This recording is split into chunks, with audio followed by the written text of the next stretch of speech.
Hindi pa. Nalimutan ko nga actually. I'm a god. How can you kill a god? Shame on you, sweet Marabar. I'm a god. I'm a god. I'm a god. God. I'm a god. I'm a god. I'm a god. No recall or intervention can work in this place. There is no escape. No recall or intervention can work in this place. There is no escape. No recall or intervention can work in this place. There is no escape. No recall or intervention can work in this place. There is no escape. Oh, I'm a god. How can you kill a god? What a grand and intoxicating innocence. I'm a god. How can you kill a god? Shame on you, sweet Marabar. I'm a god. I'm a god. I'm a god. God. I'm a god.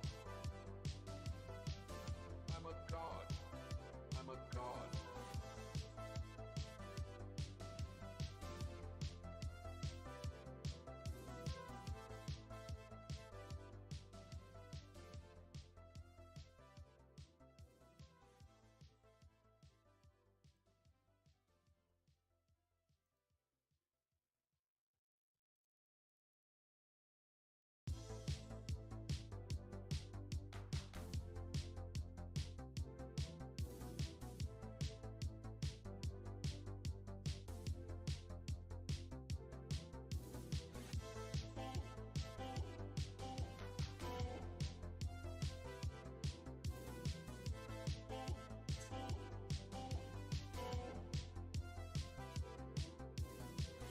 Well, the moon and star come to me through fire and war. Oh, oh, come Narabar, come and look upon the heart, upon the heart. Oh, lay down your weapons, it is not too late for my mercy. Oh, oh, come and look upon the heart, upon the heart. Oh, oh, oh, I'm a god. How can you kill a god? What a grand and intoxicating innocence. I'm a god. How can you kill a god? Shame on you, sweet Marabar. I'm a god. I'm a god. I'm a god. God. I'm a god. I'm a god. I'm a god. Well, the moon and star come to me through fire and war. Oh, oh, come Narabar, come and look upon the heart, upon the heart. Oh, lay down your weapons, it is not too late for my mercy. Oh, oh, come and look upon the heart, upon the heart. Empathy. Oh, oh, I'm a god. How can you kill a god? What a grand and intoxicating innocence. I'm a god. How can you kill a god? Shame on you, sweet Marabar. I'm a god. I'm a god. I'm a god. God. I'm a god. I'm a god. Talk! I'm a Talk, you god. fuck! No So I can hear you. intervention can work in this place. There is Hello, no hello, hello. escape. Hello, hello. Recall or intervention can work in this place. Hello. There is no escape. Hello. No recall or intervention can work in this There you go. I can hear me now. Alright, we're done. We're done. Audio checking is done. Get out of here. this place. Fuck off. There is no escape. Oh, Fuck off. I'm a god. How can you kill a god? Alright. What a grand and Let me just intoxicating change lay canvas. I'm a god. How can you kill a god? Shame on you, sweet Marabar. There you go. Hello, hello. I'm a god. Hello, it's a Friday for the rest of you lot and a Saturday for me. I know. Time is quite a weird one, isn't it? They say time travel is impossible, but here I am, living in the future. I am a man of the future, unlike you, the rest of you lot who still linger in the past. I have moved on. I have embraced the glory that is tomorrow and left the sadness that is the past. And let me tell you this, the future, it's the same. It's more of the same. Actually, I think it's gotten worse. So yes, as I said, I was not able to stream yesterday, but like I always say, the past few streams, the creature design aspect is strictly left on the stream table. So I have not touched anything, I have not done anything with Dracoyusha since I just finished the creature profile for Tsushishim. Since once I'm done with that, I immediately pivoted back to designing the backgrounds for the player character. Because like I said, there is a player character, and there you do have stats, you do have perks, you do have backgrounds. You also have creatures with their own passives, their own level ups, and everything. So yes, this tabletop first project, then game later, is quite the ambitious one. But you know what? You know what? Ambition is nothing without actually doing it. And what am I doing? I am actually doing it. The rules, the stats, the backgrounds are all here. All ready to go. They just need the backbone, the infrastructure to do it. So we will set that up once we're done with the rest of these mechanical things. Because I am doing a massive proofreading rewrite of the rules. So currently, I've started rewriting the rules for the characters. Because I decided to do that before the creatures, because the creatures, there's not much change to it, to be honest, other than updating a couple of wording, making explanations more tighter, make sure I properly segment it, unlike the ragtag smishmash approach I did the first time, since again, it's only a draft, and it's just whatever close into my mind gets into it. Right, so now, I have a background, I have a sort of reference as to where I'm going with the rules and such, and also the world terminology, the lore, so it helps out a lot. It helps out a lot in re-threading certain things, and me doing retcons too, or rather tightening of the timeline and all that. Because yeah, that's another main reason why I decided to go here first, because I checked this out a lot, and there are, let's just say, discrepancies with the lore, so I have to change them up a bit, you know, get some wording done, clear up some mess and all that, some discrepancies. Hello, adorable! You are indeed adorable. Hello, hello, welcome. Welcome in. Kamusta? I don't know, my brain is not giving me any other words for hello. Hi, there you go. So yes, we are doing that offline, so I am almost done with the character backgrounds. So we have a freelancer, we have mage, merc, rogue of course, socialite, explorer, freelance entrepreneur. So yeah, I did change the words. Like I said, I'm trying to see which words it's gonna be more appropriate for the description of the background. Devout remained the same, Corpo remained the same, Thespian remained the same, so didn't change that. I think this was this is not Outsider when I started this, when I initially drafted this. I think this was Fugitive. Yeah, I think this was Fugitive. Then I changed it to Outsider. Then I told you this, chat, for anyone who's here the past few streams, Smuggler is something that I would change, and here I am, I change it. It's now Veil Runner. It's no longer Smuggler, because the character backgrounds doesn't just have the unique spin to it with the gear and everything. They also have sub-options too, so yeah. The character backgrounds have character backgrounds as well, so I have decided to lump in Smuggler inside the grander job, which is or background, which is Veil Runner. So yeah, it's here. It's all here. So each one of these are different things you can choose. There are sub choices.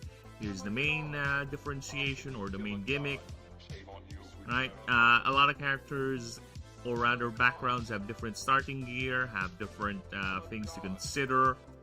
So like I said, it's all about choice, everyone. I really don't like just moving numbers around as much as I can when it comes to these backgrounds or to these passive. It's the same principle when it comes to creature designing as well. I don't really like just moving numbers around when it comes to passives, right? I want them to feel unique, which is gonna be, this is my problem. Okay? This is easy on tabletop, because on tabletop you can easily just implement complicated rules without worrying about programming. This is gonna be a nightmare once I translate this into the actual programming of the PC game, which will eventually come. But of course, everything is designed to be playable tabletop first, so we can go ahead and test it out. So, yeah, this is going to be a nightmare once I start programming the moves, the everything. But that's my problem, not yours. Your problem is to enjoy the game once we get to testing it, which I promise we'll get to the Discord. We'll go ahead and set that up. But yes, as the title says, we are still working on the 15th of the 17 starters. So yes, as you look at the doc, we have 39,000 words and 256 or 273 pages, and all of that is just the starter creatures. So we have 17 types. There will be a starter for each and every one of the type, and I have done 15 out of the 17. So we're gonna continue with that today. And of course, I'm always here. If you have questions, you have comments, or anything you'd like to talk about, why not? Let's go. You might even bait me into saying something political. Probably. Could be. But I doubt that. I have a good grasp. I have a good grasp of my politics, I think. Oh shit, I forgot something. Let me just go back to my strumble. Shit, I forgot something. Give me a moment. I need to adjust certain parameters. Yeah, I forgot to put in the tags, idiot.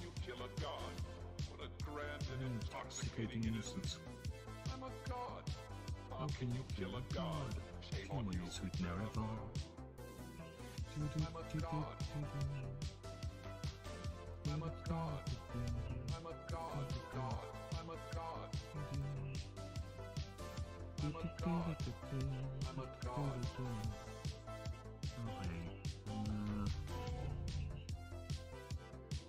What else was I supposed to do? God damn it.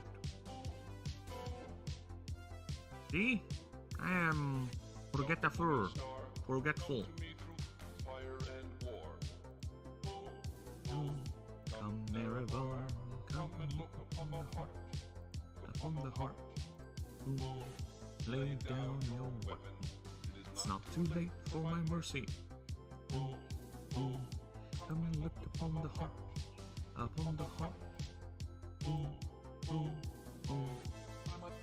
Let's change that. Let's see if I can. Let's see if there's like a long loop of this song, because I am in the mood to listen for some goodness. Civ 6 intro music. Loop. Oh, here's a 1 hour loop. You know what? I'll take the 1 hour loop. Why not? What if you could make a song using? No, I don't want your ad. Shut up. Fuck off. Get away from me, you blonde bitch. Now let's do a little bit of culture. Gaming culture, that is.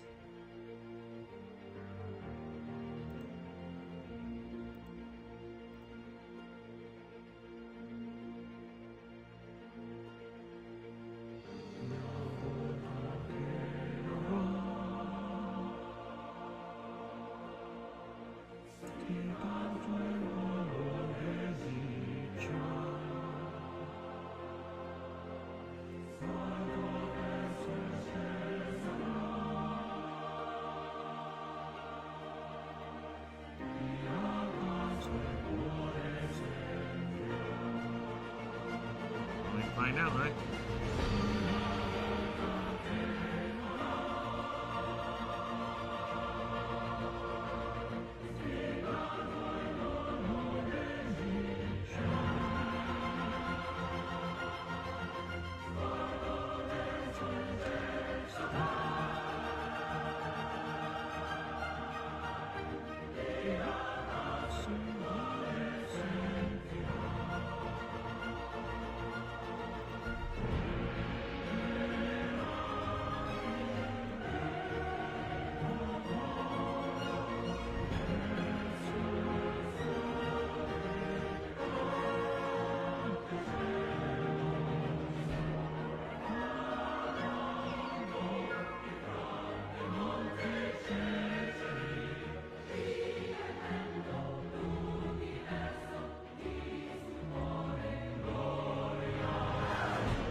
Hello, I do not understand the language, but I know YouTube auto translates, so scary. Cock-a-doodle-doo! Dude, we actually do have chickens here. We do actually have chickens here. And not just any chicken, but roosters. You will actually hear them every now and then crowing. So, if you like the sound of good old rustic chimkins and those little dinosaurs cackling and dookling and crowing and whatever, yeah, we get them here. Besides, who doesn't like a good chicken? Right? Nice, fried, deep fried chicken. Delicioso. Muy bien. Okay. Now, let's get to making. Because, yeah, apparently, I can't play that song that much because we're gonna get hit. Copyright is a bitch, but what can I do? Such is the rules of life.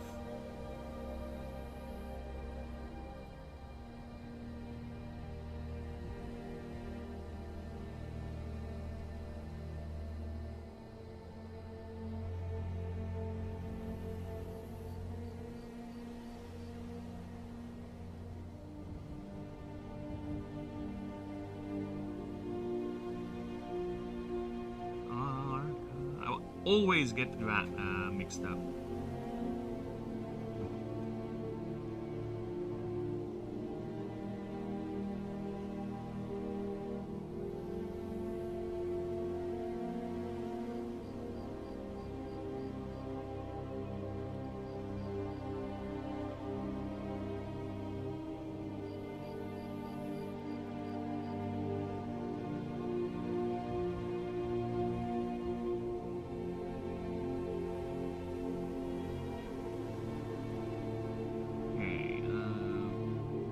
That is, wait, this is the left side, right?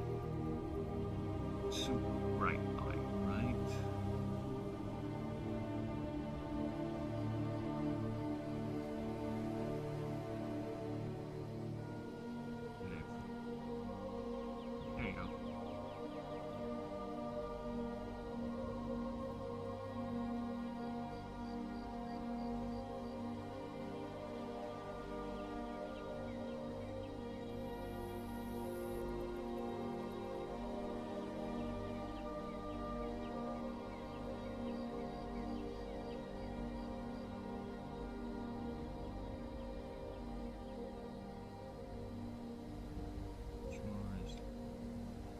focal point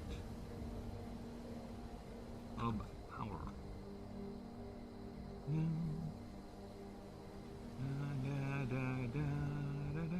That's interesting. You type Cocorico, but apparently I don't know what onomatopoeia language is that for, but it translated cock-a-doodle-doo. I just find it really fascinating, the way language works, right? In one language, one word could be just a syllable, but when translated, it could be very, very long. Which I find interesting and challenging, actually. If you're going to be someone who translates languages to certain other languages, and it's a song, good luck. Good luck. Not only you have to worry about the cultural connotation of the lines, right? The meaning, because sometimes since songs are largely poetic, well, the actual songs are, there's a meaning to it, and it's usually hidden in cultural context. Now, not only you have to worry about that, making it fit or make it understandable for the culture you are translating for, right? You also need to worry about the words, because sometimes this syllable is exactly what's needed to fit the flow of the song with the music. Then how are you going to do it when you translate it, right? Is it going to sound different? Is it going to sound wrong?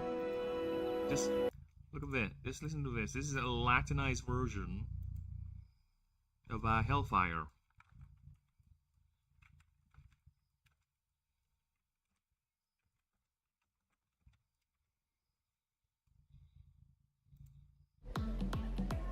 Oh, fuck off, ad. Get away from me. See, I'll show you the channel. Alright, so this is the channel. Here. Give him a like, give him a sub. This is a Latinized version of Hellfire.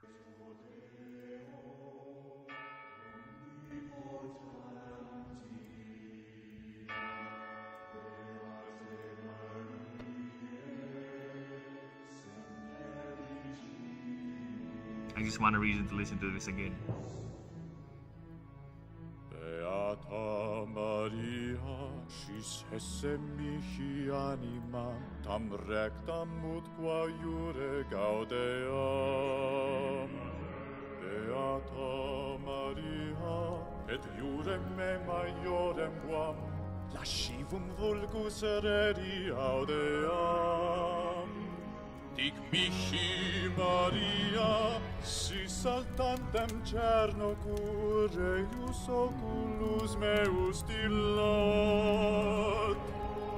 Percepte conspecte sol nigro crine nectitur, et in me deflagrando furiat.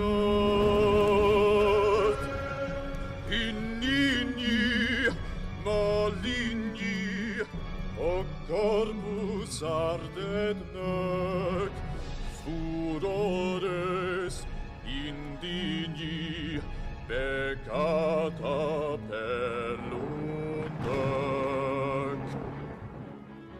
Nec error est, ne criminar, nam strixa tinganda compuri tegrum cor, ne criminar, si domine, fecisti Satan fortiore nomina. Defende Maria, mea sirenis vocibus remota nobis ilat pedasit.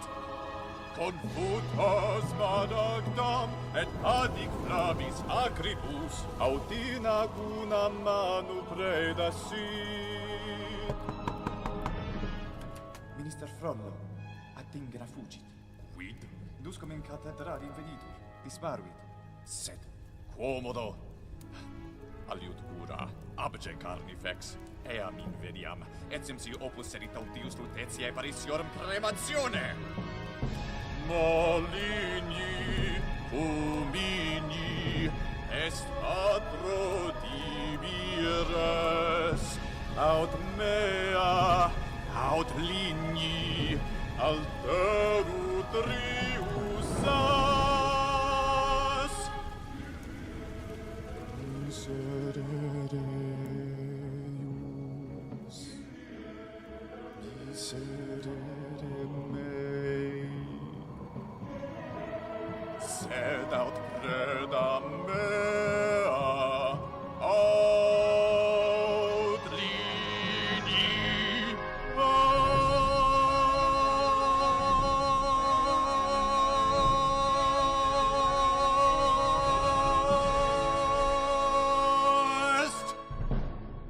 Oh my god, yes. Give me. Give me! Now that is music. Call me pretentious, but I do have a certain inkling for the more grander and more...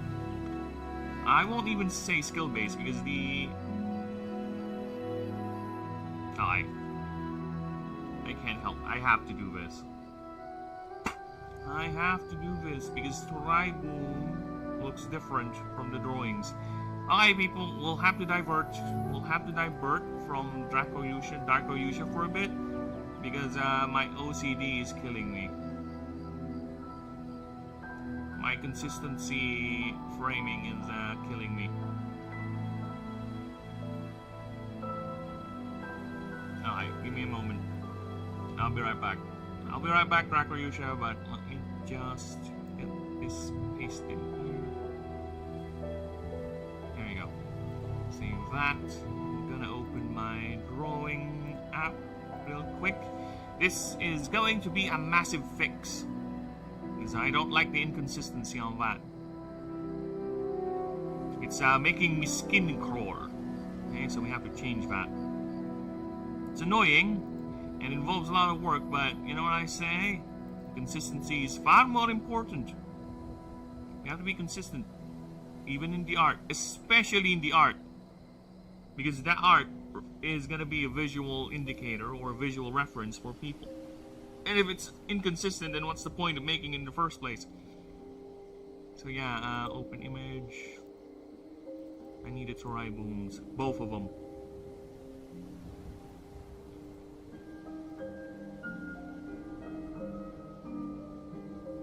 I see, this is the problem.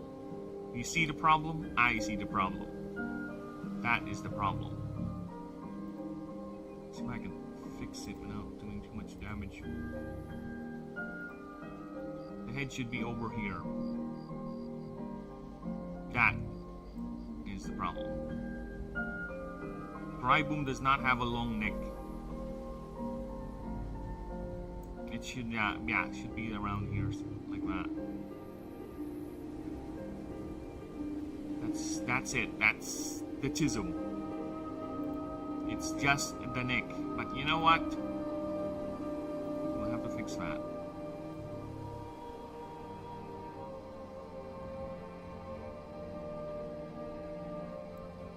There you go. That's the chism, the neck. I just find it annoying that Triboom is a bird of prey, and I decided to look like a bird of prey, but with the drawings, it looks like a fucking buzzard. So I need to change that. So that's what we're doing. We're changing that right now.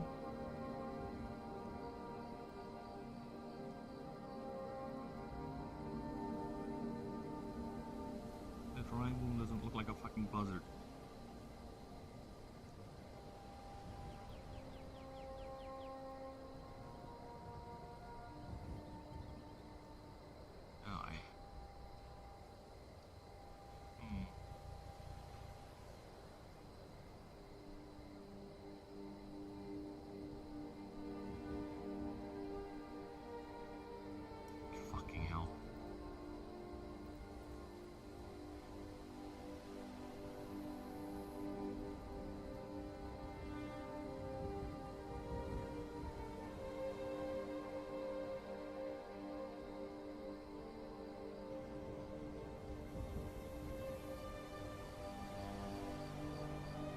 I think that should match the length of the neck. Okay, let's go ahead and pull up a reference. The initial drawing for Triboom. See how short and thick the actual neck is compared to the ones I designed for the action pose? This one is fine now.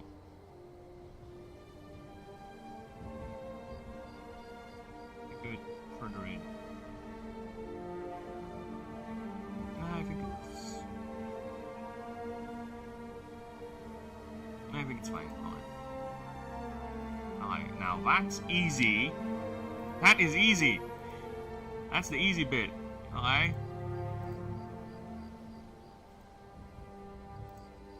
That's the easy fucking bit.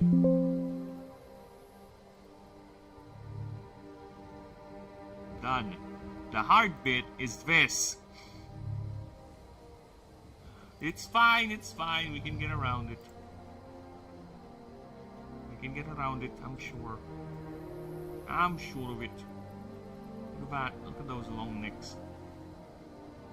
They're way too long, brah.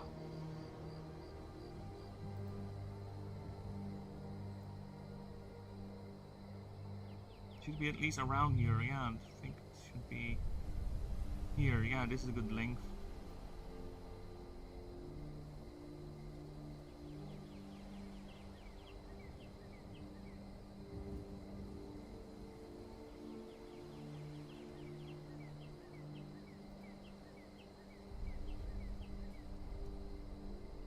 Okay, so let's get some erasing. Let's remove that.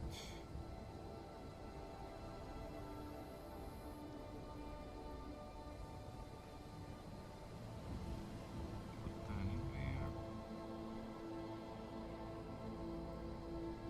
And that shadow needs to be removed too because that is meant for the beak.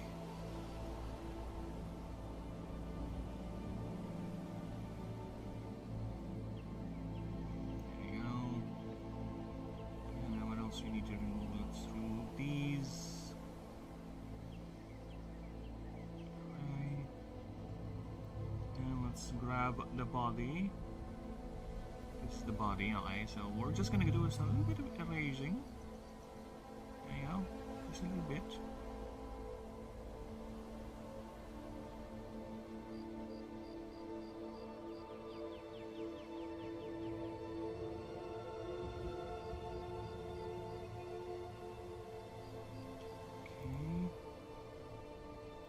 To the head.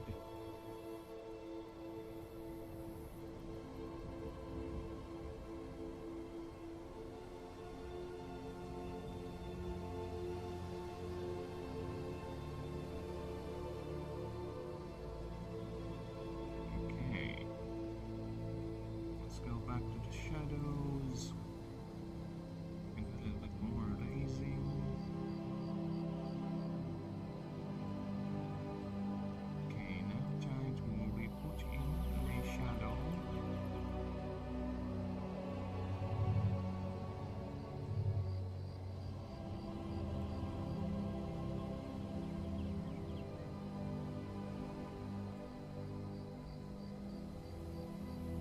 To do something about that is correct. Okay, let's go back to the head. I need to remove certain details. I don't know where that's from though.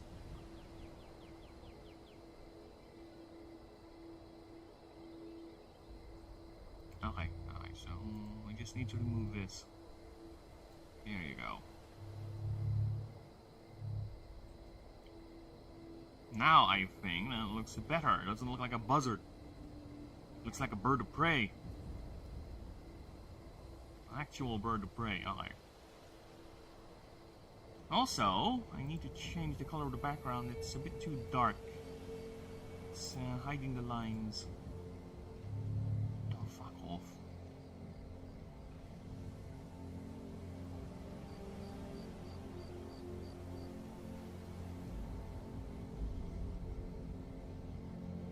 Now the lines are visible. Alright, so I just need to get this again. Get that so I can fix a little bit of what I have done. Oh, sorry. I think the opacity is a bit too low. Oh, fuck off. Now it looks weird.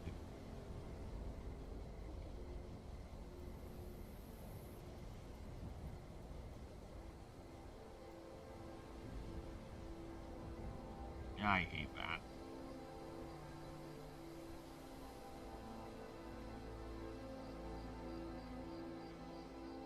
The moon looks weird. Alright, I guess we'll have to redo the moon then. Alright, no problem.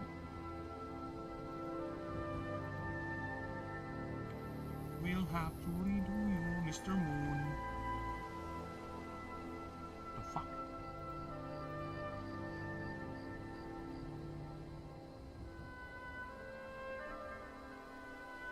Can you be a sport and just match the color, please?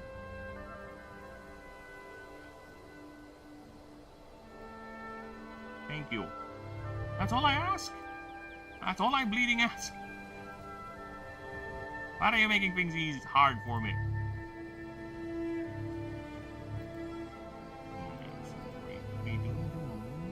See, that way, at least the lines aren't too invisible rather. You can see it clearer. See?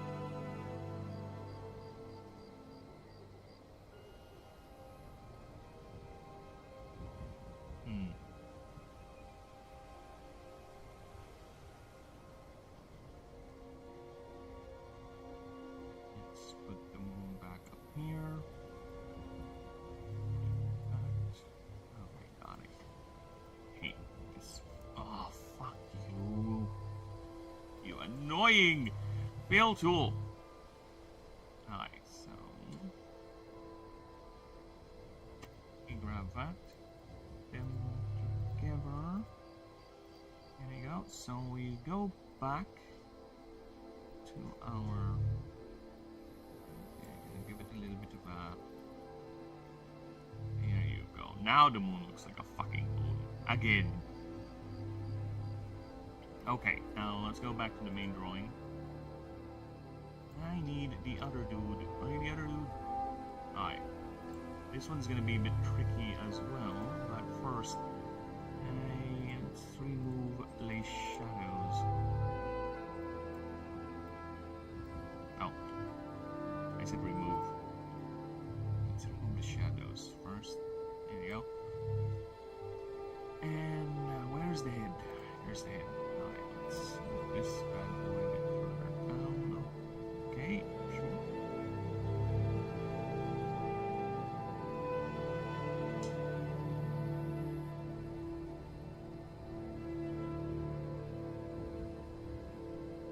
You see that I move the head back further, like cock it up a bit like that? Or just let it sink in.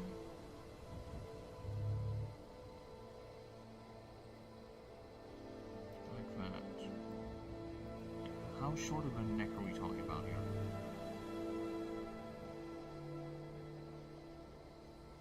Very short, actually.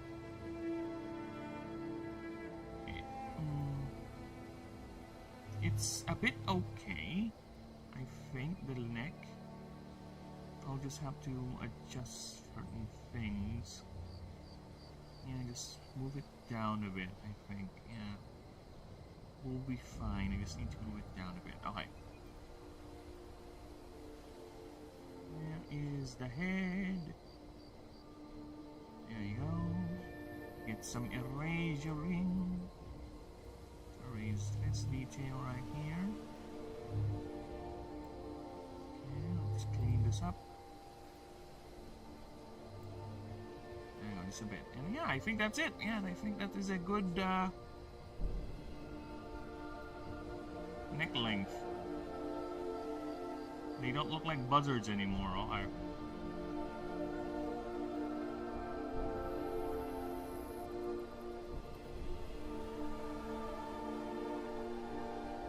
yeah, I think we're fine. We're fine with this. They don't look like buzzards anymore, so that's cool.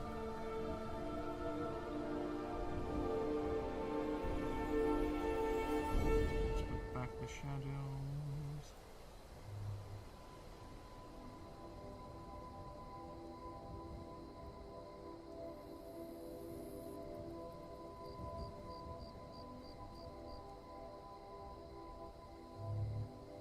There you go. Nice. Now they don't look like buzzards. I am still a bit iffy on the female's head. Give me a moment here. Where is your body? The body. I don't need to modify that further. I just need to do this, right? We do this. Then we grab this. Then we do this. There you go. Now she looks like she has a thicker neck, which is better.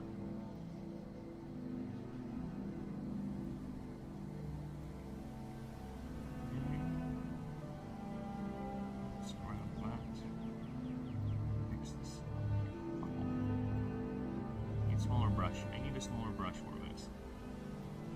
Let's do that. Fix that up like that. Nice. Back over here. Because this is killing me. Killing me not so softly. Okay. Back the shadow.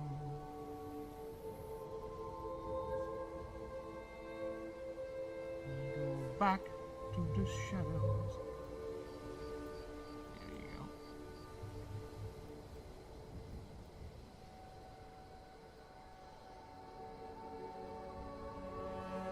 Very nice.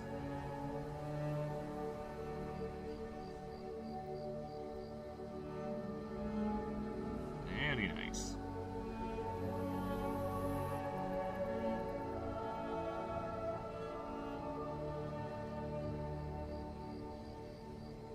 Yep. Now she does not look like a buzzard with a weird neck. The male...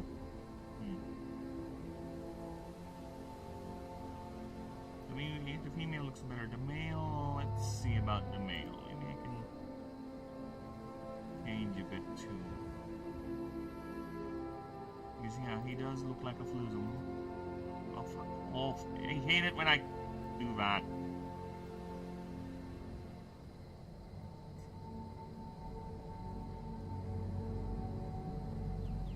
Let's give him a bit of a thicker neck. This over here. Just that.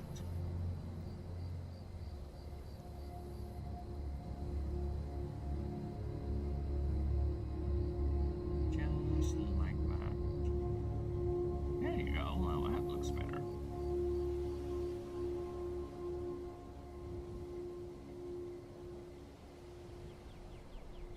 That looks better. Nice. Alright, let's go back to the shadows. Just gonna fill this completely. There you go. Now they have thicker, more stable looking necks. There you go. I'll take that. Alright, so save.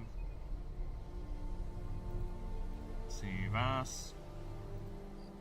PT. There you go. Now, let's go back to the dock so we can change that. Yeah, the OCD killed me. I'm sorry, people. Sorry about that little sidetracking, but it killed me. The OCD killed me, alright? Lab? I thought you were saying something. Sorry. What time would we expecting the thingy?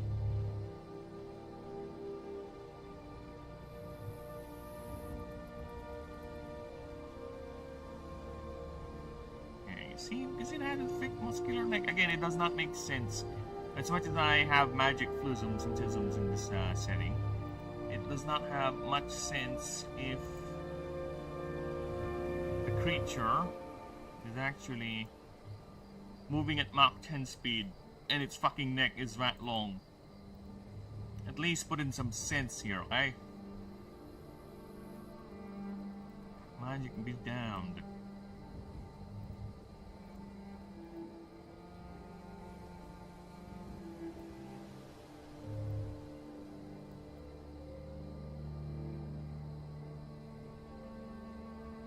See, now that looks better. Shorter necks, They don't look like fucking buzzards.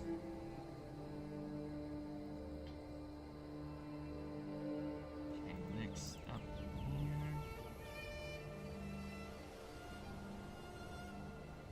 This one.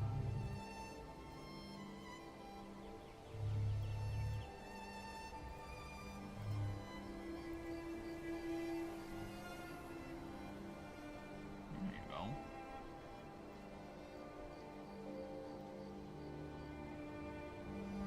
Yeah, look at that. Now it looks better. That looks way, way better. Alright, now let's go back to our Dark Yusha. Sorry about that tangent, but I'm back. Okay. But I need to pee. I'll be right back. Being help. So many delays. I know, but I'll be back. I'm gonna pee. The page will be peed. Have a peaceful day. Have a very, very peaceful day. Alright, I'll be right back. No mute.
Malinsa ang hininga ng Kitty.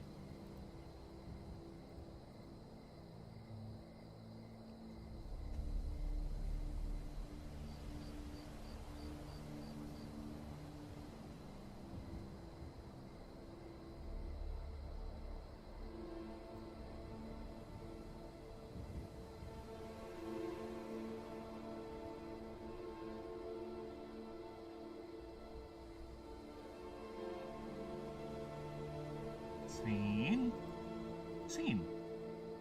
I'm back. Hello.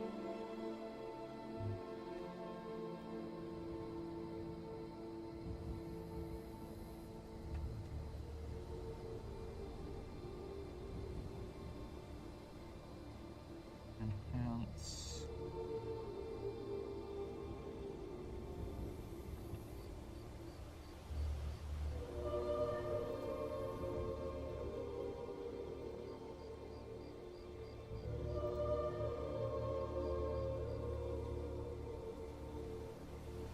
should be like cold or something.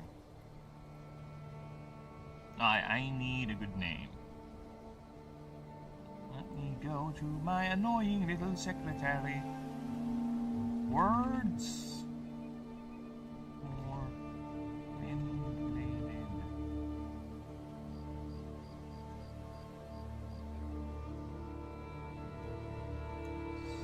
Absurd. Japanese.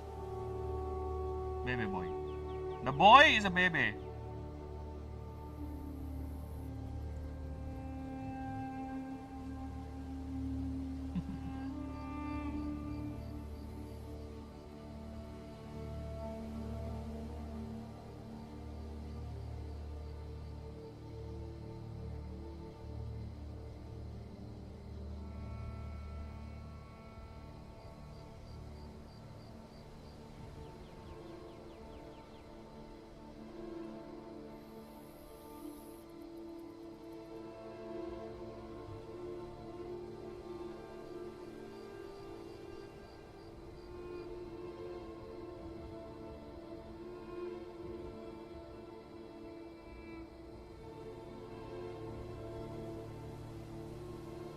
Yep. It is a... Oh. It is composed by composition.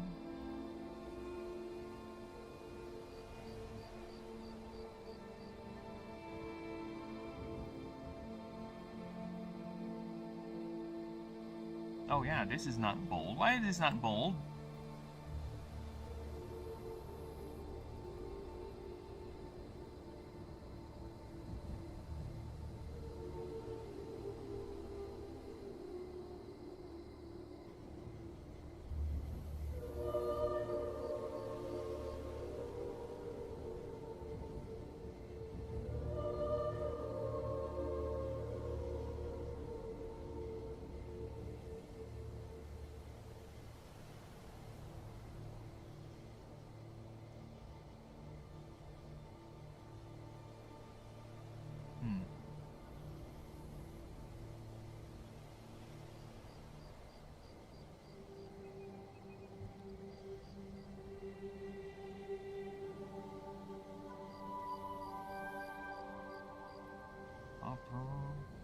Yes.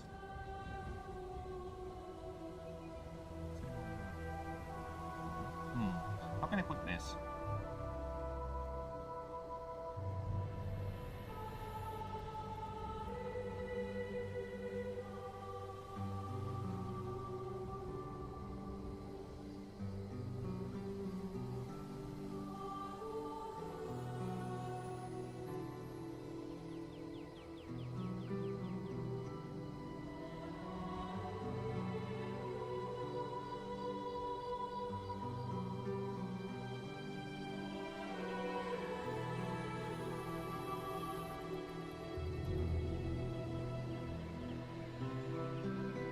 But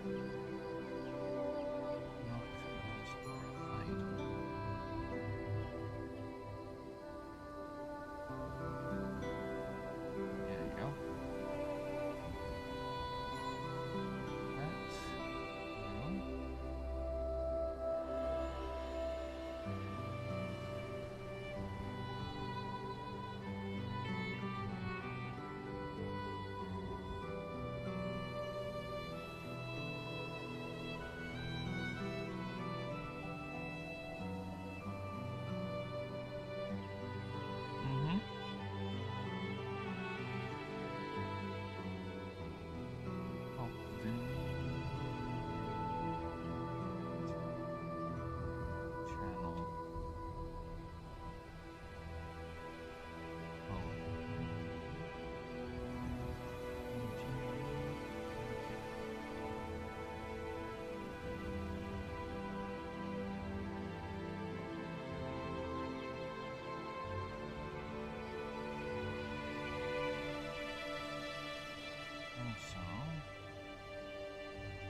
manifest.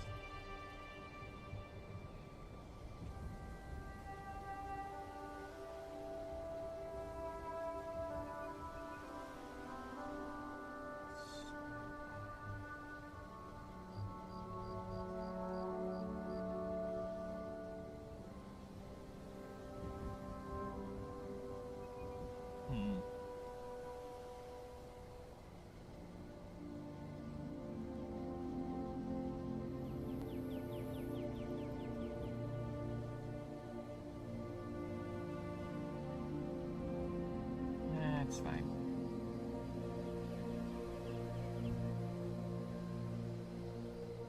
Where are you with that?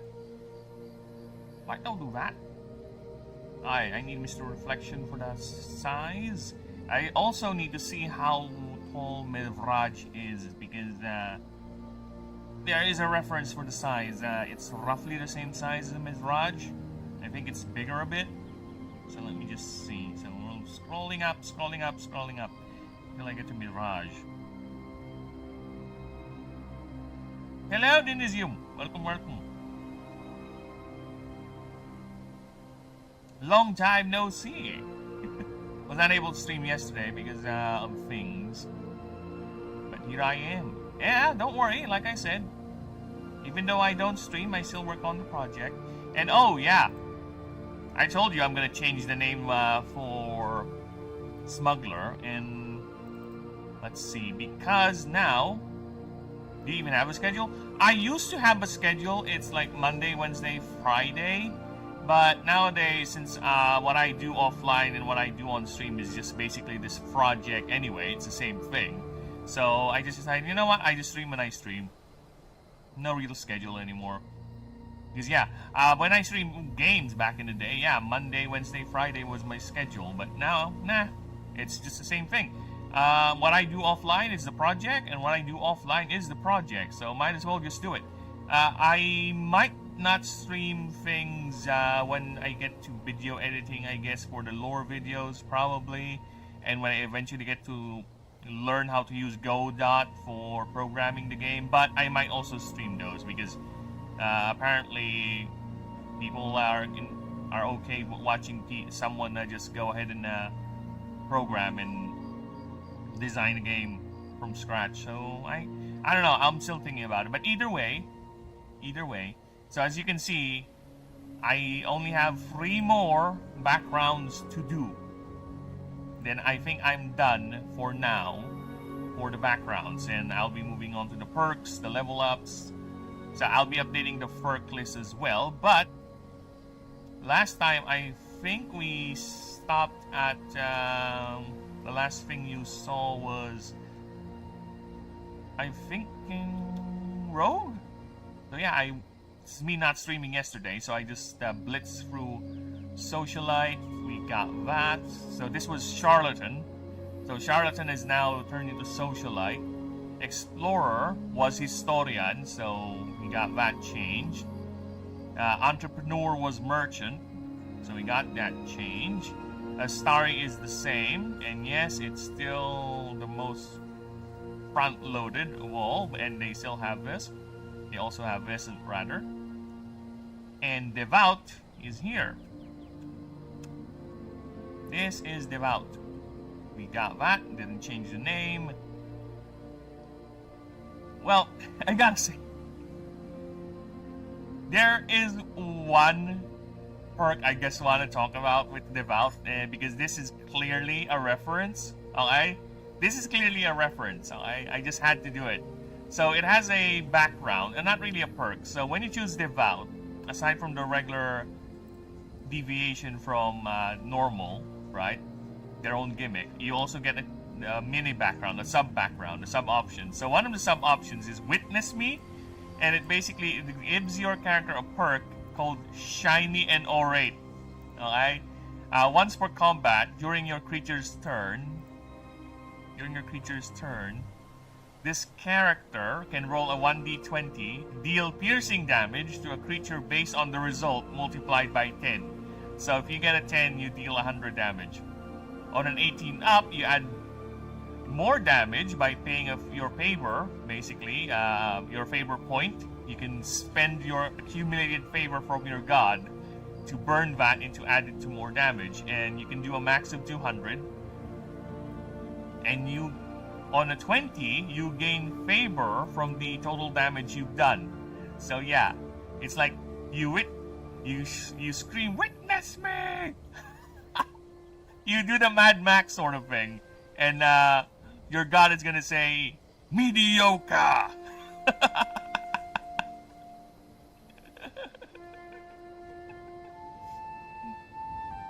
So yeah, morale drops to a 10. So after this effect, your morale drops to 10. So yeah, so whatever happens, your morale drops to 10, regardless of how successful you are. I might change it when you get to a 20, it doesn't affect your morale, but for now, that's how it is. I just find it fun for the devout. You know what? Let's put that in. He's so devoted to his god, he's willing to charge a fucking creature in the middle of a fight. And just scream, "Witness me." Why not? Writing rule streams are better than art streams in my opinion because there's nothing to talk about or comment on art streams, especially if you are in my background. I get what you mean. I get what you mean there. So I might just do that then. The only reason why I do these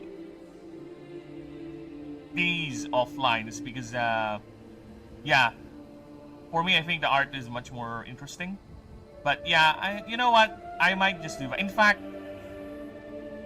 fact, actually, I am planning to do a proofreading stream for the whole thing. So, once I'm done with the backgrounds, all of it, I'm gonna stream the proofreading. So, it's gonna double as me proofreading and introducing people into the rules. So, we're gonna do that. Okay?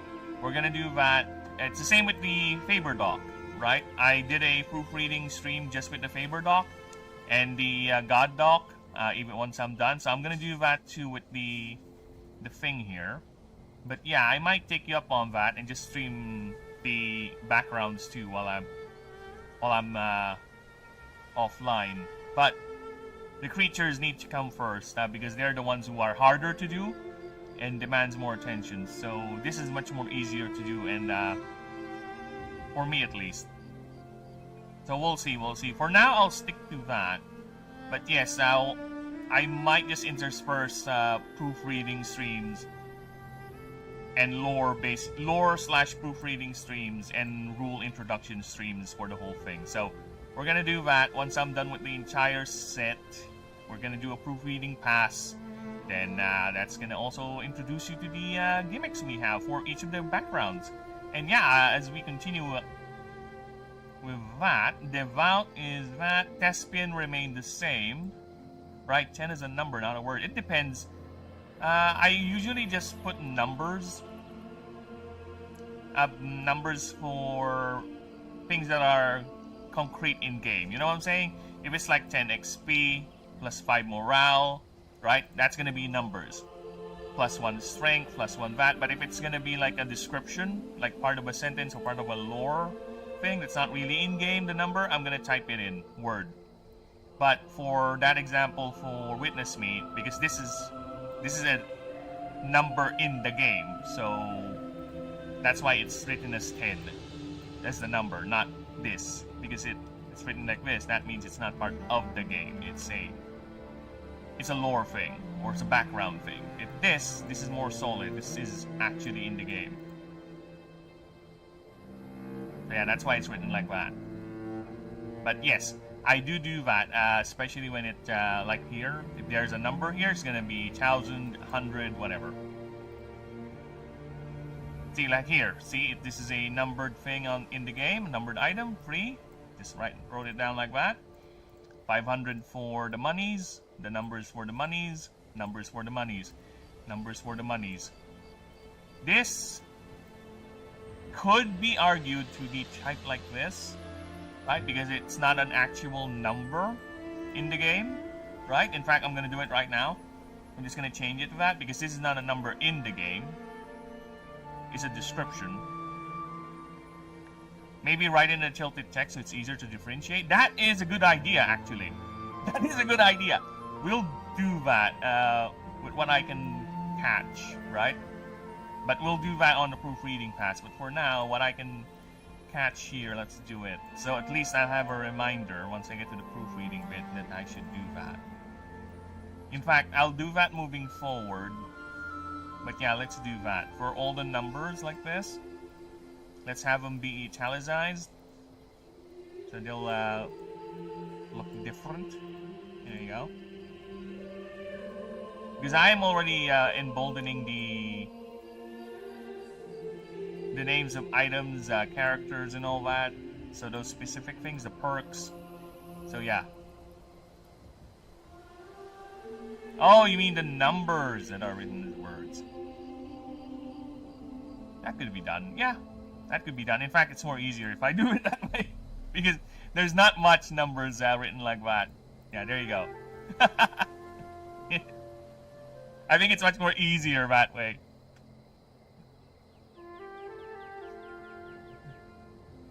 But let's see. I really don't like the idea of easier. Which would make more sense? Actually, no. For me, I think it makes more sense if I italicize the numbers that are in the rules, you know, rather than the descriptive numbers. Because that means an italicized number means it has more emphasis to it, right? It's much more important rather than the descriptive numbers. So I think I'm gonna do that. It might be harder, right? It might be harder, but I think it's much more coherent that way. In fact, I need to color code this as well. So that's another thing I'm doing. I color code certain things in the game, or for the rule description, like wits, strength is red, wits is blue, ingenuity is green. If same thing with the other stats. With the types as well, I would color code them. I think I also do it with the status effects. I color code them. Aren't you able to do? You know what? This is why I love chat. Yes, we can do that. Actually, I have not tried. Let's try it. Let's try. So 6. Oh, okay. So 6. So yeah, we can do that. Yeah, it'll save me a lot of time. So yeah, I'm gonna try something because let's try this. So 6. Let's see. How do I do the changey thing? Ah, there you go. Replace to find equations, comment. Replace. Can I italicize you? No, I cannot italicize you. That's annoying. Yeah. See, I can only change it to something, but I don't think I can italicize it. See? That's annoying. Yeah, I can find the numbers. At least I can find the numbers, so that would save me a lot of problems. No problem there. So yeah, I'll just do it with whatever I catch moving forward, but as I was pointing out, we'll do that on the proofreading pass. But yes, I'll definitely do that moving forward, at least for the rest. So yeah, Devout, Corpo remains the same. I do find it funny too with Corpo, because Corpo has this interesting little background with it, where you start with the same gear, right? The same gear, but you have 2,000 less monies at the beginning. However, since you are technically an employee of a massive company, not a freelancer or a humble person who just wanted to be an animancer, you have a salary. You have a salary. You earn 500 currencies every time you go back to the main hub. So you do an expedition, you do a mission, you go back to the main hub. If it's successful, or rather, once you go there, you have a salary of 500 every time you go back. So you're technically a salaryman, but the gimmick is you have a contract that expires, or you have a mission to do. So you choose free every 5 runs. You need to complete this. If you don't, you're gonna get doxxed with your pay. If you complete it, and if you overperform, you get extra rewards. So yeah, you are basically playing a salaryman. That is the idea of a corpo. Funny, if you fail 3 times straight, you will be penalized and you will be fired. Literally. The game has a function where you are gonna be fired by your company and you'll be indebted to the company for 20,000 currencies for failing at your job. Yes, when I say corpo, I mean dystopian level, cyberpunk bullshit level of corpo. This is not a fancy-wancy, happy-go-lucky bullshit. This is how corporate structure really is IRL. And I, being someone who experienced that for nearly 2 decades, is gonna relive that in the game. we're gonna experience the drudgery of working with an actual massive corporation, okay? However, if you complete 7 contracts in a row, so no failure delivering contracts, you can get to resign. Here's the fun part. You get a chance to resign, so you can either pay the separation fee of 15,000 credits right away, so you can go ahead and leave the job, no problem there, right? Or you go ahead and do one last job for your company. Just one last job. BRB, no problem, man. Are there any mods that you can change with an app file, like you can do with Minecraft, changing some of the parameters, but for Word or any other extension? I have not tried any of that with Word using mods. So, no, I don't know. I don't know. I have no idea, brother. Totally no idea.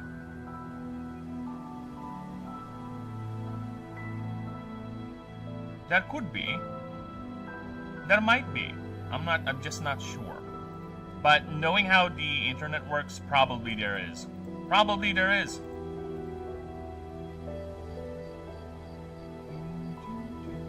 Yes. So there might be. I'm not gonna be surprised if there isn't.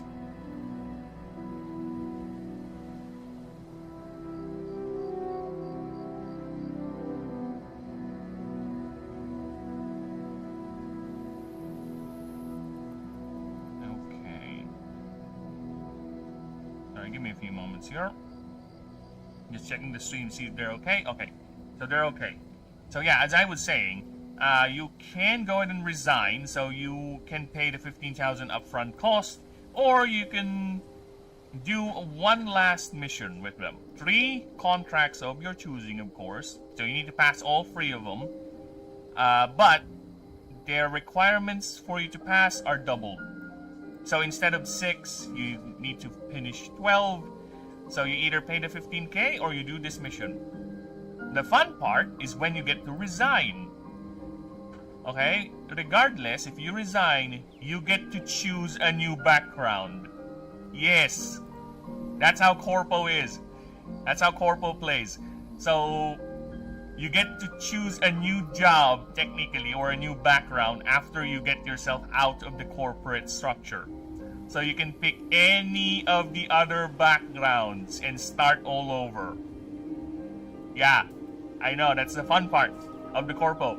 After your... Because technically, yeah, a job is a job. It's only gonna last until you yourself stay there or you get fired. So you get to pick your own new career. You get to pick any here.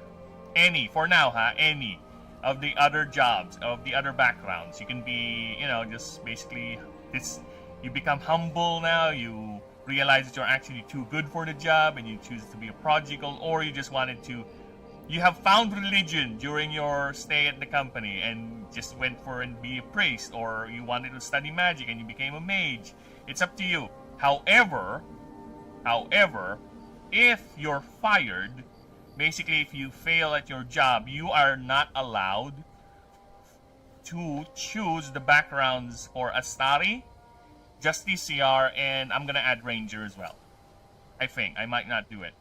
So yes, you are not allowed to choose the prestige jobs if you fail.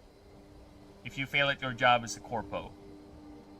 So yeah, I told you it's fun. It's fun and grinding. Or not really grinding, it can be annoying with the contracts because you need to finish this within 5 runs or 5 expeditions. Regardless of whether you achieve it or not, you will have to pick a next one, and it's going to be a pass or fail. You either fail, overachieve, or achieve. So yeah, I really find these fun. Very, very fun. I'm just interested how all of this would work. Most likely there will be number changes. Most likely, that is a guarantee. There will be number changes. There will be...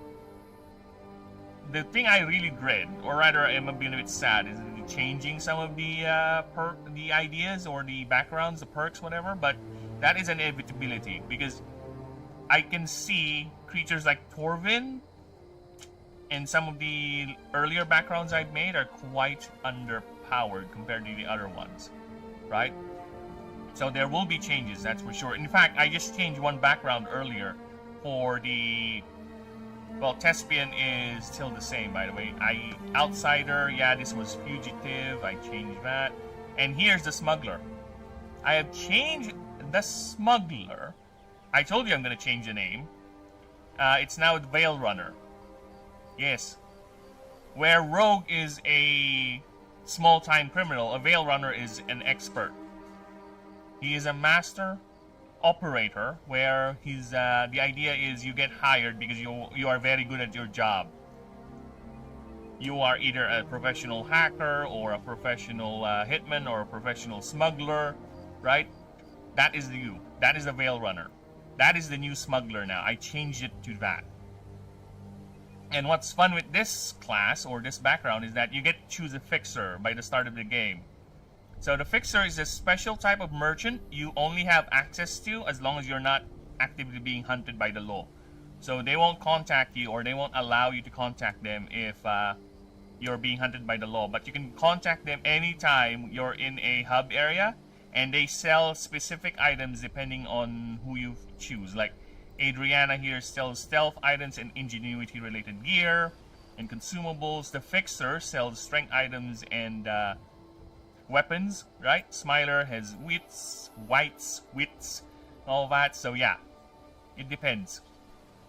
That's the gimmick. You get to choose a fixer for your Veil Runner, and of course you also have these. So yeah, that is currently what I'm working on.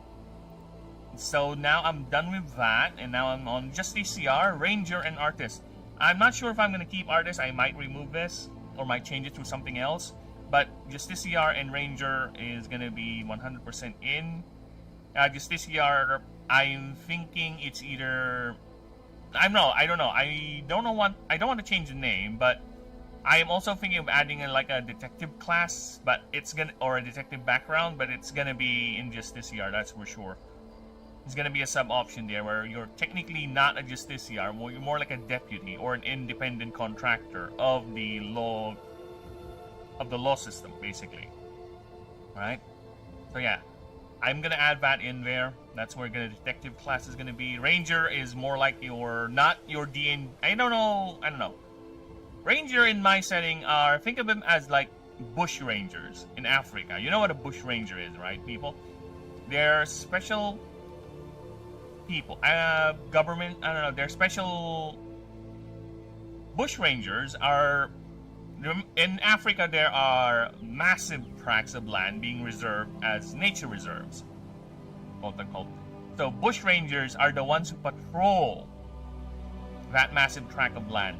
They patrol around the area, the reserves, to protect the animals, to spot poachers, to protect travelers, to help travelers and tourists that are lost or need help, and support the local indigenous tribe. So that is what the ranger is in this setting. It's not a ranger in terms of the D&D where it's an archer that, you know, is also kind of like a rogue, a fighter or whatever, as you said, Unisium. No, this one is someone who's technically you're a police, but you're locked more on protecting the wildlife.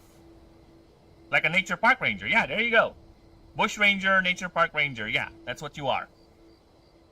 So you're much more in tune to the wild rather than a Astari or a Justiciar. But instead of the Justiciar where their job is to propagate and protect the law, right? And an Astari is basically whatever the hierarchs want them to do. So you're a special agent of the main brand, of the higher ups. You protect the wilds, you protect the nature or the animals and the people that interact with it, and stop poachers and such. So yeah, like a park ranger. That's what you are. That is what you are in this setting. It's not the ranger with a bow sort of thing. No. You are a government employee, technically speaking, but you're not as important as an Astari or a Justiciar. Justiciar are basically in high regard too, because they're the literal martial arm of the law. Think of them as Judge Dredd, but less severe and willing to do underhanded things to get their job done. They are partially allowed to commit crime in order to get their job done, but like everything with Bellatrix, the goddess of justice, she will punish the justiciar eventually. There will be a punishment. They are allowed technically to do it, but they will still get punished by the end of it. Because that's how justice works in this. There are excuses, sure, but there will always be a merit for your punishment. Everything you do, especially if you're carrying a badge of the justiciar, will always merit a punishment. So yeah, that's the idea, at least. So artist, I might change it because the only reason why I placed artist there is because Thespian was supposed to be the all-around artist sort of class, but it ended up being locked to an actor, dancer, writer, and singer. So more on the expressive sort of the physical arts, if you will. So I don't have someone who's a sculptor or a painter, right? So I might do that, or I might change it, like I said. I might just leave it be. Or I might just remove it. But for now, that's why it's there. Because at Thespian, you get to choose your vocation. And the vocations is actor, dancer, writer, singer. And each of them has an effect. Right? And of course, you have these. So yeah. Right, that is the current set of the backgrounds for now. And after this, I'll be putting in the levels. So to explain the leveling, I'll finally make a level up table for characters and how leveling works in the game. Now, granted, this is a tabletop game. This is my rules, but you can always homebrew. But for me, I'm gonna put in a guideline as to how I do level upping in my game. I'll do the perk list. I might just end up doing a separate perk list. It's not part of this doc. It's a separate thing. Because the perk list is rather long, very long. And I'll also do I'll separate also the item rules, right? I'll separate that as well. And I'll finally make a item list. So that's another thing I'll be doing offline, aside from the creature designing. So at least we are both working on the background things with the items. The items, I think, are easier than the creature design. So yeah. Because a lot of them will be following the same pattern of escalating use, right? And of course, what item I can make to help ingenuity, to help morale, to help this. So it's a lot straightforward. I think I can knock that out easy. And I'll be making a spreadsheet for that, so we can have a quick reference. So those are the things I currently plan to do. Then I'll go ahead and redo all the other rules. After this, I'll redo the creature combat rules, which is, again, I think it's easy because it's just gonna be me tightening up the words and making sure nothing is inconsistent. So that's gonna be quick, because I don't see anything to be really drastically changed with the creature rules, right? It's basically still the same. It's not like with the characters where I added in like weapons or backgrounds. No, it's creatures are gonna be the same.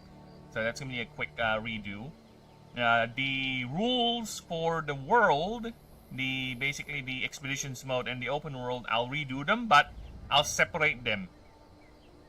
So I'll separate both docs.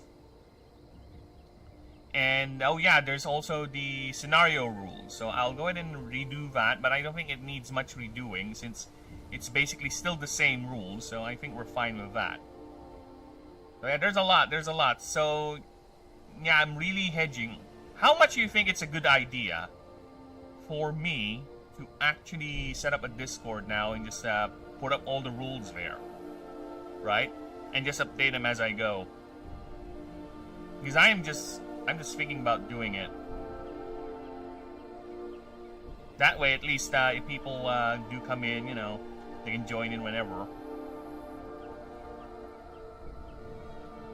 I think it's a good idea. You think? Because I was about to do that the other day, and my friend said, you gotta be careful though, people might steal your shit. That's why I hesitated.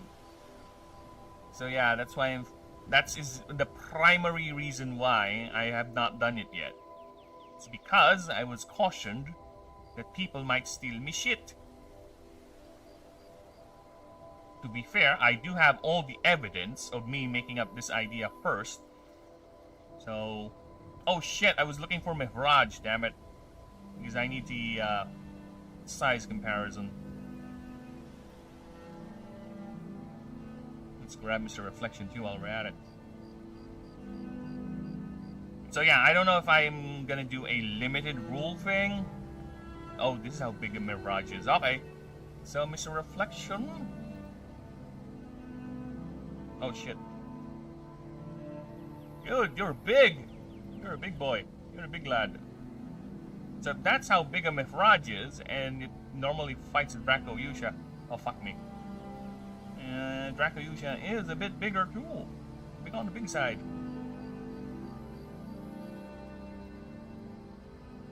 Only slightly bigger, yeah, there you go. No. There you go.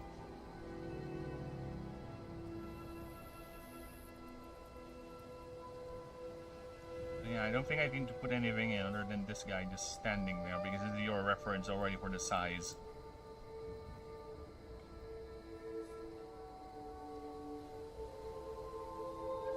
Okay.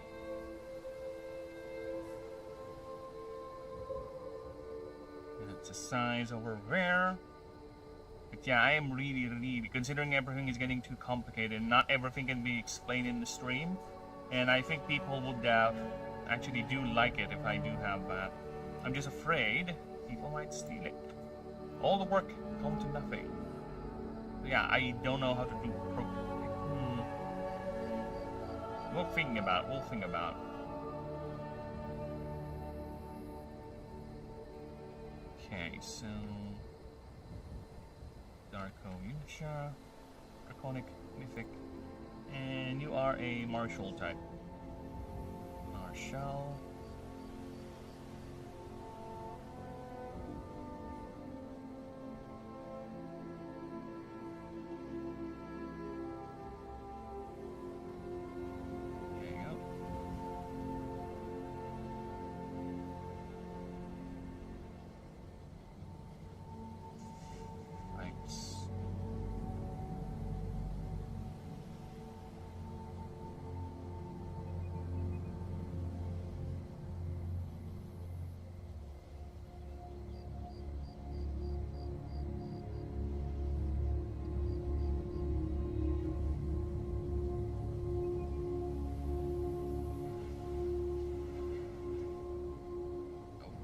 There you go. Nice.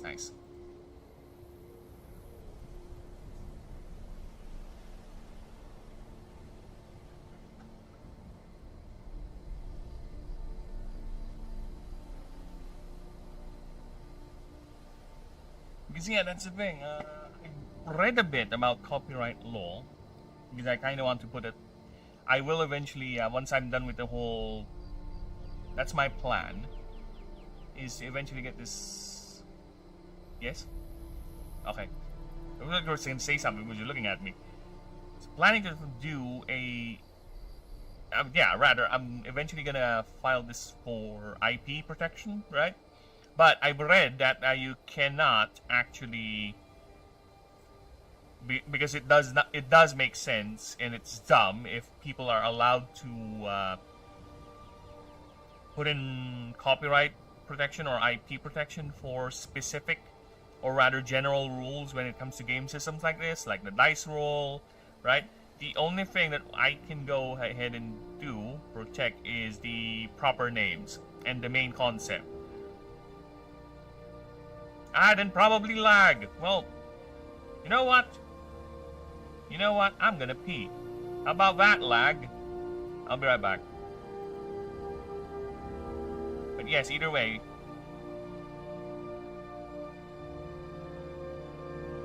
yeah, and I think that's it. I think that's the ad. Nothing I can do there. I did set up the ads to run as at least infrequent and as short as possible. So that's all I can do, apparently.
Okay, we're back.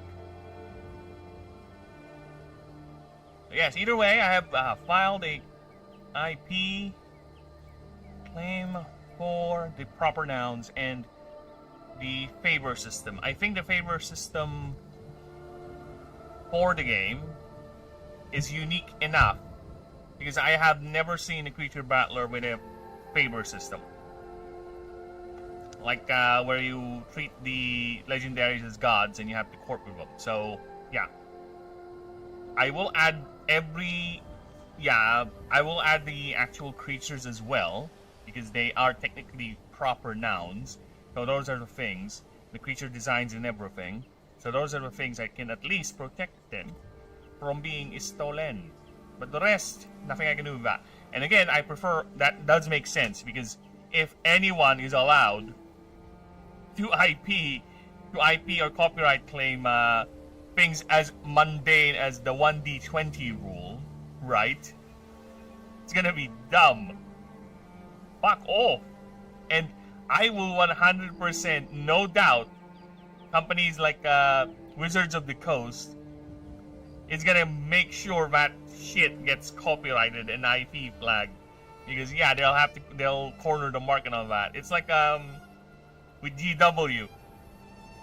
That's why they're changing a lot of the Warhammer 40k races names into where they turned Eldar into Eldari because they want to copyright the name of the faction so no one can use it. Because Eldar is actually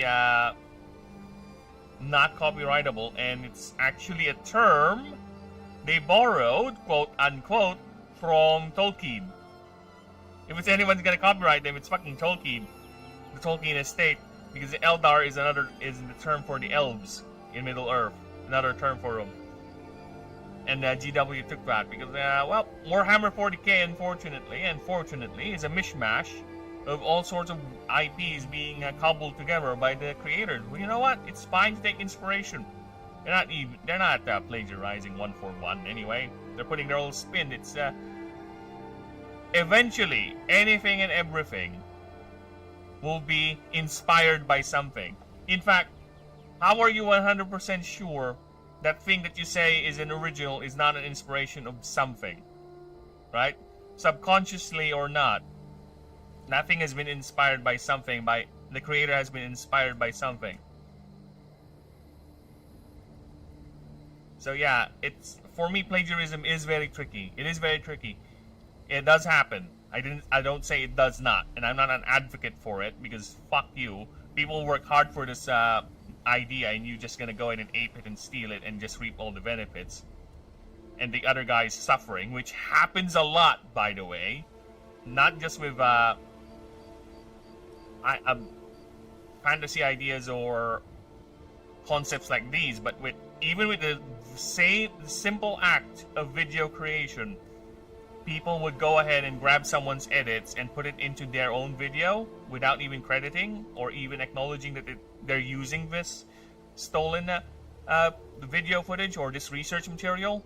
They're not even going to credit you. They're not even going to mention. In fact, there's someone recently where the plagiarism was so prolific that whenever he does his own videos, he not just stole or copies the script, he also takes the footage and alters it a bit so you don't get to see the watermark or any indication that video belongs to someone else. That edit, rather. So yeah, there are cases like that, and it is unavoidable. Very, very much unavoidable. I'm just saying that everything and anything is inspired by something. That's it. And plagiarism is always a tricky subject. It's not... You need good lawyers or a good case. It has to be uber obvious. You can't just state that it is as such and reap all the social benefits for claiming that it is. No, you have to prove it to me first that it's actually plagiarizing something. And it is tricky. It is tricky. Me personally, I'm just fine if you just give me credit. Just give me some exposure, man. Spread the word. Right? Don't tell me that you did this, and you just took my work and my idea. Tell the people where you got the fucking idea and send them over to me. Because God knows it's already hard enough to spread an idea, especially as niche as this in the internet nowadays, because it's a competitive market. Even the niche stuff like this, you are being drowned by nearly everyone. So the fact that there are people here who would steal your shit and just not credit or tell people about its originating a concept or idea is downright criminal. And it saddens me that there are people who don't really care.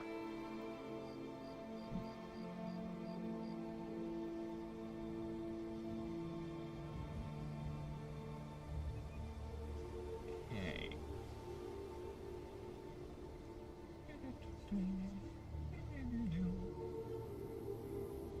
Now, let us do the passives.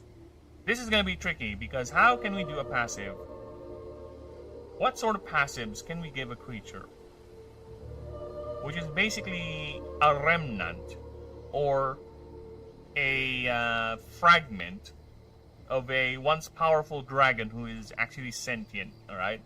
And has been reduced to near animalistic instincts. What sort of passive can we get a creature that's like that, who has enough genetic memory that it remembers how to craft weapons and how to craft armor, right? And how to use geomancy and hydromancy, but still has no context why it knows those things. It just follows its instinct. It's whatever genetic memory is left behind from its previous incarnation. That is the Dracoyusha. That is the entire Umifin line. Umifins heal and help, but they have no context as to why they do it. It's a genetic memory to them. It's an instinct that was left behind. I won't say anything further, but there is a history why they survived the Purge, right? It's same with their second form, the Sushishim. They set up themselves to be guardians of specific locations, not just the Azure Fortress, but they don't know why. It's just following their instinct. Oh, this thing, Umifin passes a certain point, and it feels a certain urge to ascend into Sushishim so it can protect that area. It doesn't know why. It doesn't know. It just does it because that it's genetic memory, right? Same thing. The Dracoyusha will explain a bit further as to why it ascends. To be honest with you, we're still formulating the idea of it.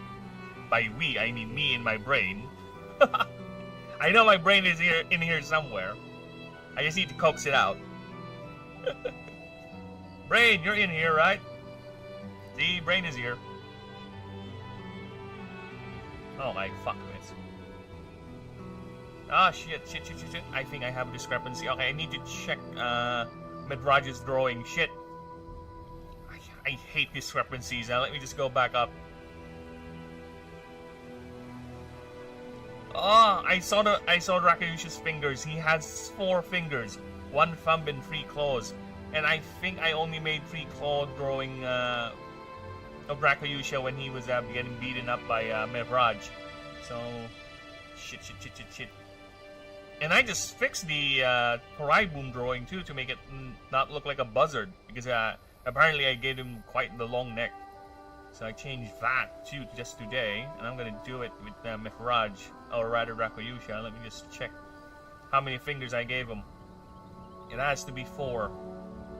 If it's 3, we're fucked. We're gonna have to redo that picture. Well, not really fucked. It's an easy fix, to be honest. Oh no! No, it's clearly 3. I need to change that. This should be 4. There should be a 3rd finger there. Fuck! Oh well. Let me go back to Mehraj's drawing. Ah, the price of consistency. What can I do? What can I do? Such is the price of someone who has the standard of being consistent. The pain, not really the pain, the time-consumingness, which is fine. You have to do it. If I don't follow that standard, then everything else is gonna collapse. Everything else is gonna be, it's fine, I'll just make an excuse for it. No, I don't want that. No! Fuck you.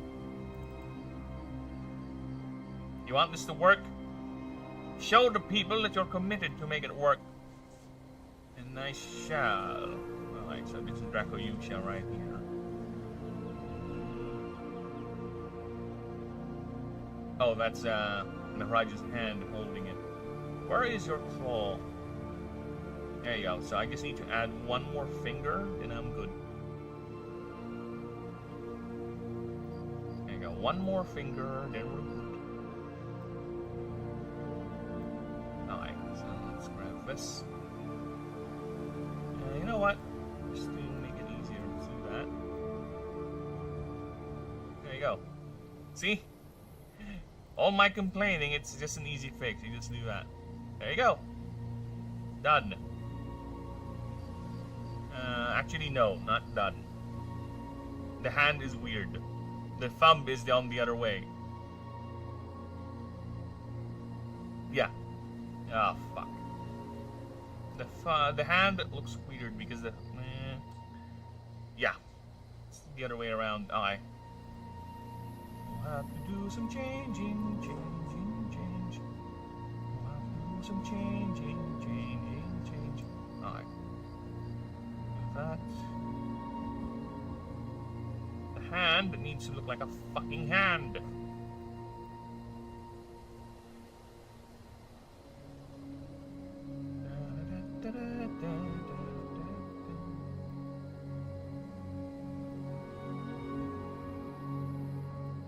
Dude, I really hated drawing hands. Hands for me are the hardest thing to draw, to be honest.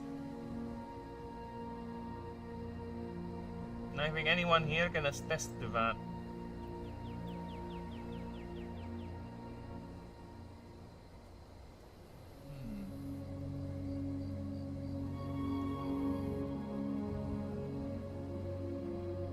There you go.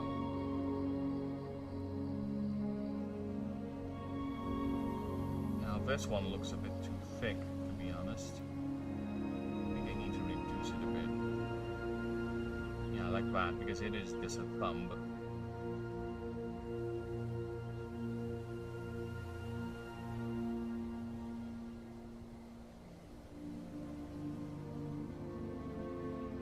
Okay.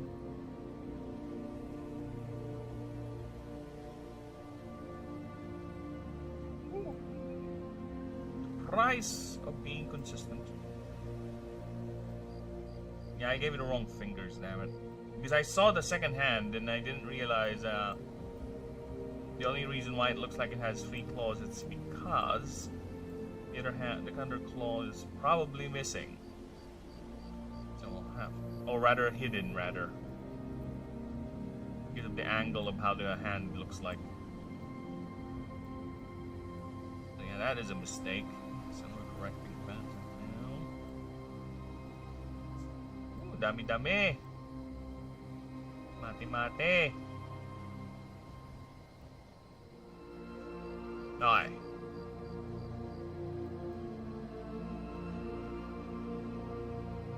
Now that's done. Aye, now that looks like a hand. Aye, don't forget to save that.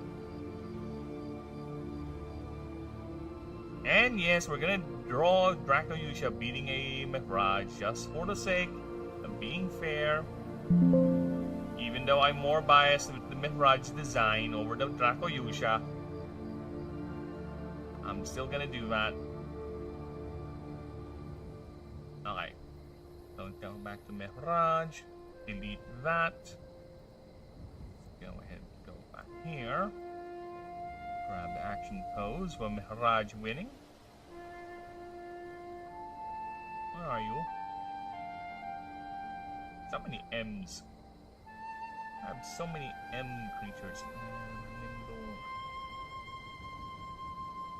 Mad Rider, Modibi, Mihraj, Victory. There you go. Alright, put that in here.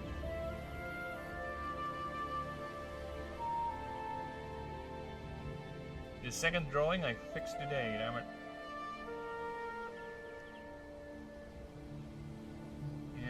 now it looks like it's okay.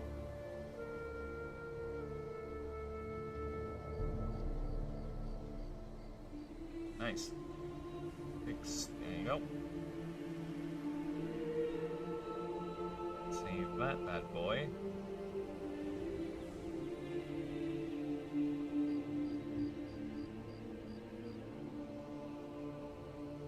Just checking the streams. See, we're good. Yeah, streams are good.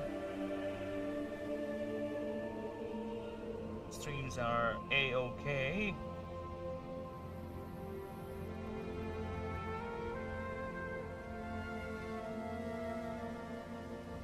Let's check on Twitch. Twitch, how are you doing?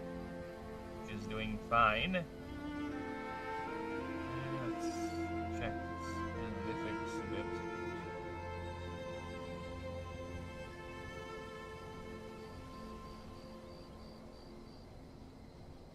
Okay. Okay, I'm back. Oh, Denisium, your name turned red. Would you prefer pink or red? Let's see if I have any control of that anyway. Okay. So we've done that. We corrected that little discrepancy. Let's go back down to Dracoyusha. Rather. Let's go ahead and get to passiving. What I mean? Oh no, it's just your name on my chat. See, if I'm gonna show multi-chat right here. See, look at that. Your name shows as a pink. But on Discord, on actual, what do you call that? On actual Twitch, it's red.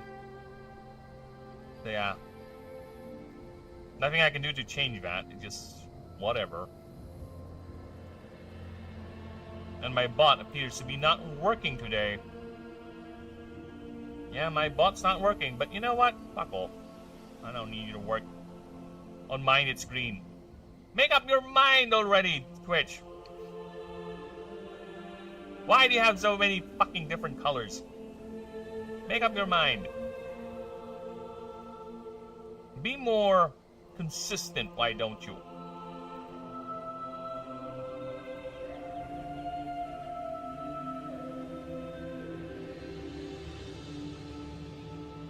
Okay.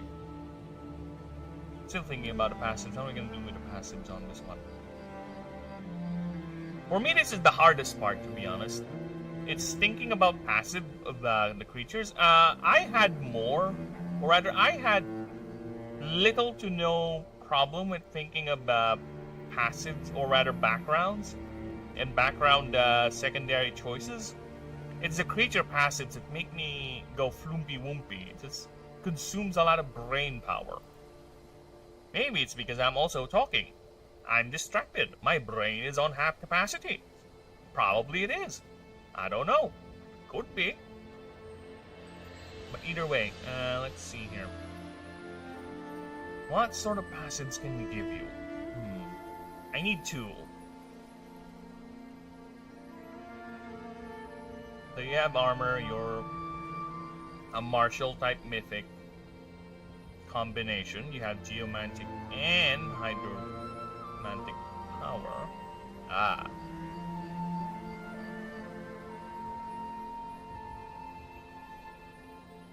Binary Helix. That sounds like a company in Mass Effect. That sounds like a company in Mass Effect 1, I think. Binary Helix.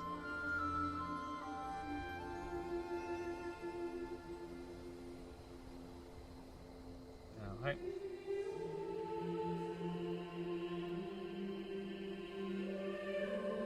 The other one's gonna revolve around its weapon, that's for sure.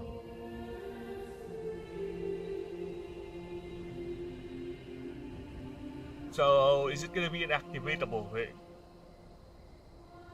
Like, every time you use a Geoman Earth move or a Water move? Because that's the easiest one to do, actually. Then it will have a certain effect. Right?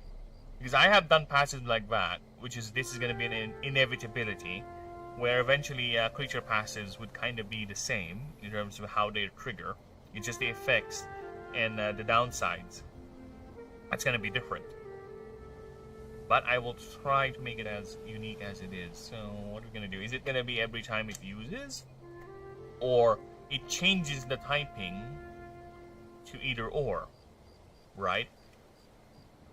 That's something. Or does it get a benefit every time this type is used? That is another thing we can do. But for a martial dragon, I think it's better that everything it does constitutes to power. Like, it gets more powerful, something like that. It either does more damage, or it does damage, sort of thing. Or it... I kind of don't want... I will make the other stat boost.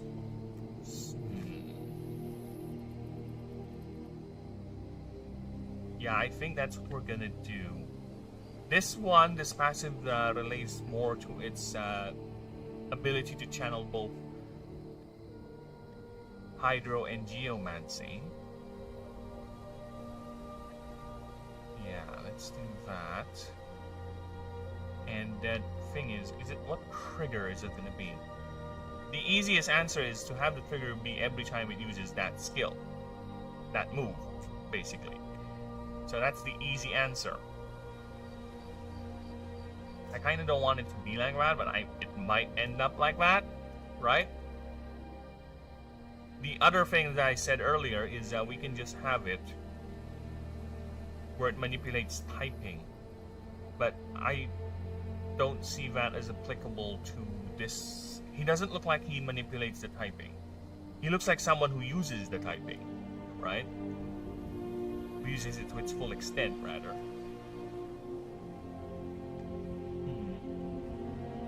And I don't want it to be as broken as every move of that particular, every support move that creature uses of that type turns into a damage move, because that's gonna fuck things up. Imagine a lot of the water type healing moves are gonna be percentage damage. No, fuck off. That is just broken as fuck. Imagine if I just make a passive where it switches healing into damage, which I will actually, but not to the point where it's percentage-wise, where it's going to be a 1-for-1 translation of the effect into damage, and when you read a healing move, it's like heal 20% of max HP. That's going to be damage 20% of max HP. That's going to be 5-shotting an enemy for the healing cost of a healing move, right? An unmodified healing move will be a 5-shot weapon against the enemy, which is no. That is overpowered as fuck, so that's not something I can do, at least for this creature here. I can definitely make something like that, definitely. But it's gonna be more complicated than just a simple 1-for-1 transfer of effect into damage.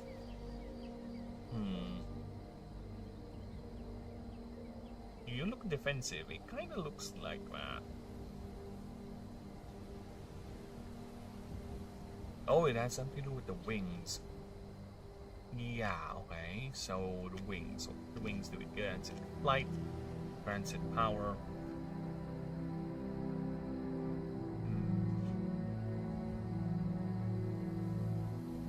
Yeah, because it's just going to be a simple. That's where I'm heavily leaning to. I'm just trying to see if I can change something. Just make it not list that way, but it's gonna be just like that. Unfortunately, where if you cast a earth move, it will have this effect, and if you cast a water move, it's gonna be this effect.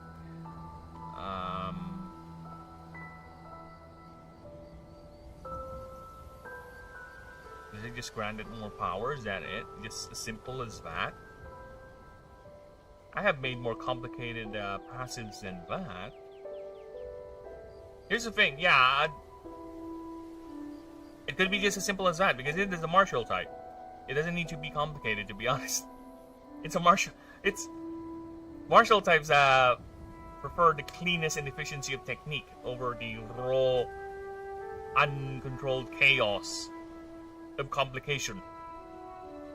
Right? So yeah, it might be I'm just gonna end up doing that. Let's do that. Because it makes more sense considering the flavor of this creature being a martial type. And it is a supposed warrior thing, so I think overcomplicating a passive for it kinda does not fit the vibe for his creature. So yeah, we're gonna do that.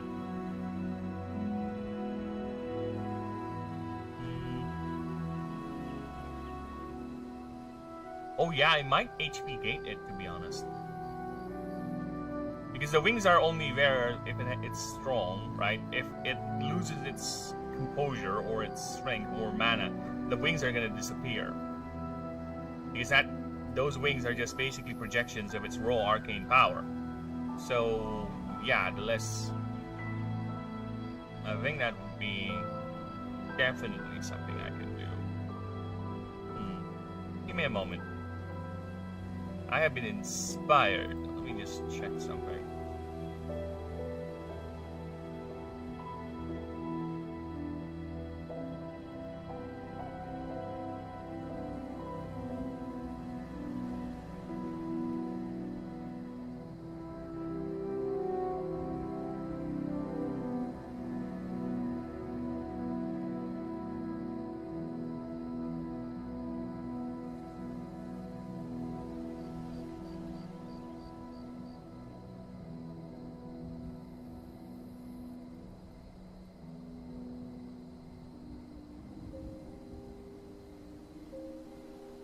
Sorry, just replying to a message.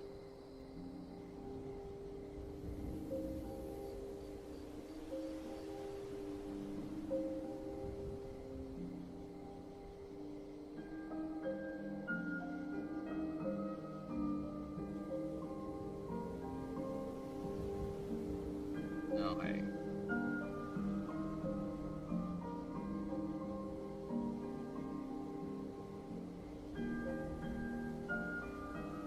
Back. I'm here.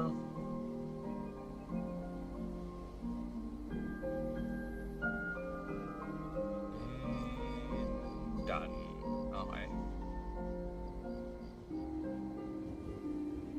Let's go back to the Strumble.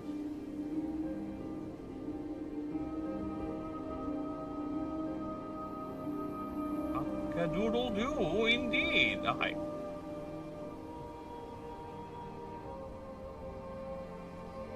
You know, okay. Oh my god, yes. Inspiration sometimes comes at the most weirdest of things. So, okay. Creature.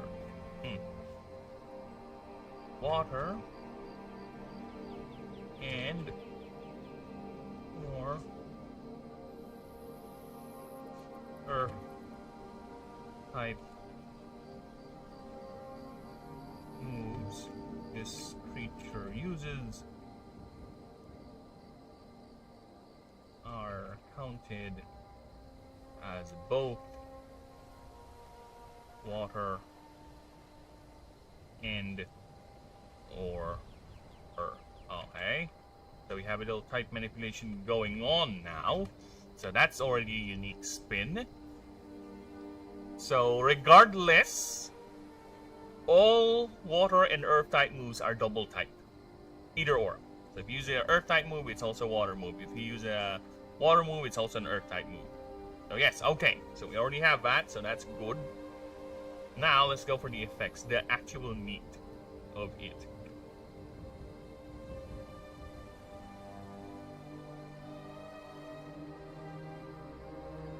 Oh shit. Oh shit. Ah! Oh shit! No, now! Alright, we are gonna binary helix this bastard. Alright. During... It's a mythic type. I think it can get away with it. And it's gonna be expensive as fuck anyway. It's gonna burn its reserves real quick. During this creature's turns.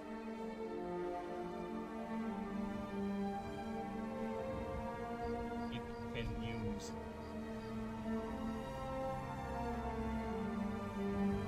and it has to be, you know what, fuck. It can use Now, how can I word this? Alright, just to give you guys the idea. The idea is it can use 2 moves per turn.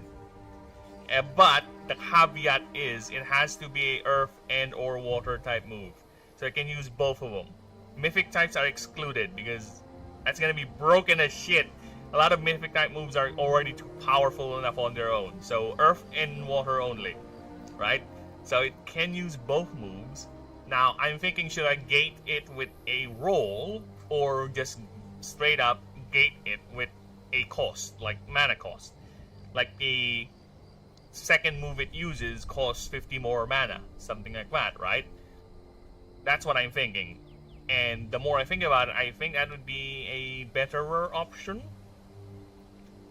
to do it that way, right? Instead of gating it. Because if I gate it with a roll, it's gonna undermine its warrior, or it undermines it being a very good or a master of both disciplines of schools of magic, right? If I gate it with a roll. And it's... yeah, and it's not that expensive. It's a chance. I kind of like the idea of it costing mana. It's gonna be 50% more costly, right? The second move you use per turn, so you can opt out. You can choose one or do the 2 moves, right? So it's a can. It's, or may rather. You may. It may use another earth and or water type move at the cost at no, that move, that second move, that move costs 50% more. Man, this is gonna be a nightmare once I get to program this in the actual PC game. But you know what? It's fine. Cost 50%.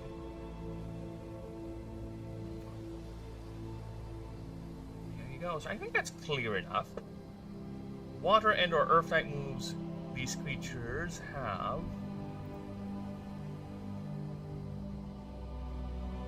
are counted as both water and or earth. Right. During this creature's turns, it may use another earth water type move before ending its turn. However, that move costs 50% more mana. Yeah, there you go. I think that is very good. I like that. Alright, that is unique enough and very straightforward. Not as complicated as it looks. It's just more costly. So, with that, believe it or not, I do have Old Man Bladder. I'm gonna go ahead and do a quick pee. I'll be right back. Fucking hell. Why do I have Old Man Bladder?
inspiration just clicks like that. I spent like 15, I don't know, 5 minutes, 10 minutes talking about struggling on what should I do, then it clicks. It just came out of nowhere. I was just checking the stream, was like, shit, yeah, you're right, this is how it should be. Inspiration is quite the fascinating thing.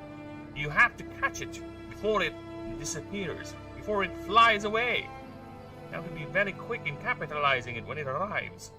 Otherwise, you're fucked. It's gonna be gone forever. As the song says, you only have one chance. Okay.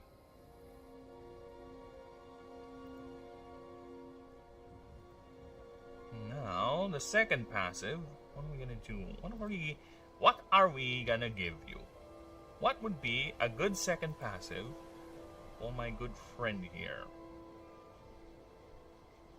Help me out here, Darko. What would be a good passive for you, brother?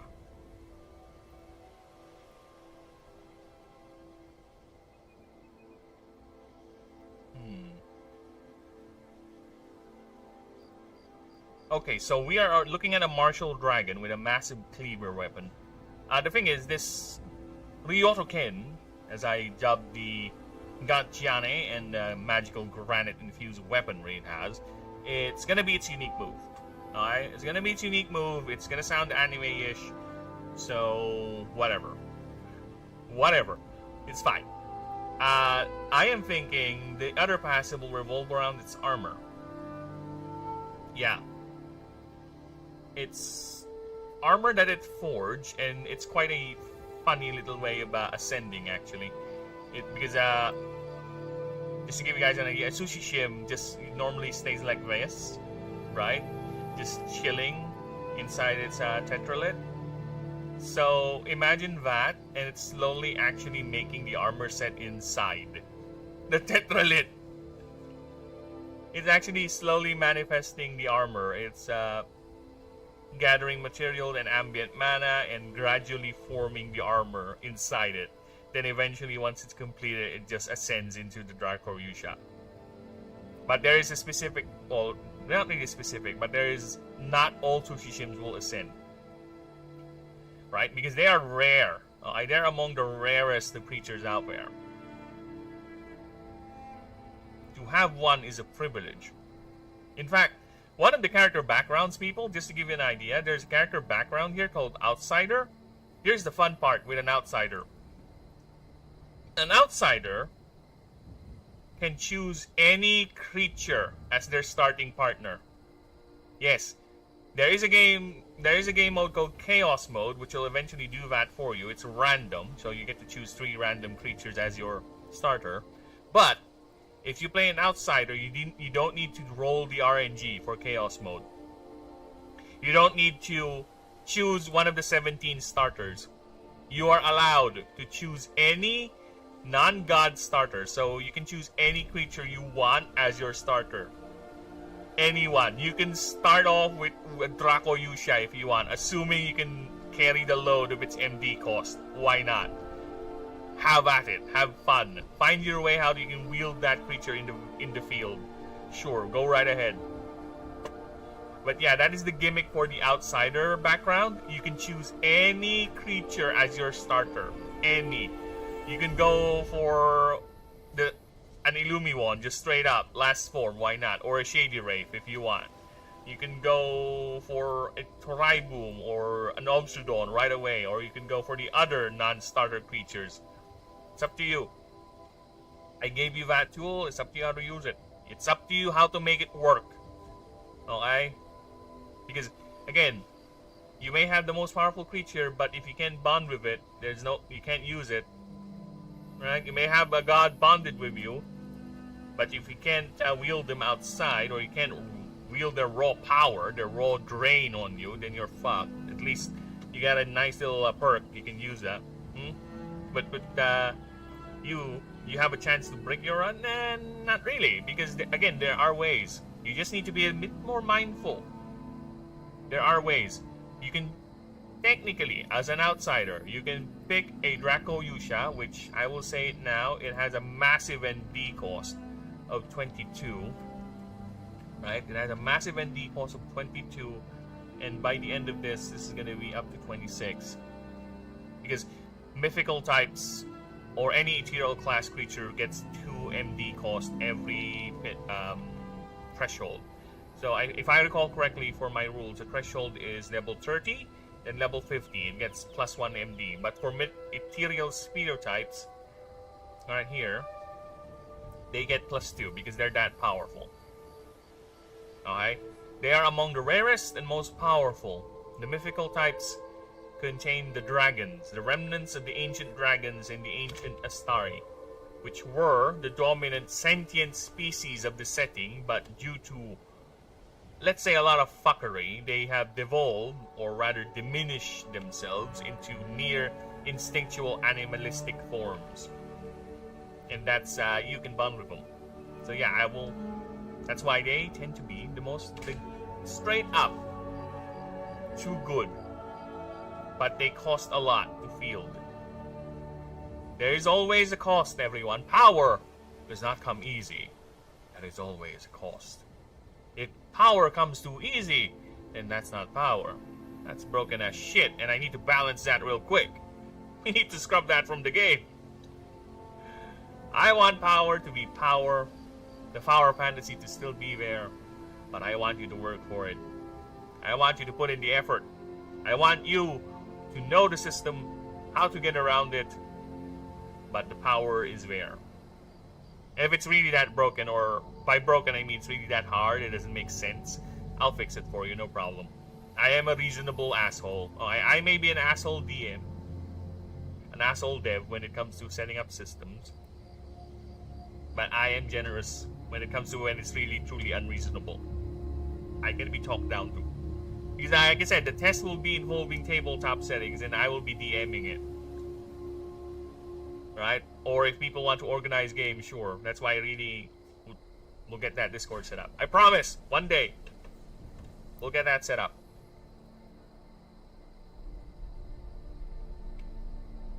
Now, let's go back. So yeah, I said I want to do the armor. The armor would be the next passive. Or should it be the weapon? No, I want the weapon to be its unique move. Yeah, the Yoroken will be its unique move. The second passive will be something to do with defense. This one is pure offensive. Not really pure offensive actually, because you can also use water healing moves or earth defensive moves as well. They just cost more. Right? So yeah, I think we're fine. It's very versatile. So this one I want to have it revolve around its equipment, at least. Right?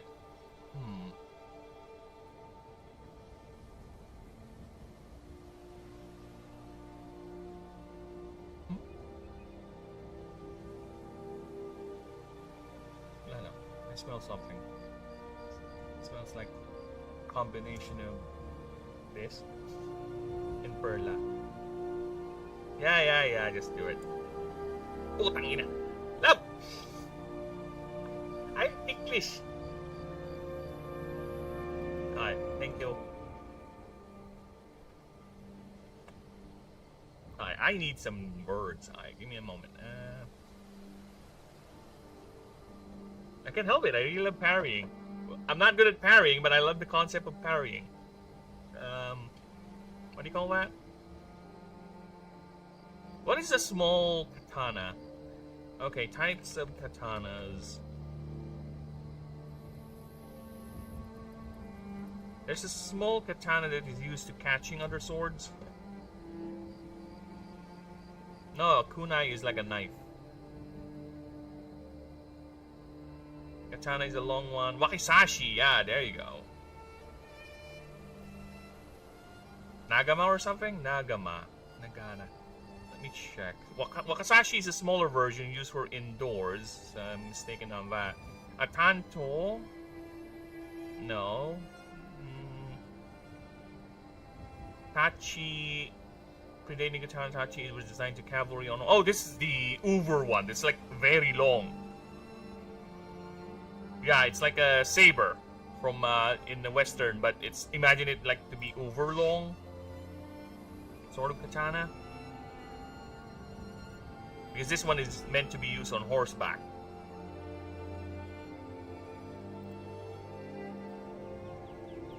Odachi is a massive two-handed blades. Okay, yeah. Yeah, this is the anti-cavalry weapon. Yeah, because you know how Japanese solve, or samurai rather, solve cavalry combat? They usually use spears, but you know what? Some people just use massive 5-foot swords.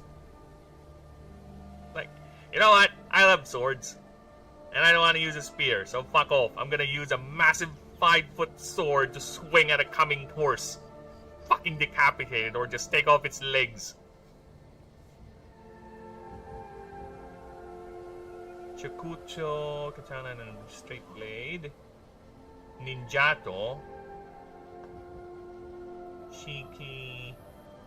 Wooden cane, guntail.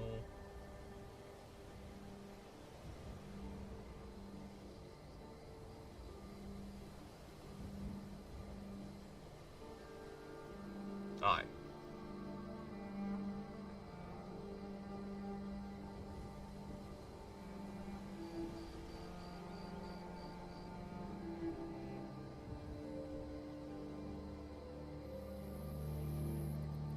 There you go. It's both armor and the parrying dagger.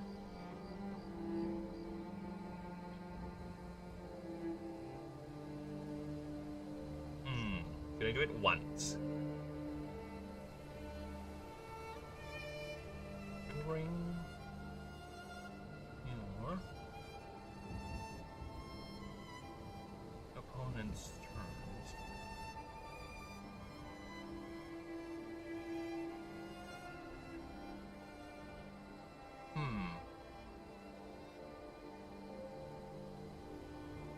Or should I just do this?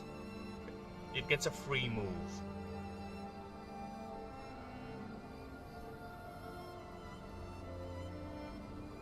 Yeah, I think I should do that.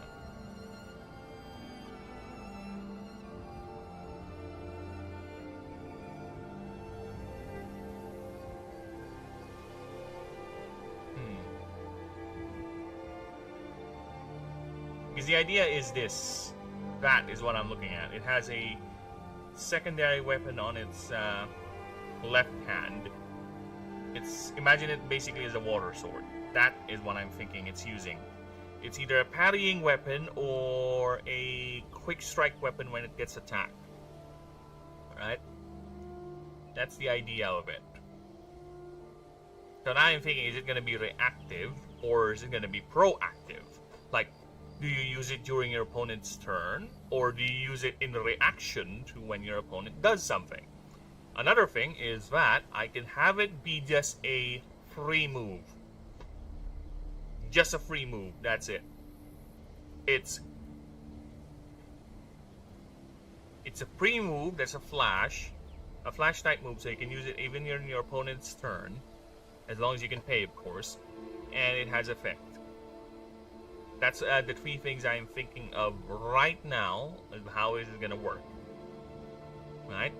It could even be a modular thing where one is in relation to the armor, so it's like damage reduction or something. The other is going to be the dagger itself, the short sword. Short sword.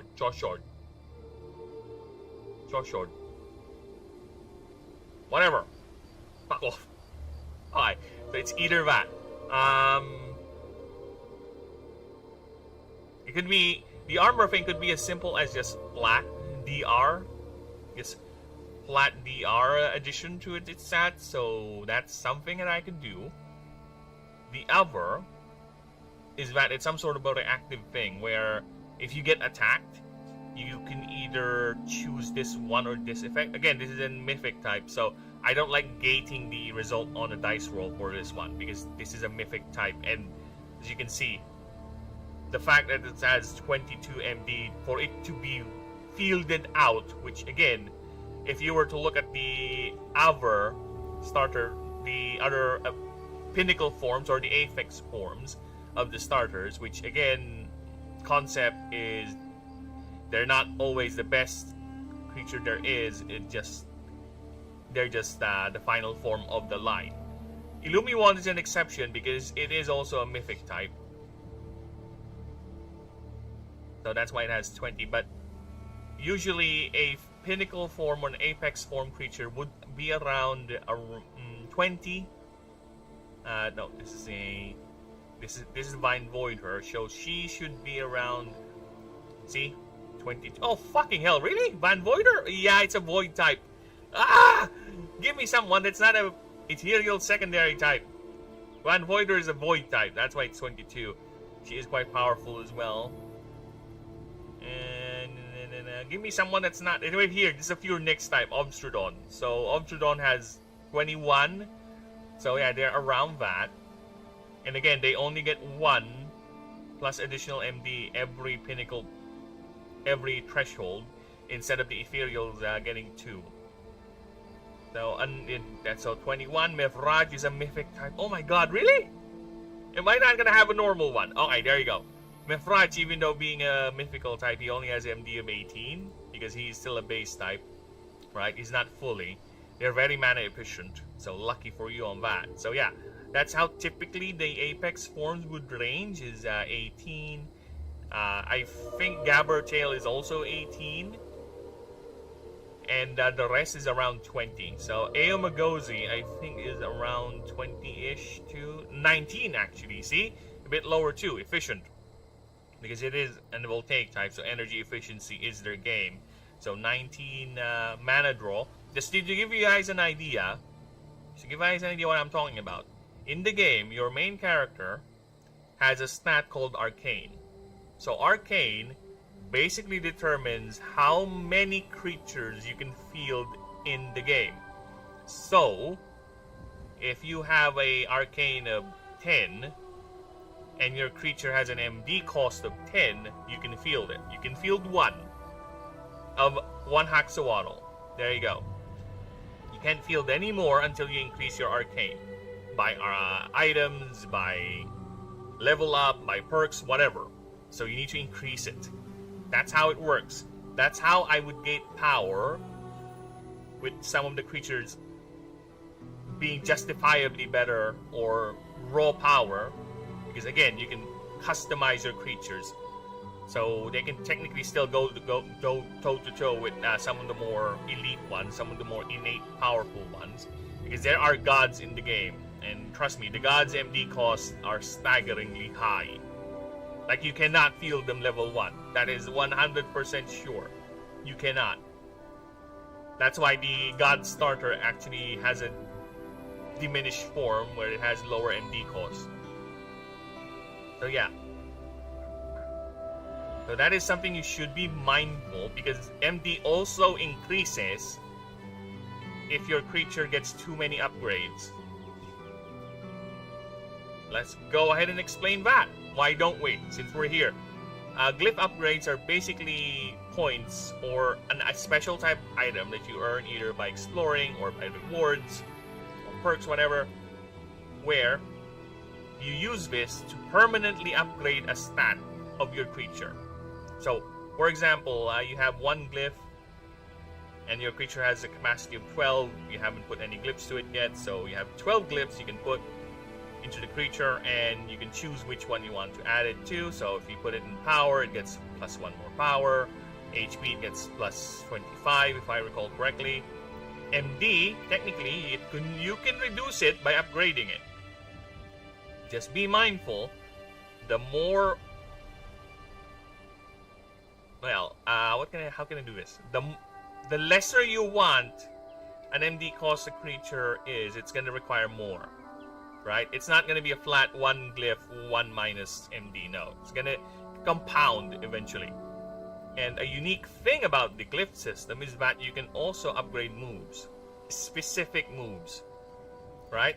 If you want your U-Flex to deal more damage, you just put a glyph in it. And it deals, instead of 40, it will deal 45 more damage. And if you eventually put in 5 glyphs into this move, this will have plus 25 damage. So this will be around 65. And the roll will be lessened from, instead of 15 up, it will be down to 14 up.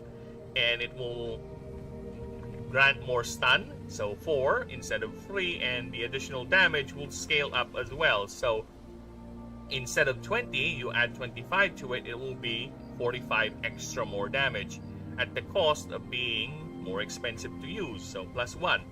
That's every 5 glyphs you put into the move. And don't worry about the glyphs. Once you put that in the creature, you can actually freely move it around, but you cannot take the upgrade from the creature itself now.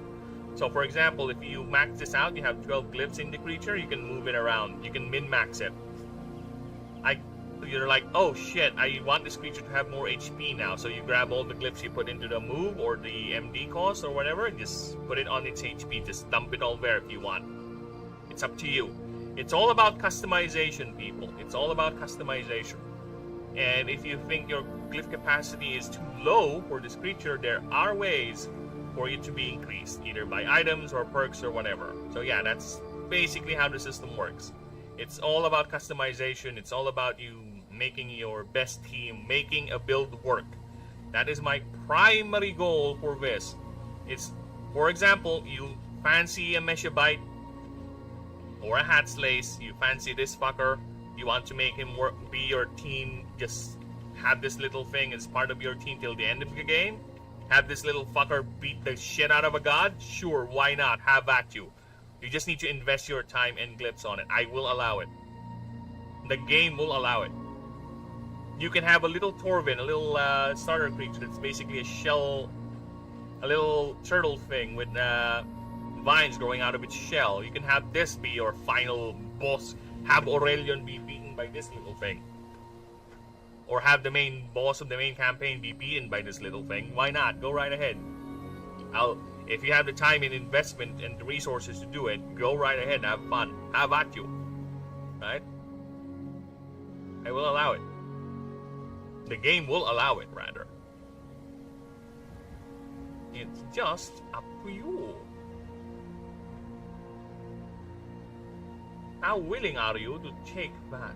How willing are you to go that far? Now, back to the passives. Yeah, I don't know. Let's just say, I'm more dreading now the fact that I have to study how to program, because a lot of the things with the systems I think will be a lot more easier, especially if we're going to do this with random people for the test. It's much more easier if I have actually apps or programs that will actually make things smoother, like a randomization app, like a map creator app, right? Something like that. So we'll see once we get there. For now, like I said, we're focusing on making the creatures and also the background stuff and rewriting some of the rules, which we will get to. We will get to proofreading that, so we can introduce that to people. Because I gotta say, some of those backgrounds are quite fun. The corpo background alone, I explained that earlier, is quite interesting. Very, very interesting. Where you literally are role-playing a salaryman, because isn't that the idea anyway? It's a role-playing game, so let's role-play a salaryman. Why not? Have fun. Go out there, be a corpo, and have fun and get fired. Or resign peacefully. And get yourself a new vocation. Why not? Let's do that. Let's have some fun. Alright. So back to my problem here with the passive. What are we gonna do with you? Should I go ahead and stand up or pee or something? Because that's the last time I think I got inspiration for your passive. Dude, I get moments where I'm just sitting at the toilet, just minding my own business. You know what you do when you're sitting in the toilet? Then all of a sudden, an inspiration will come into my mind. Oh shit, yeah, I should do that. Oh fuck, yes, you're right. It's not even triggered. I'm just sitting there in the toilet, focusing on what I'm doing. And all of a sudden, an inspiration comes into my mind. Oh shit, yeah, I should make that into this passive. This is right. Oh shit, this is a good opening paragraph for the blurb, for the background I'm working on. Like, the power of the human mind cannot be underestimated. How inappropriate it can be. It's like when you're sleeping, right? You want to sleep. I want to sleep. Let's sleep. And your brain is like, no, no sleep, no sleep. You want to think, oh, by the way, do you remember doing this? Oh, by the way, do you know this? Oh, by the way, do you know this random obnoxious little fact that you somehow forgot, but I'm reminding you now because you're about to sleep? Brain, I want to sleep. No, no, no, no, we're not yet done. That's how it is sometimes. It is annoying. But you know what? I appreciate you, brain. Because you keep things orderly for me. Most of the time. Sometimes. But a lot of times you're not there. You're somewhere. I can feel you sloshing inside my head, but sometimes you're not there. You're not working. Fuck you, brain. You know what? All that talking of the brain, I need to turn on the fan. It's kind of hot. Sexy hot.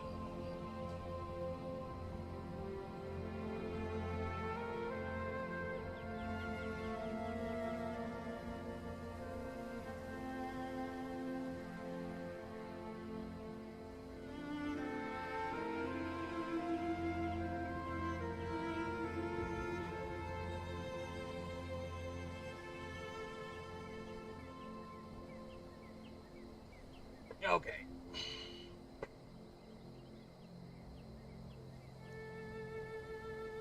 Now let's go ahead and make that a save. I keep on saying that, yet I still am here. Not thinking of what can I do with that passive, how am I gonna do with it. Come on, brain. Don't fail me now! I'm gonna make this work. How are we gonna make this passive come to life? What must be done? Come on, I know you can. Make this work. Okay. This creature, it's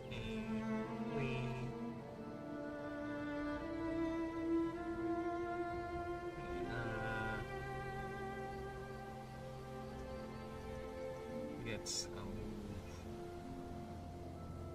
Hold.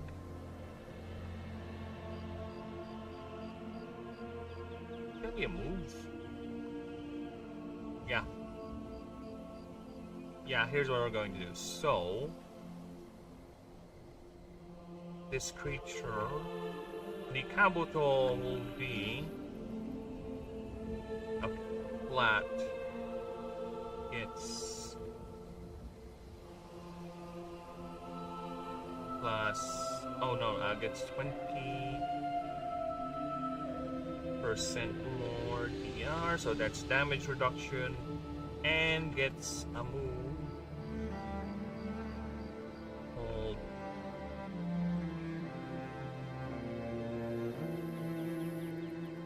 Slash. Why is there double cold? Only one cold is allowed, please. Alright. So why she slash? It's gonna do that. I'll pull that up. Okay, so it's a water. I don't know. Should I add passive move? No.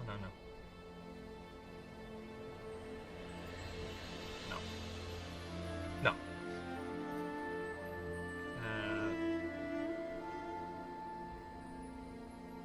It's... No casting cost? Fuck. Okay. No casting cost? No casting cost, because I think I have a gimmick for it. I have a gimmick for it. Yeah. I have a gimmick for it. Okay. Oh shit.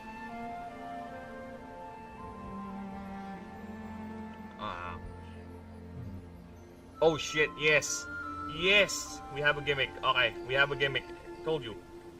Oh my god, the inspiration just flows through my brain! Ah, yes, I love this. This is interesting. This creature. It's a move called Wansi Slash. No casting cost. 0 mana, not all mana, 0 mana.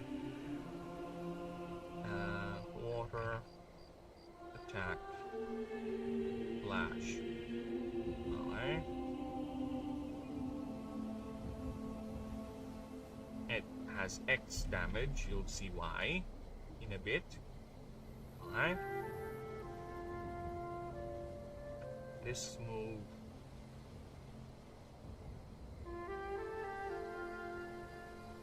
can only be used during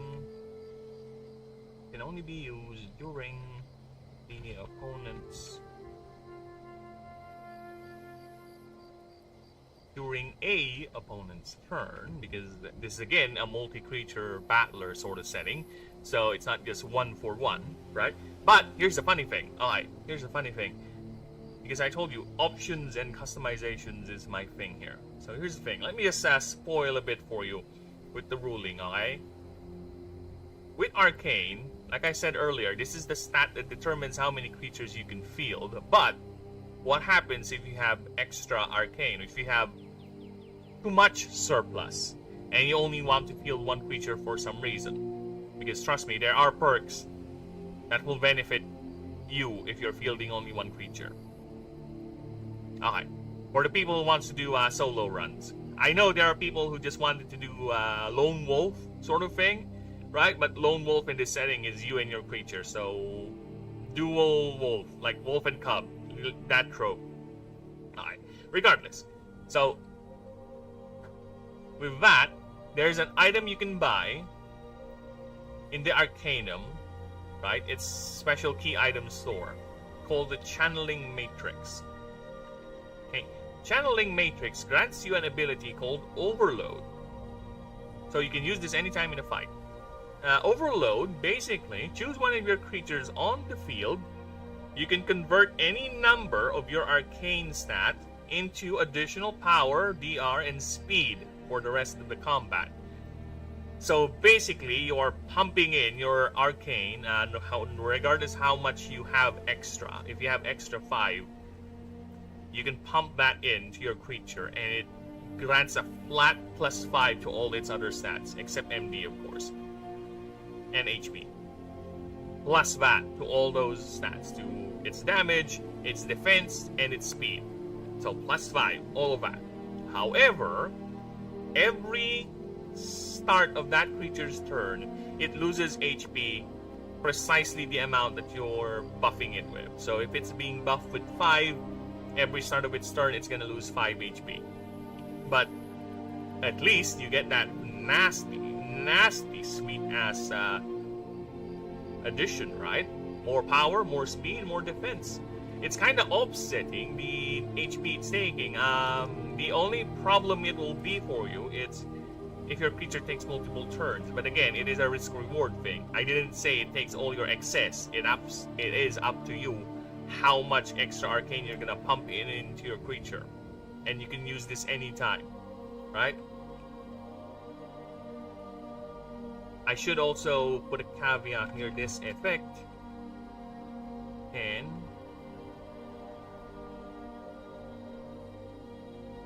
I'm thinking about that. Because right now I'm thinking it's fine to have this effect last forever for the rest of the fight. It's a commitment. You do or you don't, right? So we'll leave it like that. And no, what's that? Playable races. What the fuck? Humans. Humans. Hello, human. Well, we won't deal with you yet. We'll deal with you later, once we get to the proof reading thing. Alright. So yeah, there is something you can do with your extra arcane as well. It's my, the inspiration is actually from a fan favorite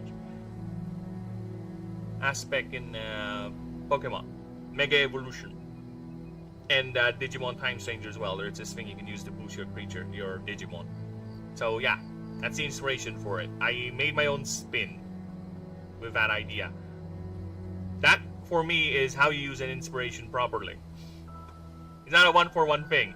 You got inspired. What if I make a system similar to Mega Evolution, but instead of just having it be available to fan favorite Pokemon, or Pokemon that are requested by the fans, and you just turn them into a meme, right? Again, some of the Mega Evolutions, man. I gotta rant a bit for Pokemon, okay? But some of the Mega Evolutions look fucking dumb. Like, literally fucking dumb or stupid, lazy, copy-paste bullshit. I have seen the Mega Meganium Mega Evolution. Okay, let me just show you that. Again, to each their own. Okay, to each their own, but this is fucking dumb. This is Mega Meganium. This is its Mega form. Right? It just fucking took the flower on its neck and just copy-pasted the whole thing. What the fuck is that? This looks more of a Mega Evolution than this bullshit. Told you, some of the Mega Evolutions make me want to die of cringe. It looks fucking dumb.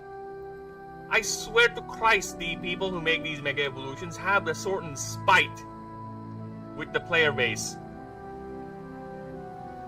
He decided to wear a skirt on his neck. Yeah. Dude, the Mega Starmie, it's a meme. People like it, sure, but for me, it's a fucking meme. Look what have they done. This is Mega Starmie.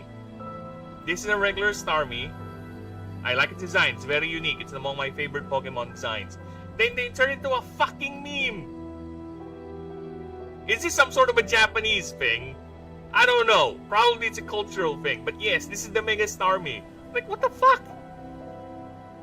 What the flying fuck is this supposed to be?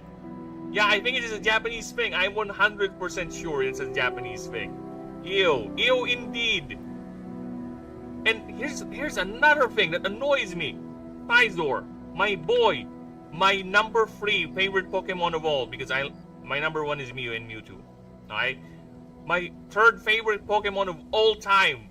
This is his Mega form. What the fuck is this monstrosity? You think this is cool?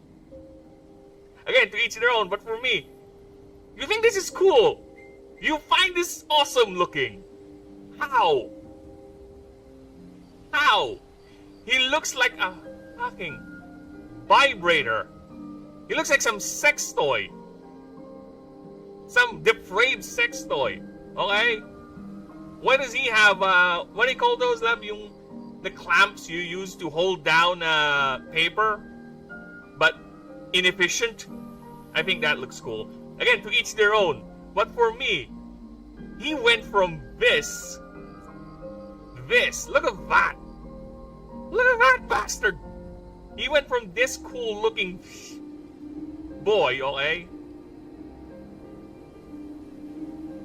He looks from this amazing looking bastard. Just look at that. Just that alone is radiating coolness. Look at that. Here. You can see why I'm annoyed, right? He went from this sleek looking motherfucker into this overly designed bullshit. That's my problem with it.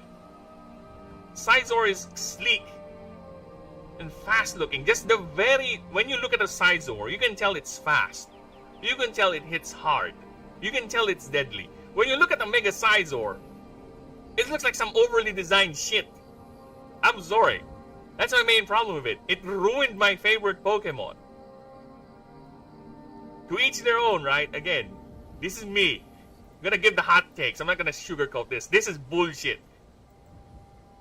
Licky is another one. Okay, I'm gonna continue. This is the last Pokemon rant. Okay, Licky is another disappointment for me. Okay, Lickitung is among my favorite Pokemon. I've seen people call this cute, but for me, he looks like a retarded 4-year-old with a bib. He has a fucking bib. You know that thing you put into the neck of a child when you feed it? Yeah, he has that. As opposed to how a Lickitung... Look at how cute Lickitung is. Look at that. Look how cute this motherfucker is. And you turn him into this? Into a... I don't know. He sounds like someone who's... one of those people who love to roleplay as little children, even though they're adults, with a feeder fetish? That is how he looks like to me. He looks like someone who's a 40-year-old obese fucker who wants to roleplay as a little 4-year-old baby who loves to be fed gerber while wearing a bib and a diaper. That is how Licky looks to me. He went from this cute little bastard right here. Just look at him. Look at him. Look at him. To this annoying, ugly piece of shit. You could say he has 2 egg vibes on his hands. But they're open. I think they're fine. Yeah, again, to each their own. But for me, yeah, they ruined my boy, brother. They ruined my boy. Same with Licky Tongue too. A lot of the Gen 5 evolutions. Oh, I don't want to go to Electivire and Magmortar, but here's how they look. Yes. No more. We're not gonna continue the Pokemon rant. But yeah, a lot of the Gen 5 evolutions just make me, what the fuck is this? But going back to the Mega Evolutions, I swear to God, they have some contempt. They have some contempt with the people who love, because Mega Evolution is among the most popular gimmicks they have with Pokemon, and I think they just got forced into making a new set of Mega Evolutions, because some of those choices with the Mega Evolutions, man, they're fucking odd. Contempt is what I would use as a term to describe some of their designs. Like, oh, you like this, huh? You don't want our new gimmick? You don't want our new gimmick for Gen 9 and have Mega Evolutions, huh? Okay, here you go. Have this ugly motherfucker.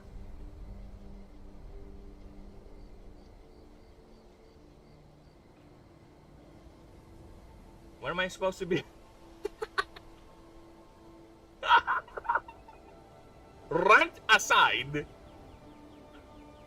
What am I supposed to be doing? Oh, yeah.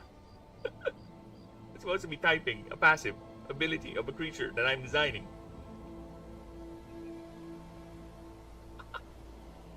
Granted, there are designs I don't like with my own making, but again, it just so happened that they look like that because that's how they should look like, at least in how the lore and how the concept worked out. So I'm fine with that. Again, if I design creatures, if I design my creatures to be following what I really find cool, they will all look the same. I don't want that. I want to be a variety. I want, let's just say, people who likes this sort of, let's just say, okay, let's put it this way. Eudynasium like Mega Sizor, right? I want my designs to be just like that. I want to make a design where I'm okay with and people will find cool. I want to make a design where I think I fucking made something ugly as sin, but people will find cool, right? Because when I do the designs, it's more on how it fits the lore and the gimmick of the creature. I have no idea who Sizor is. That's the red guy, the Pokemon I showed you earlier. That's Gen 2 Pokemon. This guy. Let me just show you again. This guy, right here. He's a second gen. He's a Gen 2 star Pokemon. He's an evolution of Scyther. This guy. Scyther is among my favorite too, actually. That's why I was so happy. Dude, I was so happy when Scyther, this cool motherfucker, evolved into a Sizor Gen 2. Wow, look at that. Look at that. And they made this thing too. This thing I'm okay with, but it's too... This is the main problem of Pokemon designs for me. You can tell which one is the modern design, right? Pokemon used to have, even though this one, Scyther, has a lot of angles, a lot of lines with him, it is simple. It is quite simple, right? Sizor 2, you can tell, right? This is Gen 1, Gen 2. This is Gen 7. You can clearly tell they are running out of ideas and concepts with some of the Pokemon designs because this is some overly designed shit. Like, I want to make a Pokemon that wields axes. Okay? Literally have it wield axes. Again, it's fine, it's their design. But for me, Pokemon lacks this cohesiveness with their idea, where it's just basically whatever they feel like. Especially with the newer designs, it just comes off like that. It gets too much nonsensical for me. Which again, I kind of feel like a hypocrite saying that because I have a design, I have creatures here that are literally wearing armor. Okay? But then again, I have explanations as to why. It works in universe, it works in world. I don't know what the fuck is going on with the Pokemon world, why they have those types of animals. Because Pokemon are technically animals. I don't know if they reversed this, but the last time I checked, Pokemon does not have any other animals in that setting. They used to, with the anime and with the cards, but they eventually did not or stopped showing other animals. Everything is a Pokemon. Everyone is a Pokemon.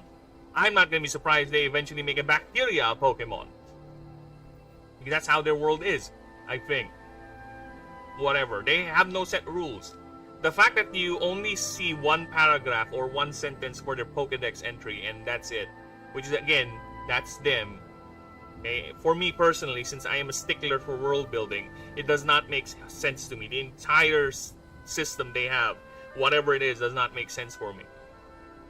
That's why I was like, what if, let's go ahead and make a creature battler right now and use what you really like, the lore building, the world building.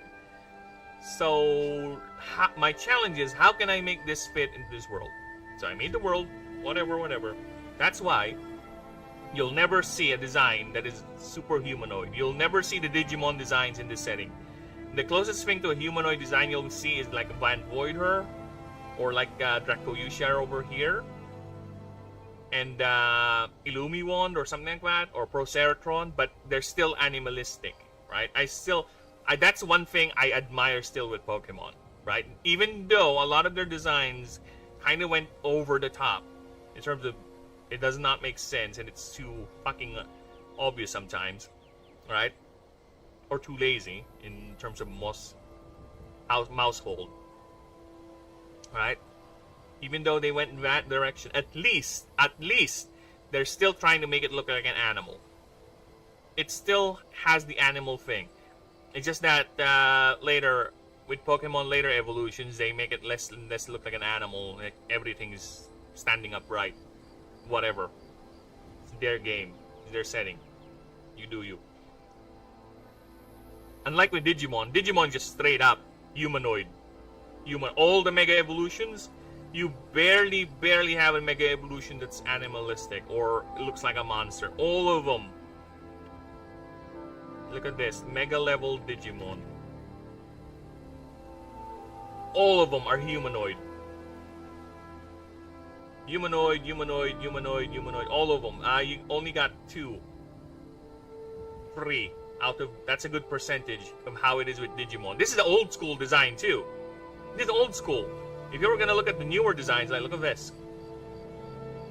Humanoid, all Mega Evolutions. Humanoid,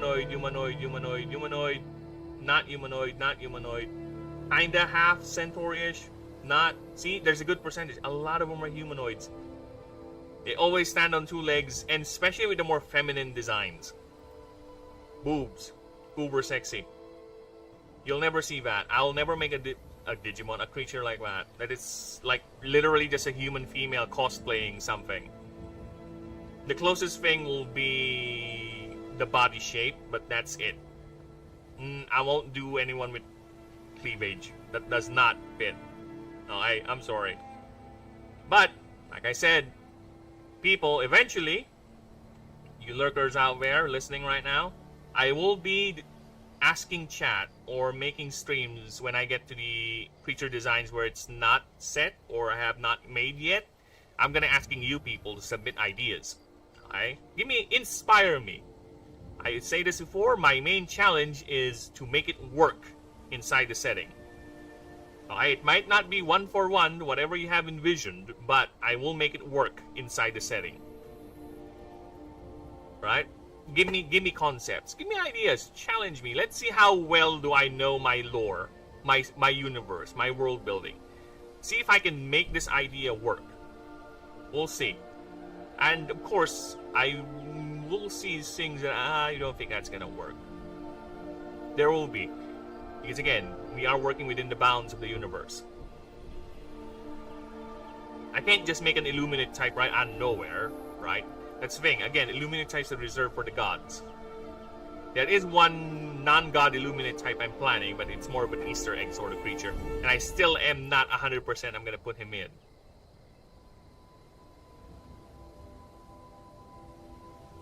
This move can only be used during a opponent's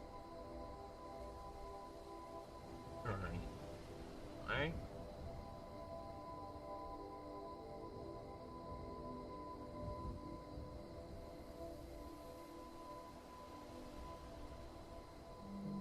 X is the number of water moves used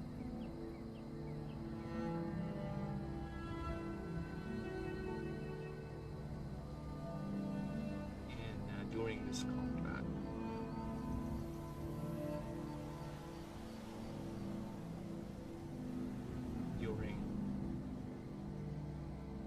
Oh shit. Fuck. Okay.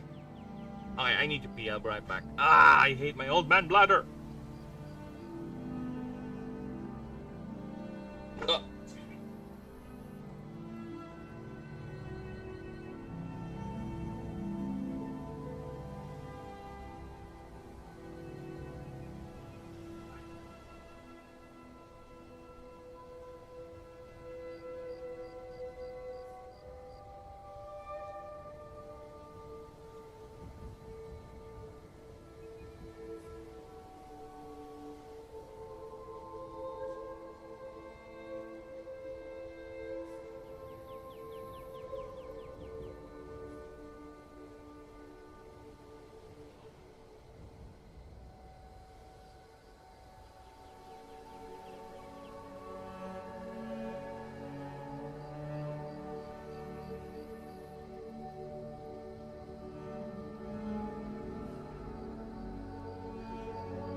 We're back.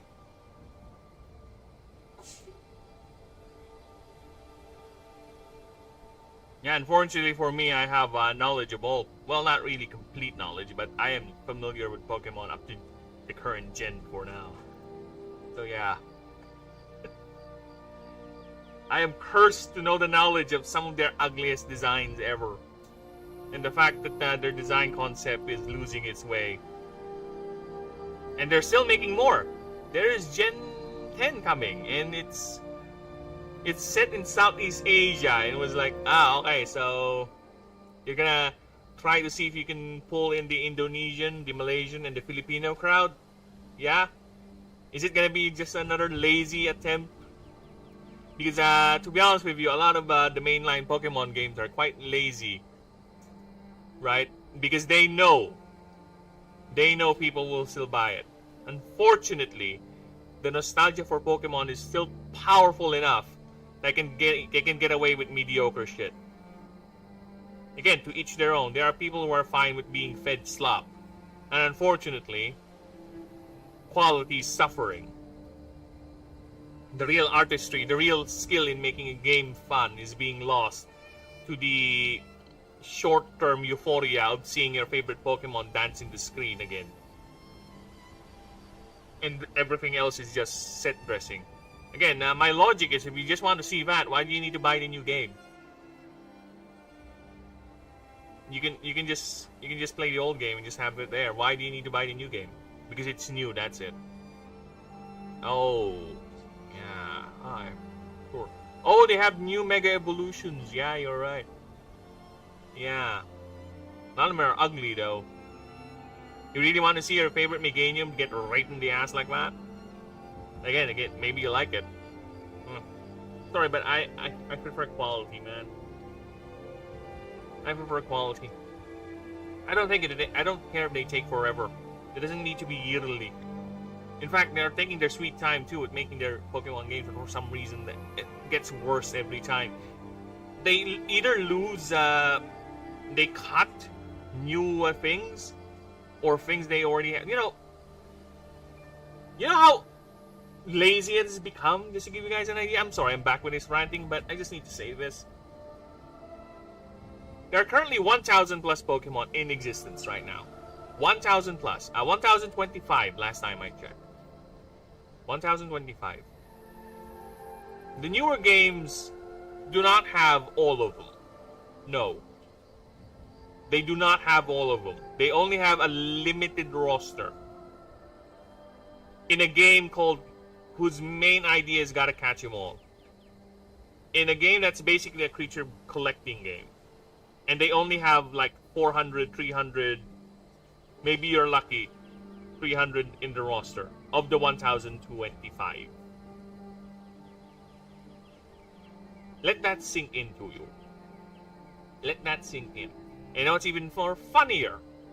Ha ha, funny. Ha ha is annoyingly ha ha.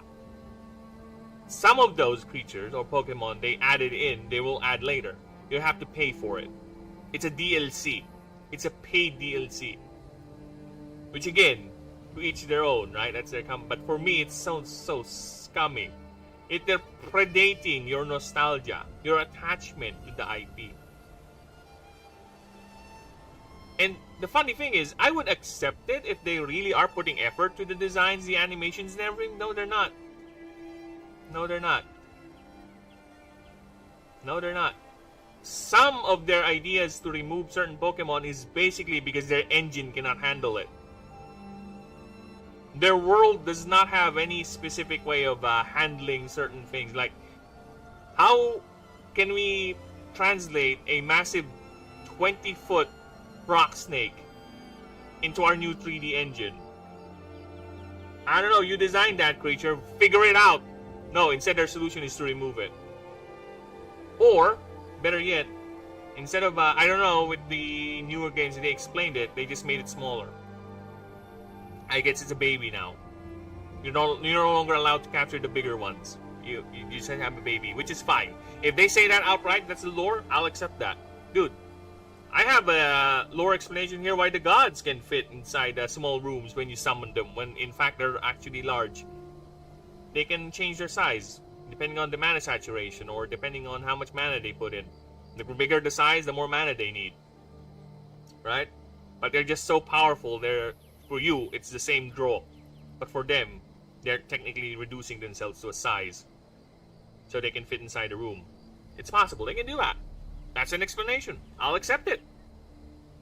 I don't know about Pokemon, but I think it's more of a technical thing. With why they don't have the bigger cast. Because there is literally a whale Pokemon. That's very big. Like the largest thing in the entire setting. It's very big. Uber big. Granted, I will make a creature that big as well, but I will make a caveat that you can only capture the small ones. The bigger ones, no, you're not allowed. They're a protective species. You can capture the juvenile ones, the small ones. Then once it grows to a specific size, you have to let it go. Or you have to stymie its growth so it doesn't grow bigger. There are rules and regulations. X is the number of water moves used. I need to put a caveat here by both you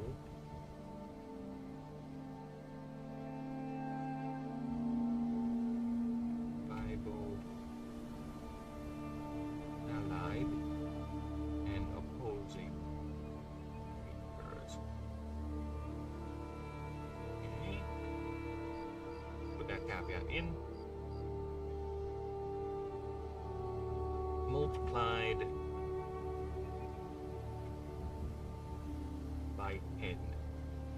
There you go. Now, here's the balancing part. This thing refreshes. So this thing charges. Alright?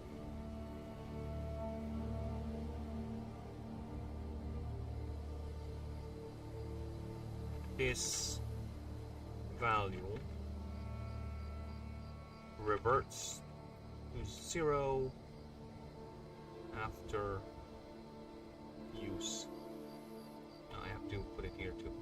This value reverts to 0 after this move is used.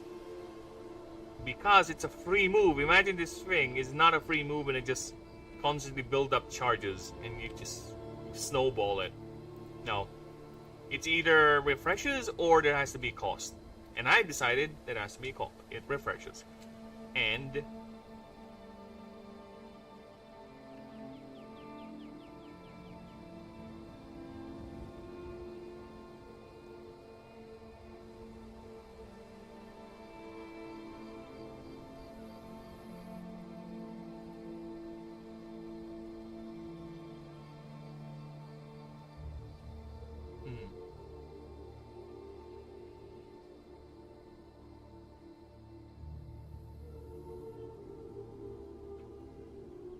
okay. So basically this thing gives it 2 moves.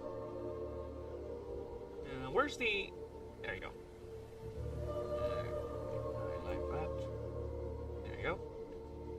0 mana. Earth. Defense. There you go. It's also flash tag.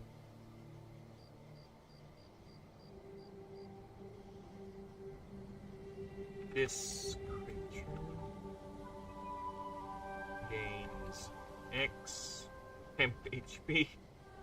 I heard that, love.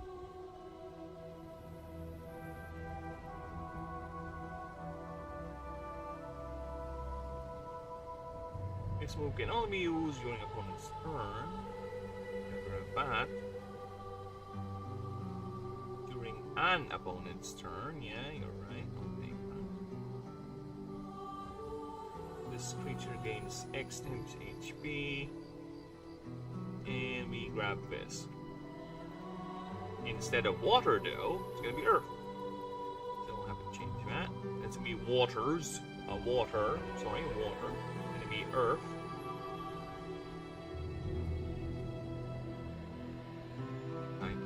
There you go. So, should be here. That. Oh, sorry. There you go. Water type moves, and we'll have to put this caveat in as well. These moves do not count towards this creature's move slots, or do not occupy, rather. Do not consume. Consume this creature's move slot. So you have technically 7 moves when you have this passive. So we'll take that. There you go. Let's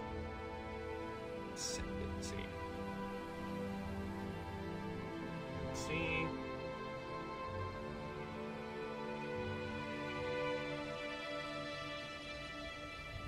Water, earth type moves. See, if I'm not that ambitious with my passive and just go ahead and just make it as generic as this, I would be done already. But no, I'm the bastard who has to make everything so ambitious and so different. Taking me forever to design these passives. You know what? It's fine. It's fine. I'll take it. I'm happy. And what better way to make the creature fun to use than to give it a fun passive? You know what I'm saying? Yeah, exactly. So what else we got here? Just making sure everything is topsy-turvy with the stream, since we're running at 3 hours already. So how are we, stream? We good? We good? I stream, we good? Nice, nice one, stream. Thank you. Okay, how about Twitch? Twitch, you okay? You alive? You kicking? Oh, Twitch is okay. Ah, interesting. Dude, whenever I look at Twitch, the first thing I see is a message with just says "fuck you," because Twitch has this activity feed, and I don't filter it out, or I don't clean it out every time. So every time I look at Twitch, I see this message from my friend who donated $10 a few days ago. It just says "fuck you." You know what? Yeah, that is correct. I am very fuckable. Gotcha. Gotcha, bitch. Water moves. Deal. 50%. Oh my god, I'm losing my brain. Okay, HP. Your primary stat is your power, because you are a dragon. Not just any dragon, you are the martial arm of Mahos Magushe. But even you failed. Okay, so HP. Let's see, how much HP are we talking about here? What's the range? I think I want to give him 220. 220 HP at level 1. Your power stat, you're gonna be massively powerful with my... I think it's... Pat Cat. Oh, Pat Cat! Pat Cat. Look at the cat. Is he Pat? Yes, he is. Look up. Look up, the Pat is cat. I want to slap the cat. He gets power 2. He gets a very substantial DR. I would give him 18. No, 20. Just flat. Flat 20. Okay. Energy, he is a dragon. They are not good at channeling mana, but they are quite power hungry, you know what I'm saying? So, I think I'm gonna give him... Let's give him 18. Oh, no, wait. I need a good reference point.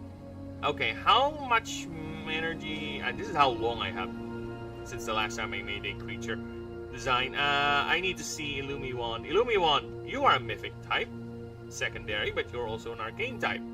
How much energy do you have? He has 25. Okay, let's check out the others.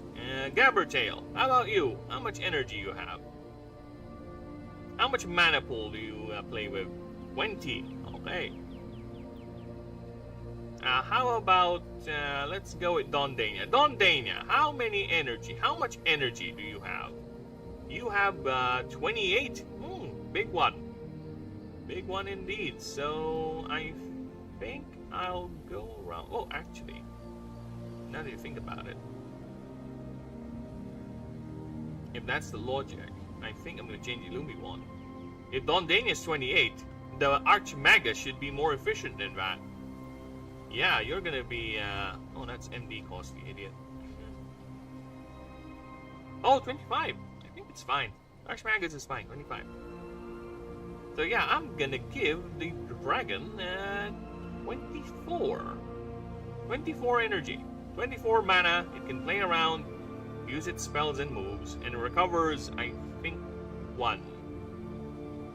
Or 2. I think it recovers 2 mana every turn now. 24. There Speed, you should have a decent speed. So I'll give it 89. Yeah, 89 is a decent speed. And in terms of an upgrade capacity, I'll give it 25. There you go. So let's get this computed by my annoying calculator. Hey, you calculator, compute this for me. Let's go to my notebook. Level 50, please. Level 50. Stats, please. I'm bad at math. I need a calculator for this, unfortunately. I'm horrible at it. Math and me, we ain't friends, bruh. We ain't the bestest of friends. Math and me, we have a certain relationship, and it's mostly I hate you. That's our relationship. Okay. Damn, 51 power stat? Fuck off. This guy's gonna fuck you up. 1, 4, 4, 5. Dude, it's too high. I think it's fine. It is a dragon. Fucking hell, yeah, 51. Very skilled Gal doesn't have this. Okay, I need to double check. Okay, I think I need to change some numbers here real quick. Okay, it's either I need to see the Goddess of Death. How much power does she have opposed to this guy? The Goddess of Death has a power of 50.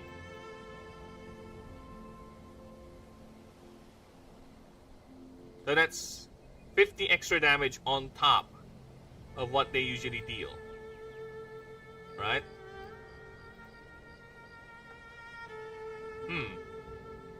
I think we're fine. I think we're... I can't let that slide, man. 6. You're gonna be at 55. Fuck you. Very gal. You're gonna be at 55, alright? The Goddess of Death needs a little buffing. Alright. We're fine. Now I can accept it. Energy is at 33. Speed is at 113. 26. 41.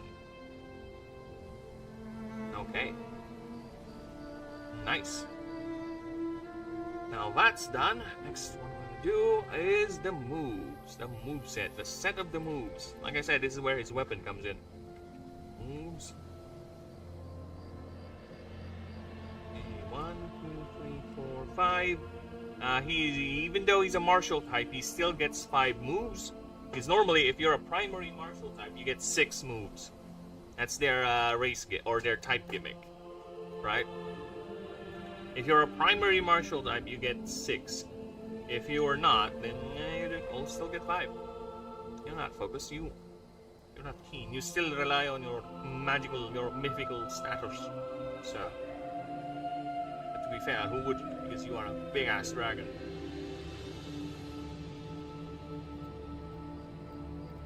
You're that big. Alright.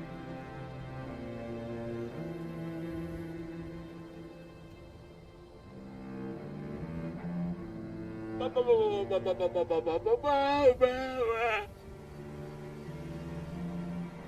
gotta go now outside. Is it spaghetti time na ba? So she's still gonna... So mga later ba? So what? Probably later tonight? Okay. Should I go?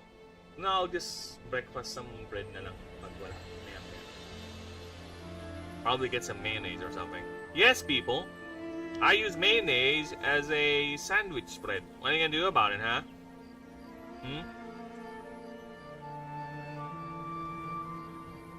Lab? Oh, fuck, yeah. What are you gonna do about that? Now, where was I? Ah, yes, move type. What am I gonna name his moves? Yes, kid?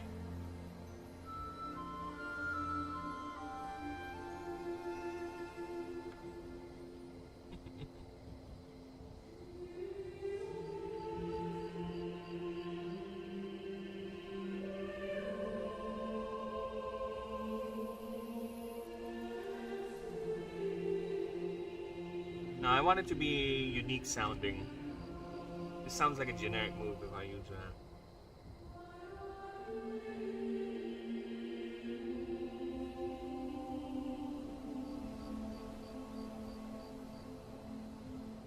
Sorry, my cat is looking at something outside. Kid, what are you looking at?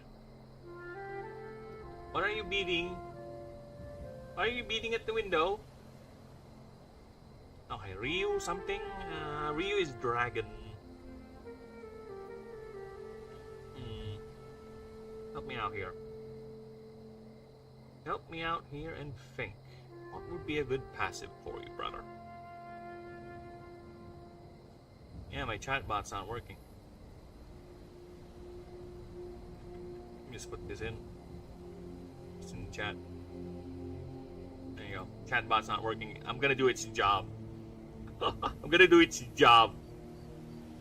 Fucking stupid chatbot.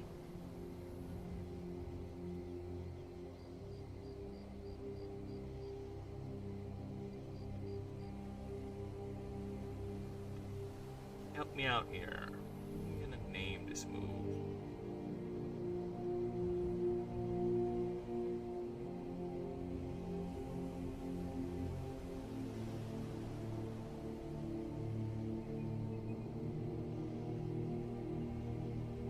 Does it actually show on the vertical? No, it does not. So I don't know why it does not show in Le Vertical, but whatever.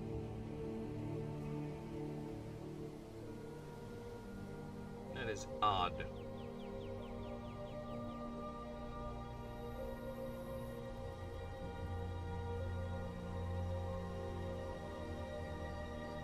Alright. Let's continue. No,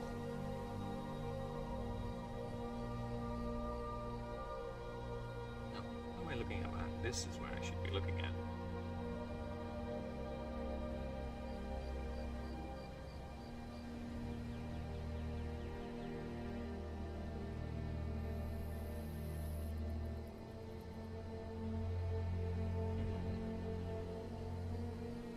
I need some inspiration here. Just need some move names.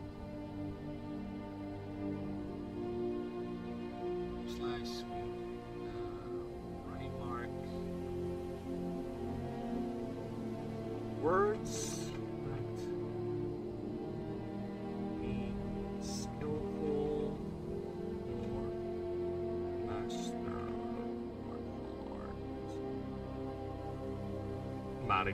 martial arts. There you go.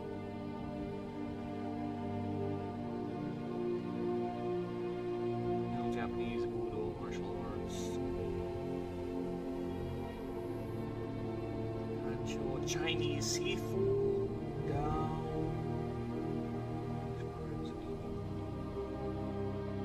Virtuoso. No, maestro. It's more of a Japanese sort of thing going on here. Japanese angelic.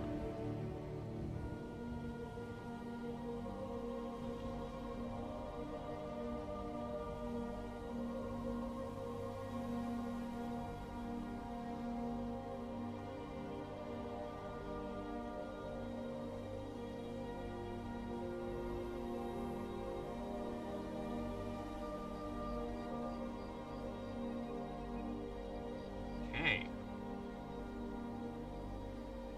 I think we're gonna go with this.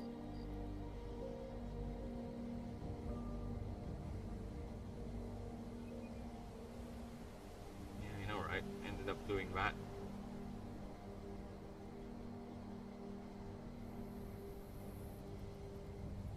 Okay. Now, I need to think of what it does. Because I know it's going to be an attack using a greatsword, that's 100% sure, but it's a double-bladed greatsword, so it swings, right? it's gonna be a cleave effect, that's for sure. It's a wide hit. It's a mythical type, so it's both Earth, Water, and Artifice. So yeah, again, it's a mythical type. So mythical types are multi-type moves. They cover a lot of types. So you swing, you hit. What does it do?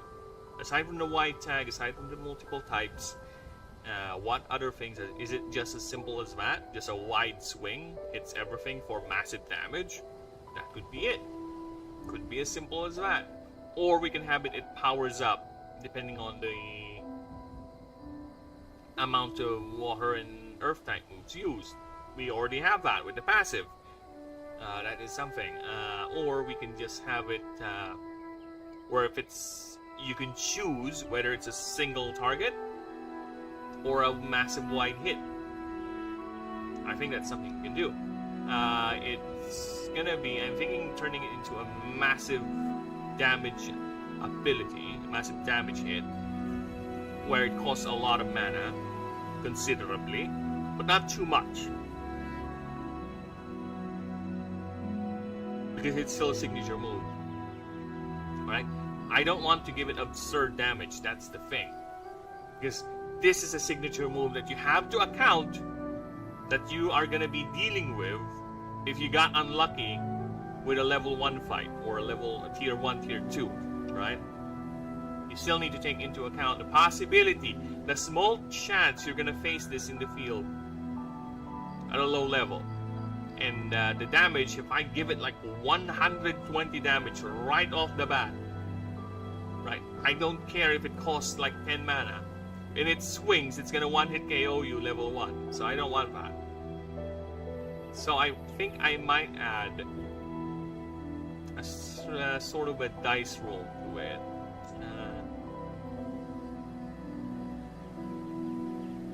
Give me a dice roll to it.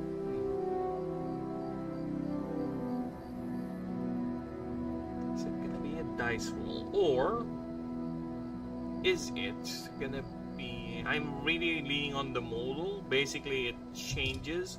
You either swing it for massive focus damage on one target, or you swing it for an AoE.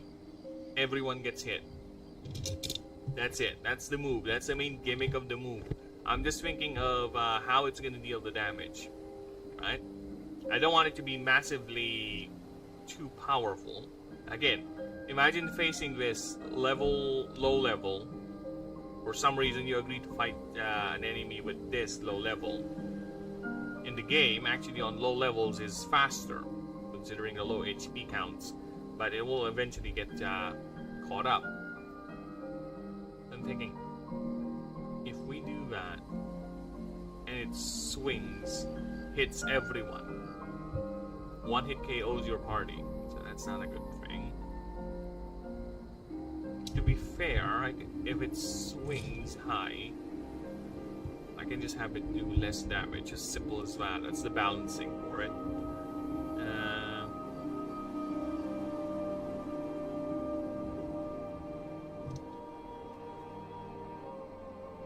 How come we gonna do this?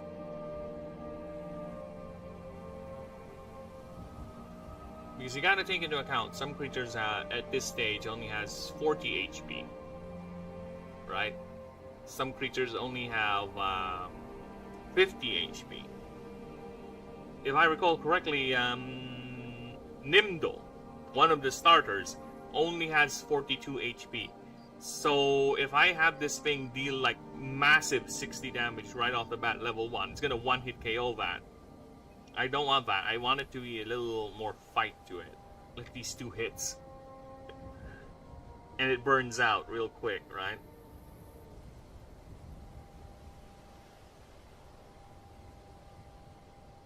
If I make it into a free move, basically its casting cost is the same regardless of how many upgrades you put into it.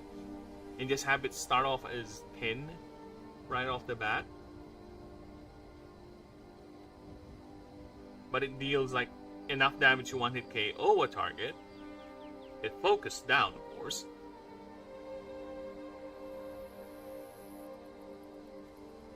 I could do that actually. However, we'll have to reduce its energy. We'll have to reduce its energy. If I'm gonna make it into a flat 10 casting cost, regardless, right? Regardless if you upgrade it, it has a free tag, so meaning its casting cost will be the same all throughout. It's not gonna change. It's not gonna decrease, increase, whatever.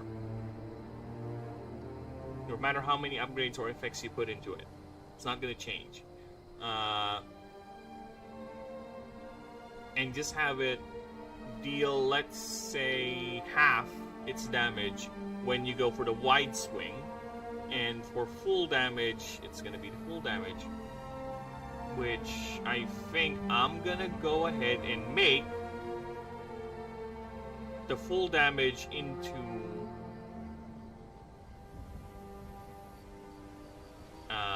let me think here for a bit. The full damage, I think, level 1. Yeah. He's prepping na dispag na. How close is it to be being done? So yeah, I think if 10 mana at the start of the game is a lot, to be honest. And if it's only gonna do 60 damage level 1, that's not too good. You abusing the cat. You're giggling with the cat. You hug it so much. So tight. I'm envying.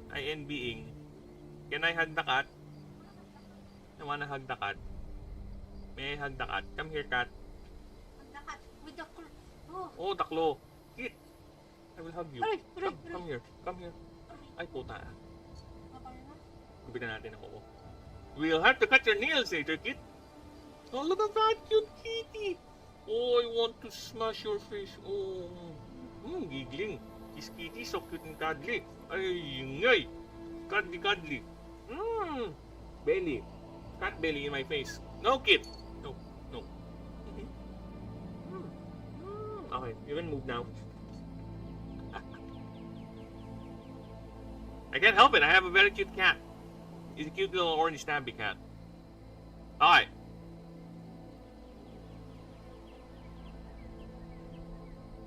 I think the safe way to do this... I really find it cheap if I do it like that. Like level 1, boom, one shot you.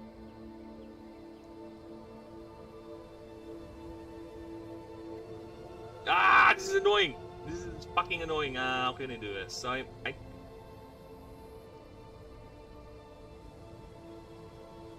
can't just make a one-shot move.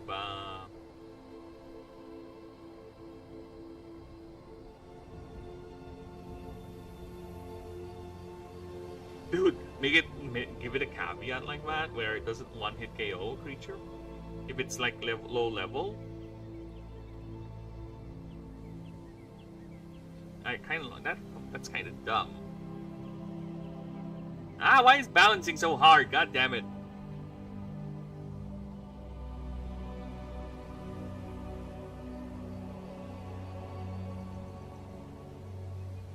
What if? Oh yeah, you're right. I think that's how we're gonna get away with it. You can't keep getting away with it. I think I know now. I know now what to do. I think I'm getting an idea now. How we're gonna make this work.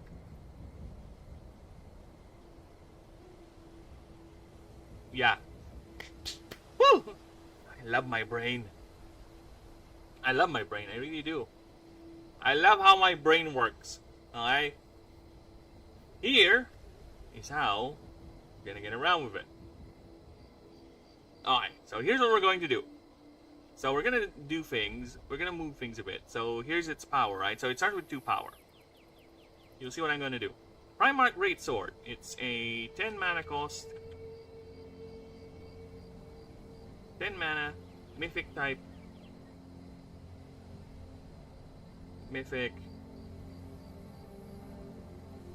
Artifice.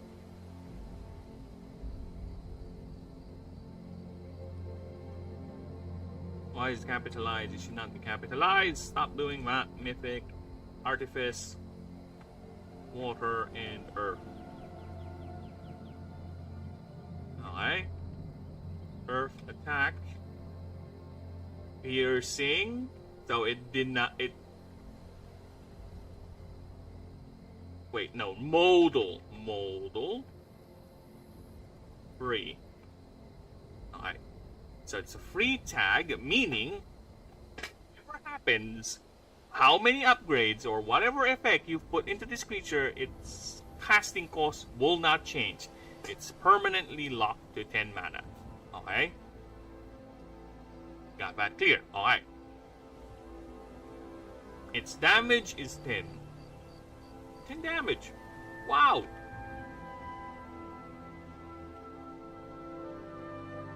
Utterly useless. Wait. I just realized what I thought of is dumb because that's how it works.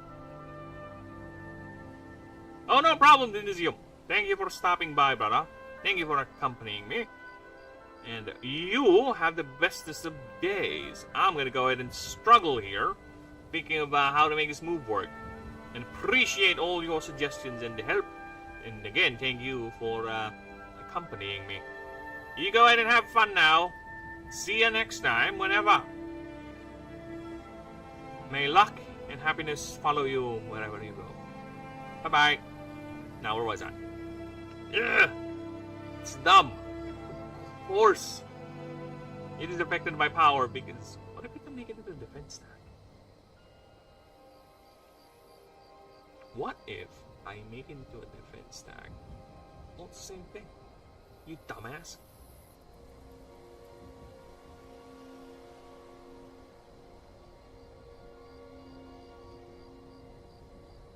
Fuck. Oh, no. We're fine. Alright. We're fine. Got it. You can choose whoever to give this move a piercing tag.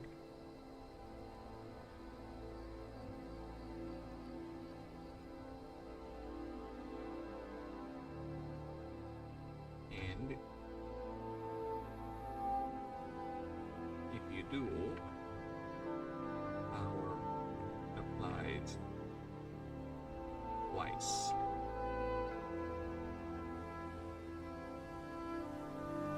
More damage calculation.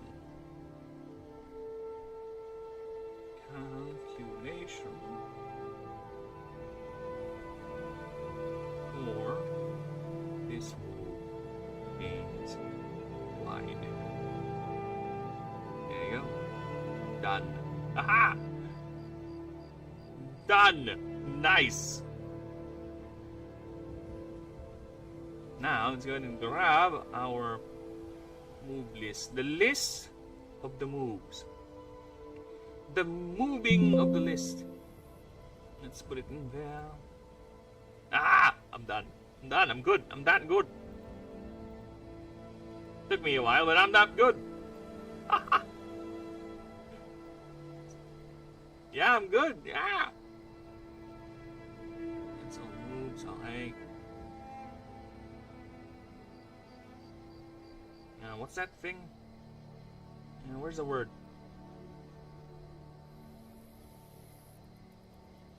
Where is the word? Word. Bird.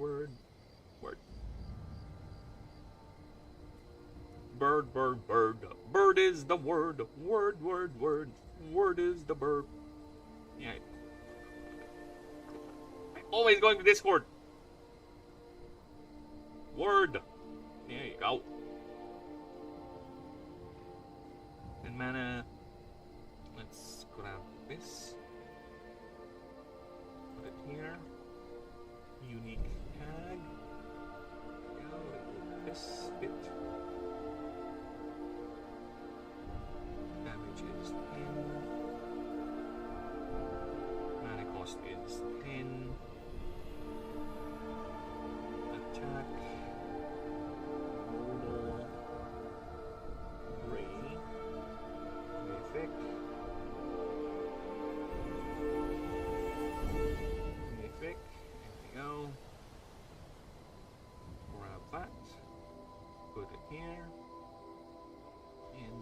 la.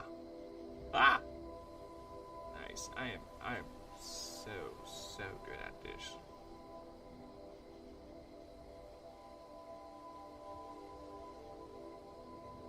OBS, where are you? There you go. Right. Okay, now I will give it a generic martial type move, which is just basically jab. Where's my move list? God damn it! Jab, jab, jab, jab. There you go. 240. Alright. Jab is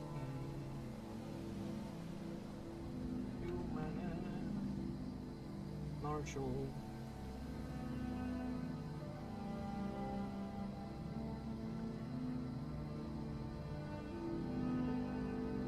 Attack.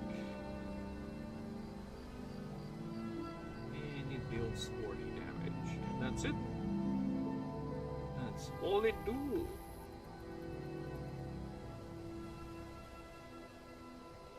Level up. Moves.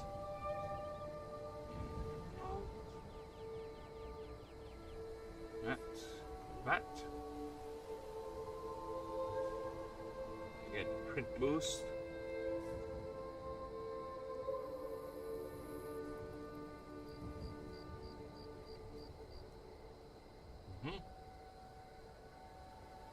Three. Stream. No, not stream. Where are the mythical types? Where is the dragon claw? Draconic claw. There you go. That's what I'm looking at.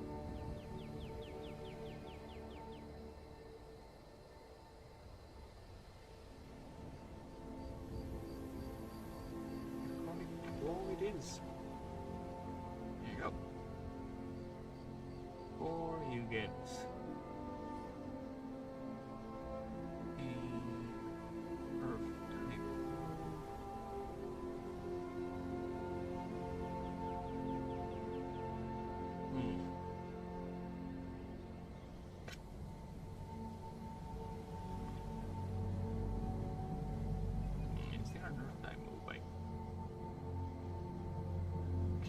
here.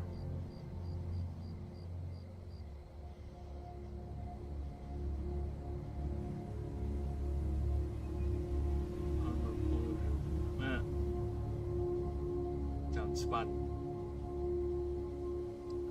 Crush. Earth Crush. Yeah, let's grab that. Wait, is Earth Crush a unique move? I don't think it is, but let me just double check. No, it's not. Alright.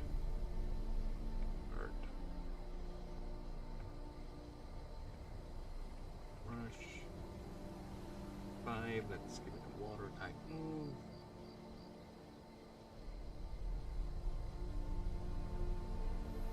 Let's give it a light boy.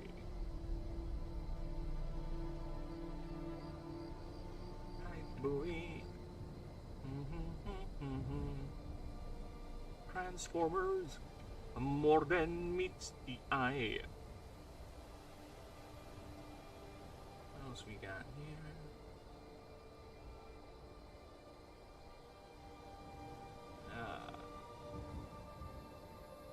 Yes, waterfall. No, too powerful yet.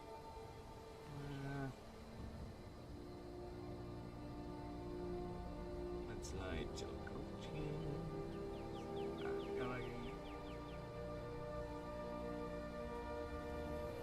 Nice spike. No.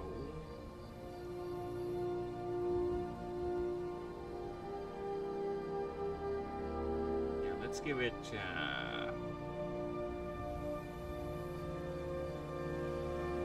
full touch. No.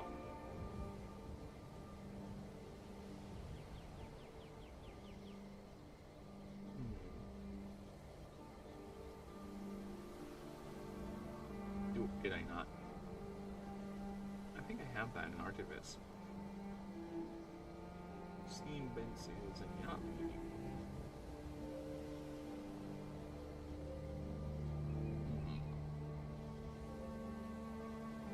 Alloyed sweep. Optimize. Good water move here. Help me out. Night slap is fun.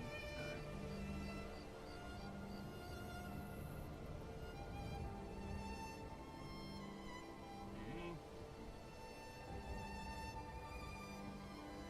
11.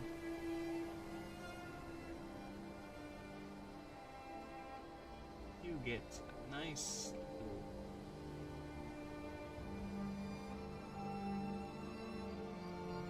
jab. Oh, not yet. Up. Yes.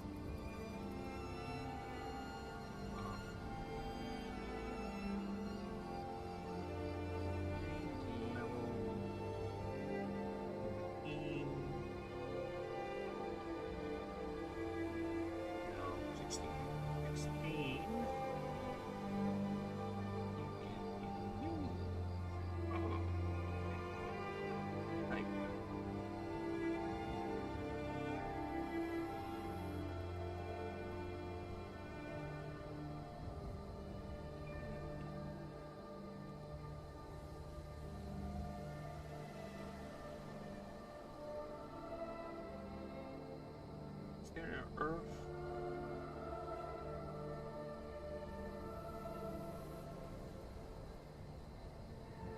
Nothing, huh? Or I don't see much.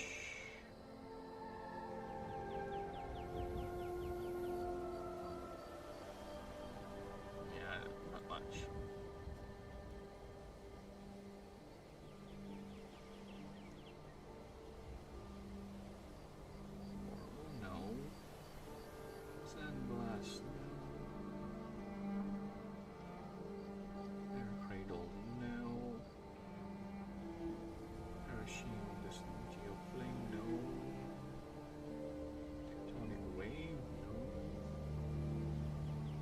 Probably not yet.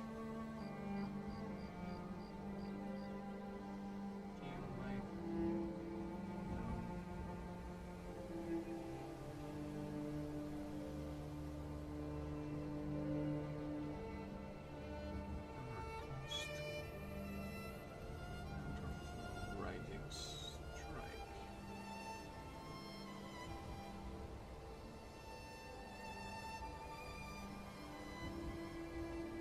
Sunder is a good one.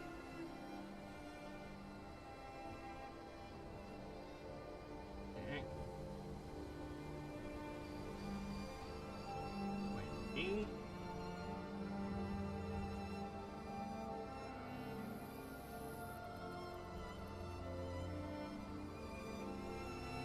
I'm just looking at that. I have these.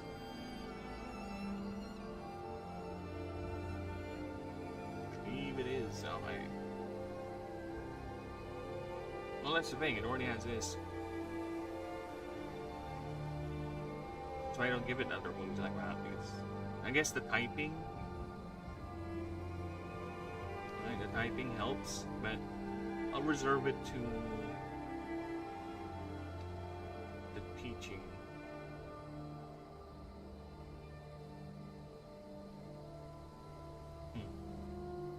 Let's think for a bit.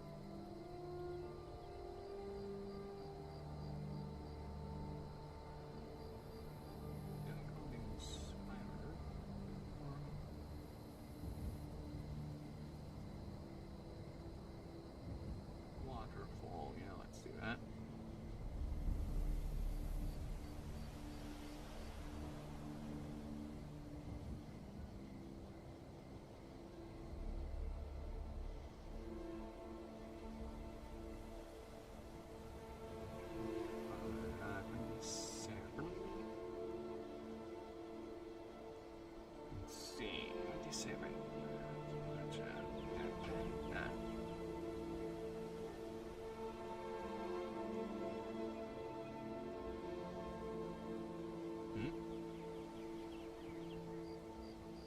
What's the cat doing?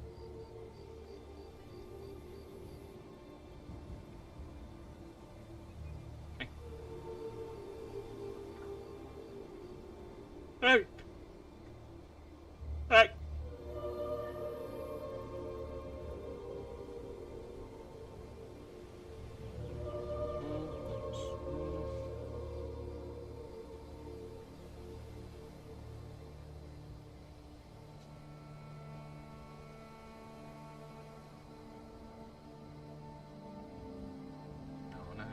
Sphere water. Nothing chilly.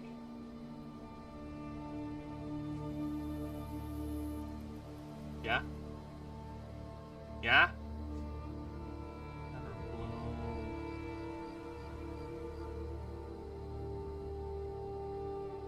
I think it's a swarmer type actually. There you go. Flash cut, yeah. Flash cut. Flash cut. There you go. 3.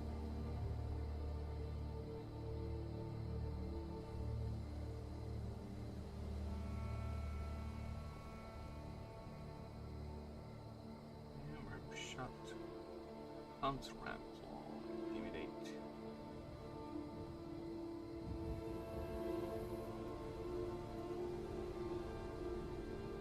Intimidate.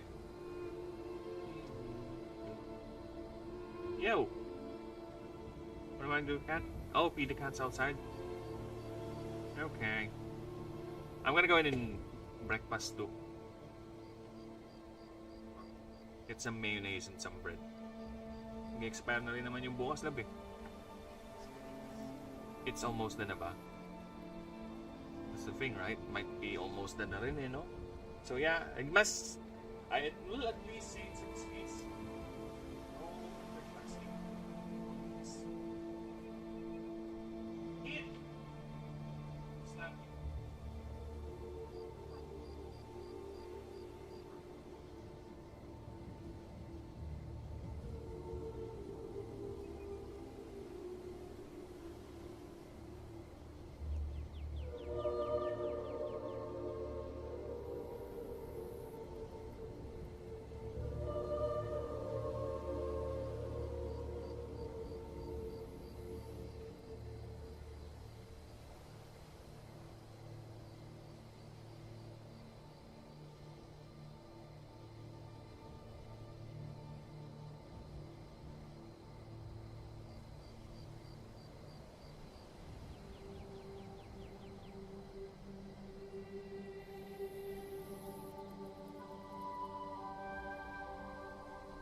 not touching the cat. The cat is not being touched. I am back. Okay. Oh, 4 hours in. Let's check the streams. See how they doing. You still alive out there, stream? Oh, it's doing nicely. How about you? You still good? We still good here too. Nice. Streams are okay. How about you, Twitch? Twitch is Twitch. Twitch is Twitch. Can't complain. Can't say anything else. That is Twitch. That's it.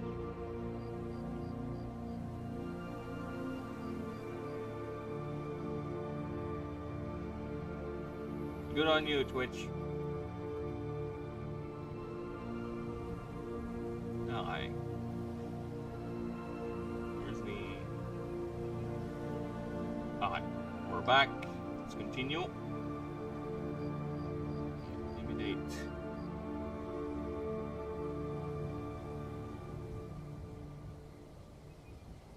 Yeah, I know, right? Because a lot of its moves has been covered already by the unique move. That's one thing. I guess a type coverage is something that I can take down for.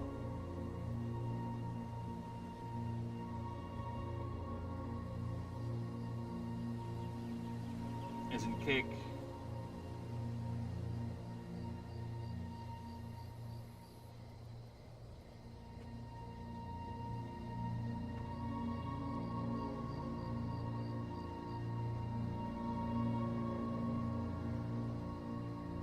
This is a unique hitter.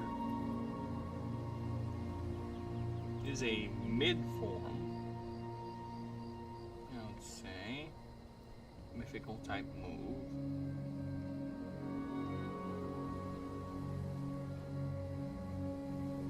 Mythical.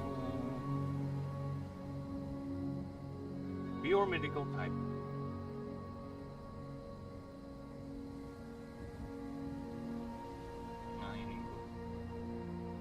Deals 30 damage and plus 3 rattle. That's it. All it does.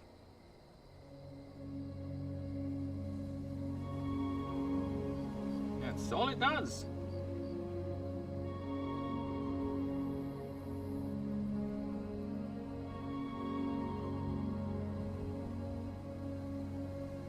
Kind of wanted to make it spammable, actually.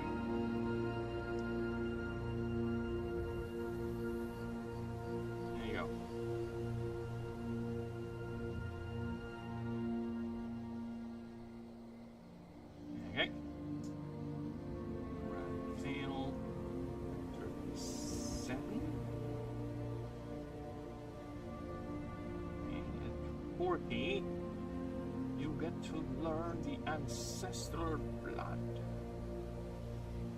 No, what's the other one? Draconic Fury. Yeah, there you go.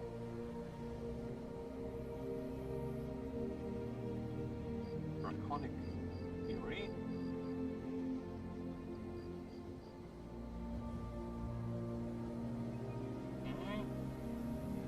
At 45, you get to learn Alpha Stance. And at 50, you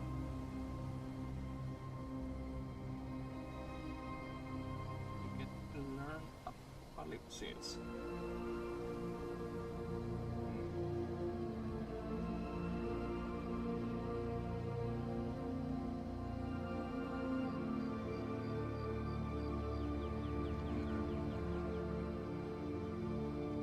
Blast, yes.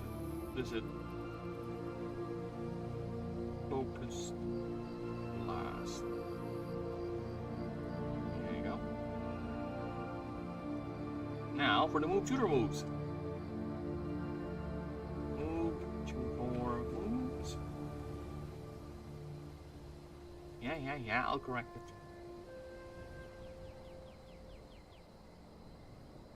Okay. Yep.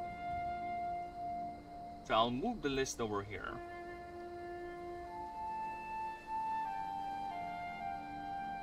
Let's stream.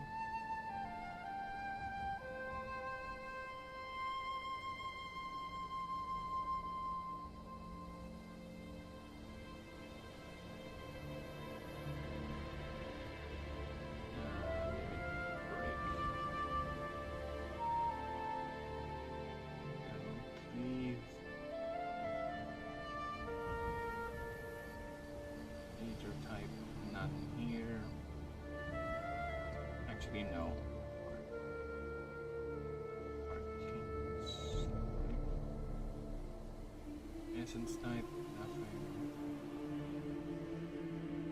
That's enchanting again. Oh. Enchant.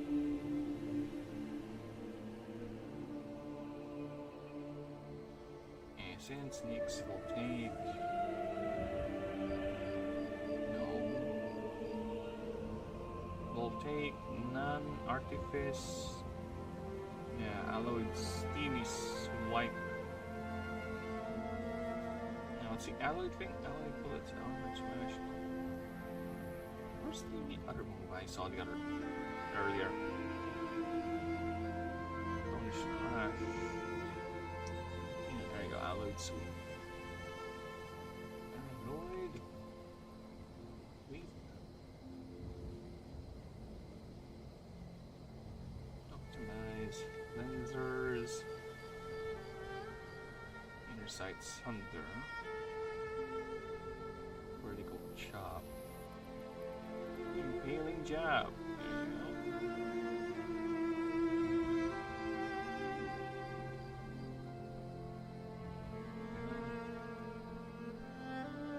Cross cut.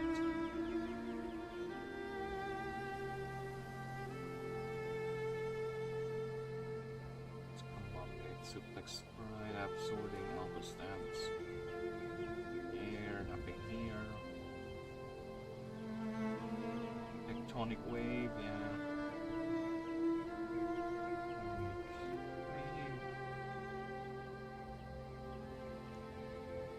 Wave. And idle cleanse for you.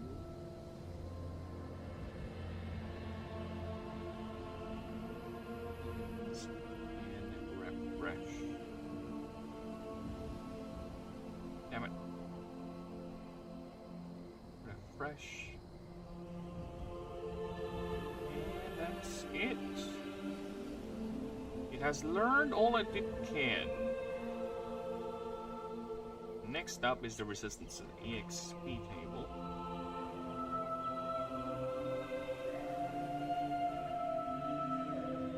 The table of its XP. What can you learn?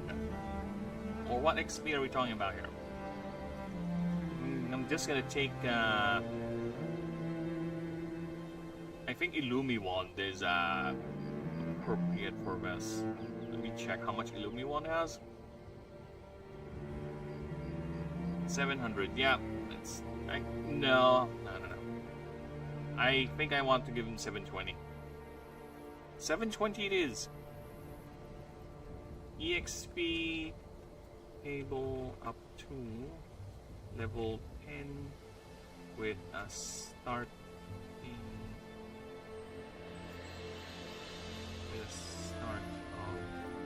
720. 720 it is.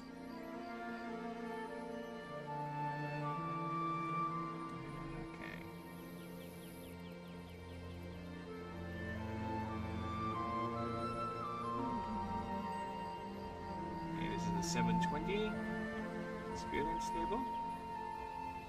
There you go.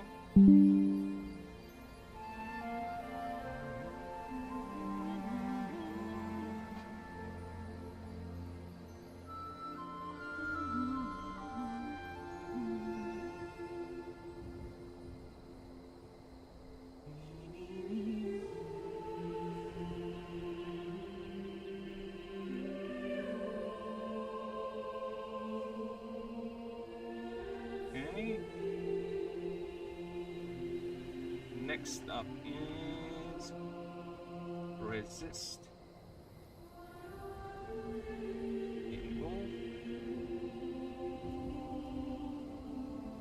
A bit big actually. Alright, let's grab my annoying secretary. Let's remove everything else except what we need. 1, 2, 3. Resist. Table or mythic. And Marshall.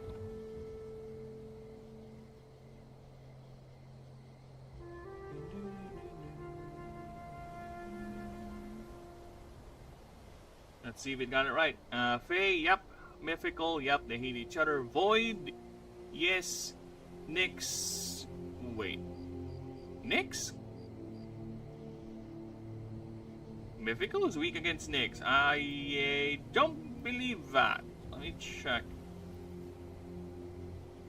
If a Nyx attacks a mythical type, it is not a weakness. Oh, it is a weakness. Alright. Never mind. I'll give you that. Essence is 20%. Ah, because Marshall is weak to Essence. Artifice 30, 30, 50, 50, 50. Okay, yep. We're good. Alright. Nice. And I didn't get confused. Because fuck you.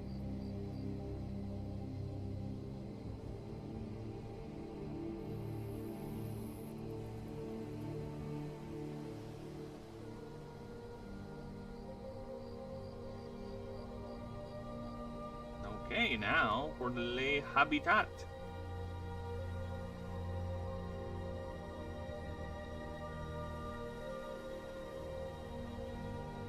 Lay habitat. Lay habitat. Okay, I think the only thing I'll add here is no, I'll remove the idyllic ruins actually. Yeah, idyllic rumble is gone. I'll put in warscape. And writhing terrain as well. Writhing terrain. And bloodseed. There you go. Regardless, it is rare. Ascension table. Oh, who's that? Was that you, Lab? Who's that? Who's making the papoom pooms? Oh, this Discord.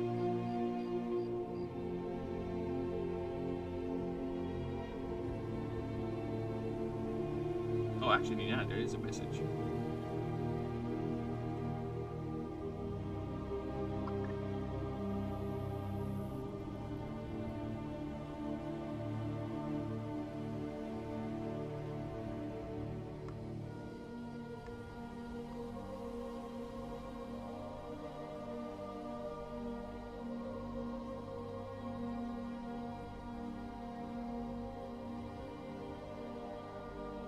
What the fuck?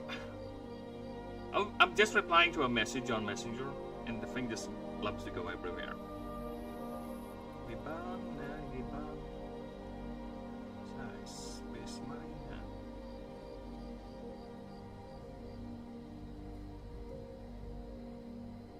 Stop it with the autocorrect. Fuck off.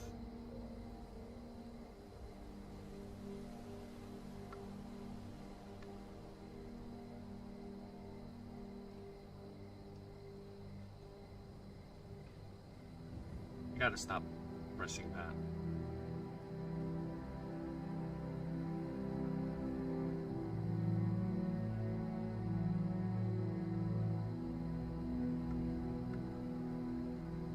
Alright, now that's done.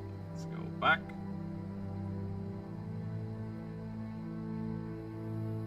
Thank you. Okay. Oh yeah, I was supposed to get the Ascension line.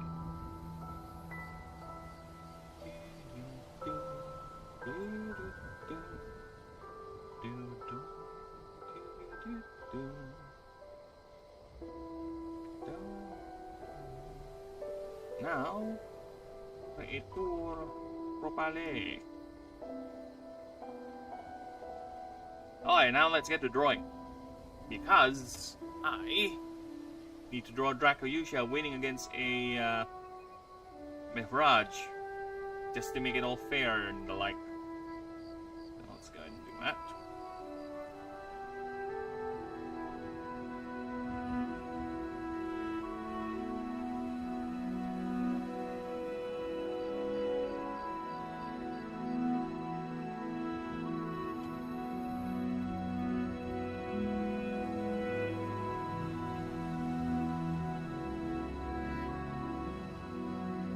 Actually, I am curious. Give me a moment. Since I played Somno Isolaire earlier, I just need to check. Did I got hit or something?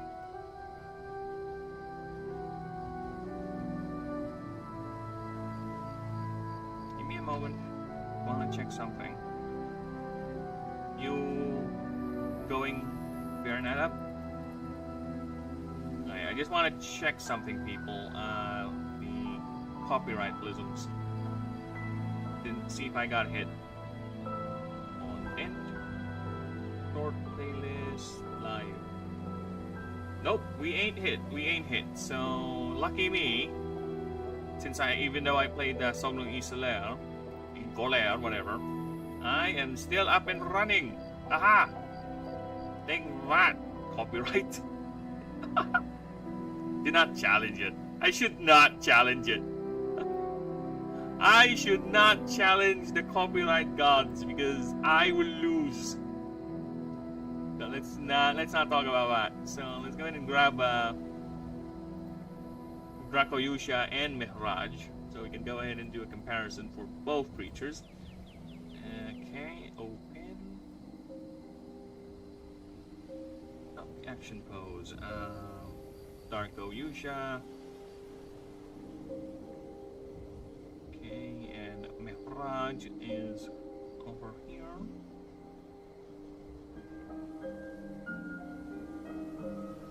Alright, so these two were locked in a fight, and the last time I drew them fighting, this is what happened. Because, unfortunately for Dracoyusha, Mihraj is first on the line of the creature starter dock. So yeah, this is him getting beaten up. So Dracoyusha lost the fight against a Mihraj. Look at him being badass, like, I win, bitch! Yeah, he's gonna have a nice meal. This is predation. This is not just a fight. This is actual predation because Mihraj actually just goes around challenging the biggest and baddest creatures in its territory. So that's how it does its things. Alright? Can you blame it? Just look at that. Just look at that raw sexual power. Alright, I am biased with the design. Alright, if you're gonna make me choose between which design I like the most, it's Mihraj. Right here, this fucker right here. I find him cooler. What can I say? Each their own. But we're gonna set the scales. We're gonna balance the scales. This time it's gonna be Dracoyusha who wins the fight, and in the most draconic display possible. You'll see what I mean in a bit.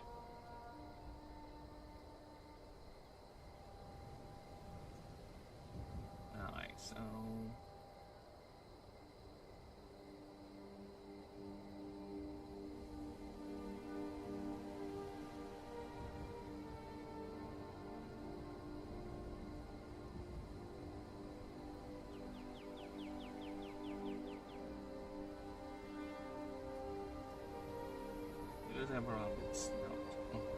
I hate that.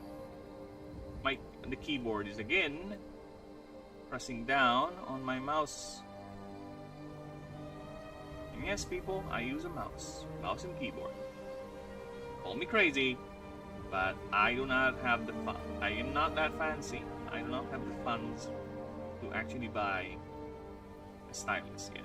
So we'll have to work with what we got, and this is what we got. Mouse and keyboard, everyone. Mouse and keyboard.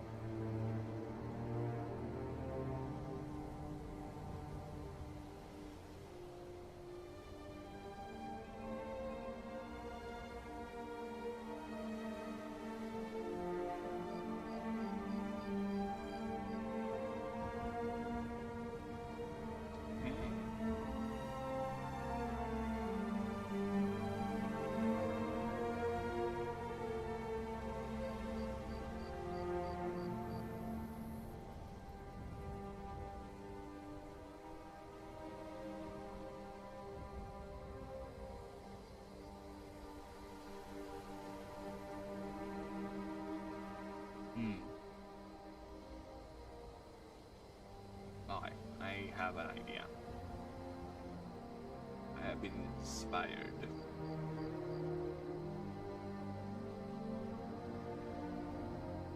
And how its head works.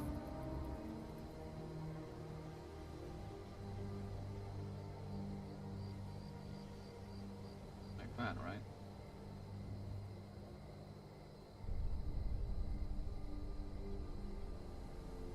Alright. Paste that. Grab the white. Put that there. There you go. Let's do that.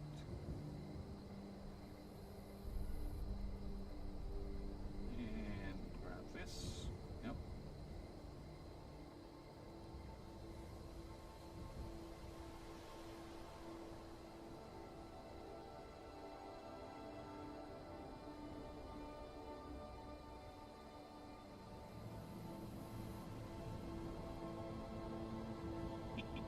The most iconic way possible. Fucking hell, it's snarling at me. It's doing that smile. Give me that smile. That smile. That smirking little smile.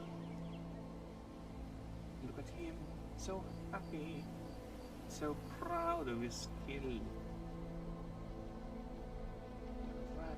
Look at that.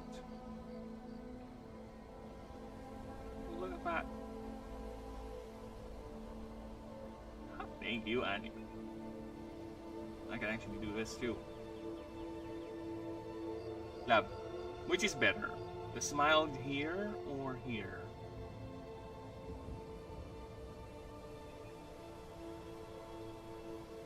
There.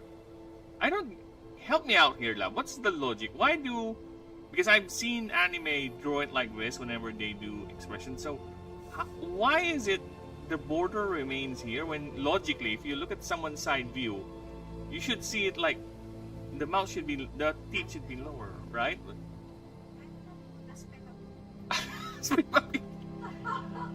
Like I said, I seen it in anime. Not in Peppa Pig is weird, okay? She has 4 eyes, okay? 2 sets of eyes. He's not a pig. He's an alien creature with 4 eyes.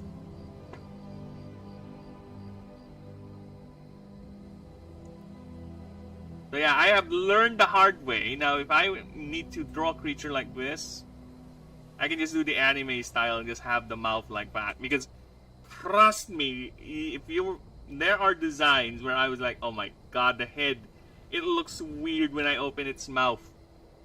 Like so, I have learned how to do the mouth now with these types of head shapes.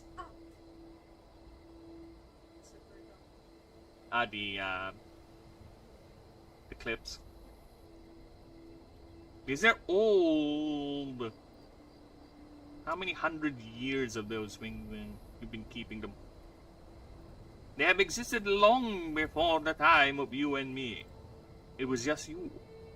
It was during the time of just you.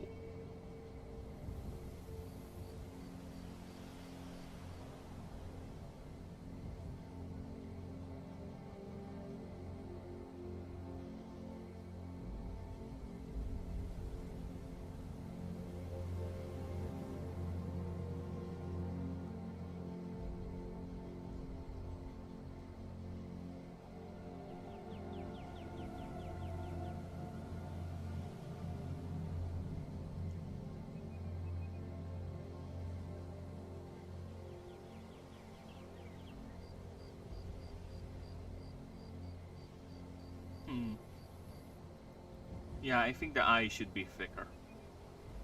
You're right. The eye should be thicker.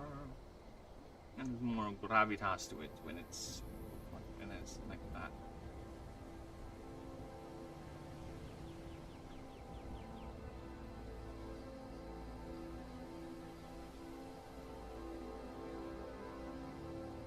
Or not.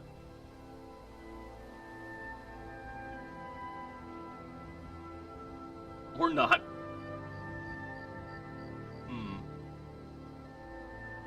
Now I'm thinking the head is too small, to be honest.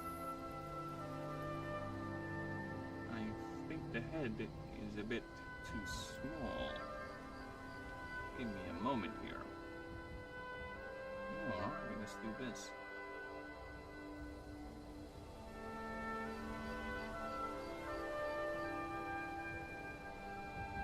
Alright, let's do that.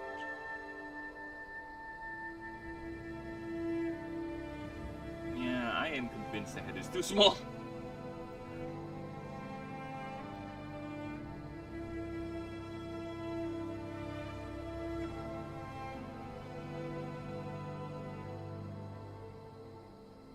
I think indeed the head is too small.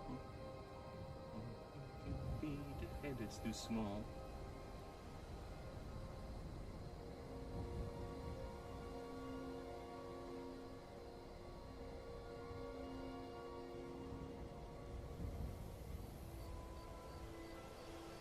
He's that guy is overconfident as fuck, and I love it.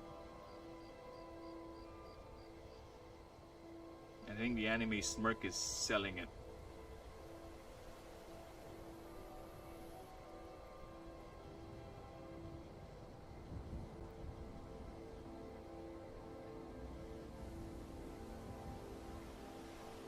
Dude. Yeah, I think I like it. And yeah, a bit wrong on the eyebrows too. I'll have to change that coloring. And a bit.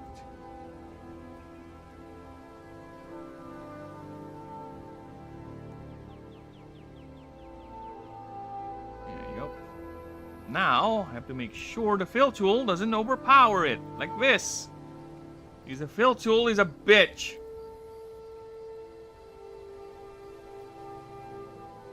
Yeah, I'll have to manually fix it. Like I always do with this stupid fill tool.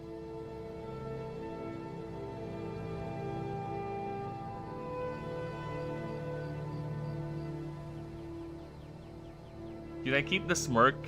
Or just keep it with the scowl? This one is... Well, it is a dragon, so I guess it's very, very proud.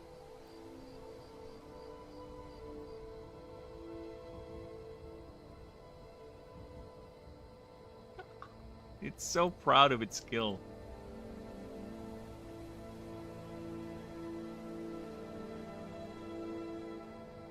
Smiling ear to ear, the little fuck.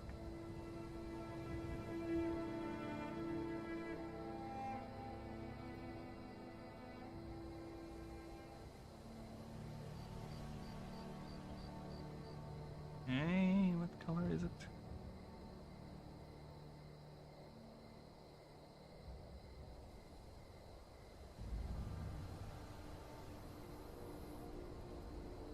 That horizontal, put it there, and go.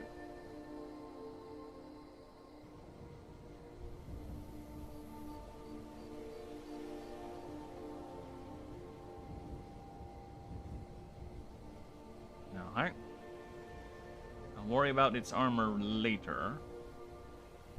Oh, yeah, later. You just have to get back to the head later.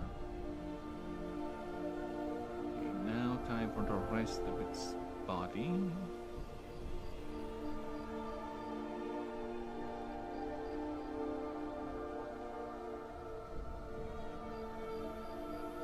Now we'll draw the rest of its body first.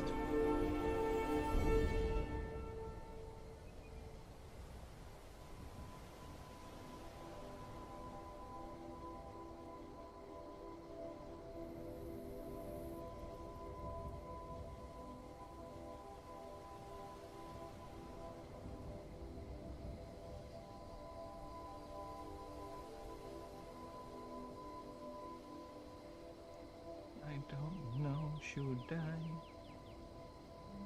move it up? Move it up, move it up, move it up, let's go.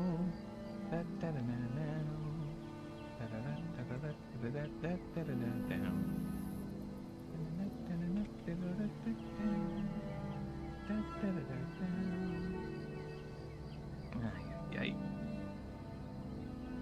It's losing the shape that I want.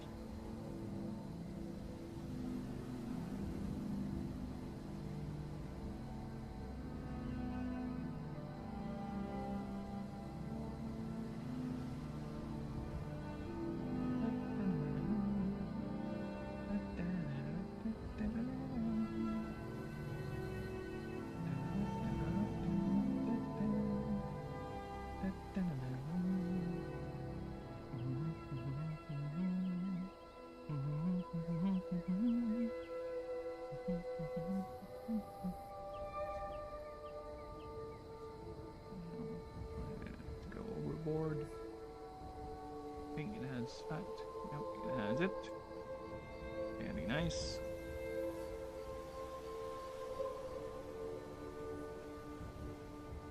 Don't worry about that later. Now let's finish.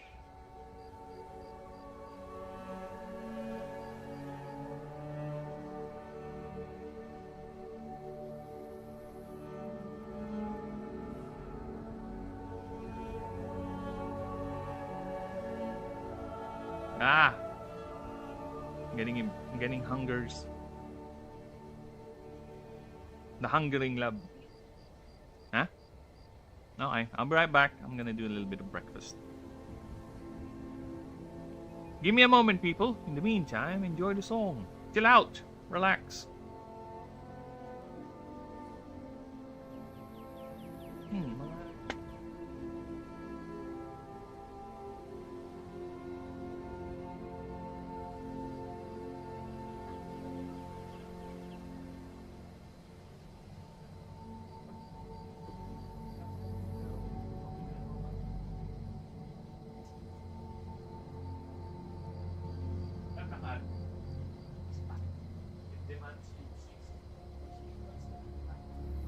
Want to get fat?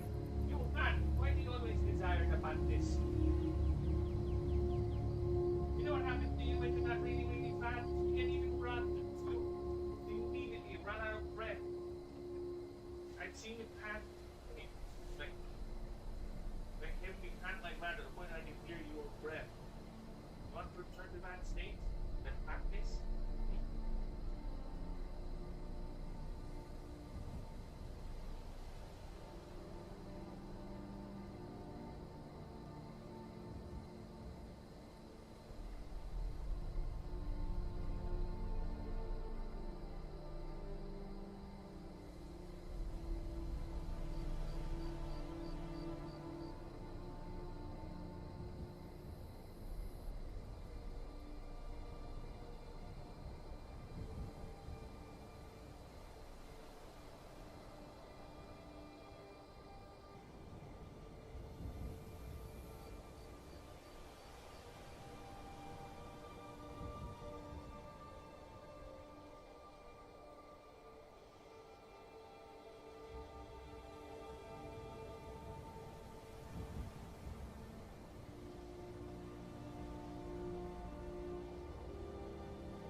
Yeah.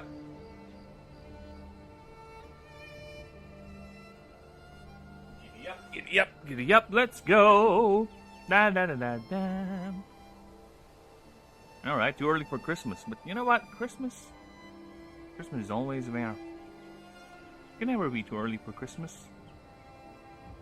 Alright, let's continue.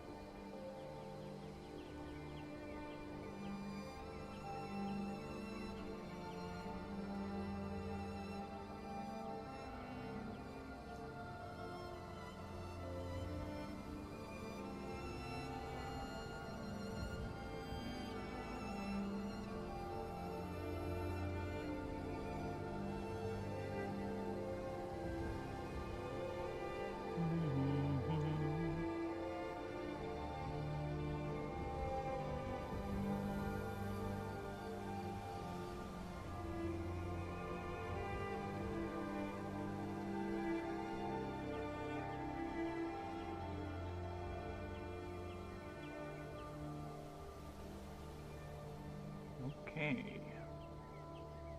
But the thing is, a lot of these we won't be able to see. I kind of don't like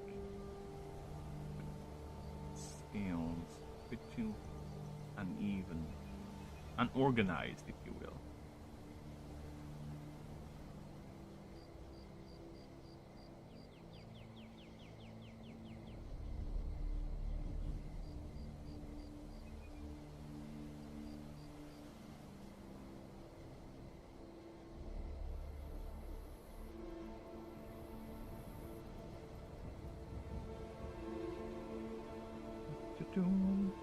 Boom.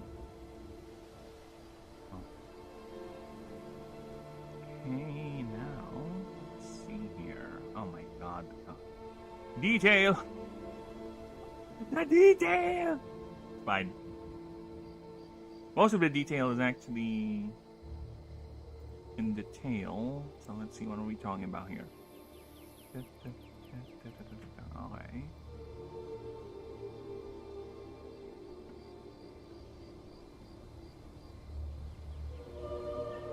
Start from here.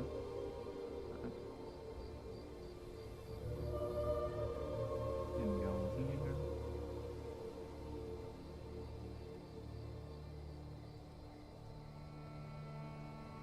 I'm talking about 1, 2, 3, 4, 5, 6, 7, 8. Okay, 8. This is not gonna make 8, I think.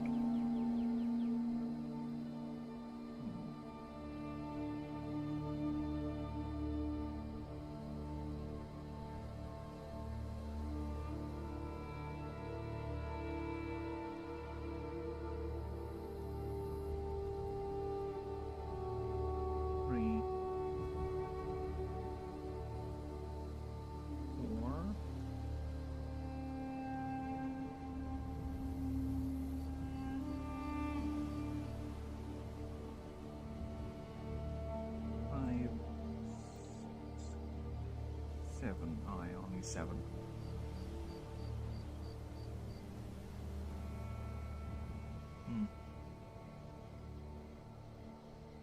Because this is already the tail.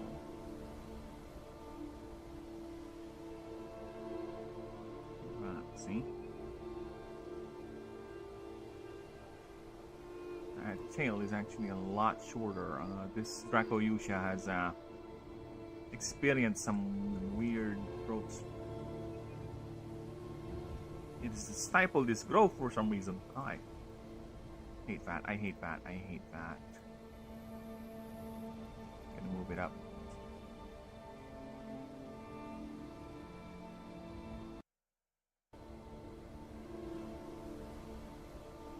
Like this. And I might just do this.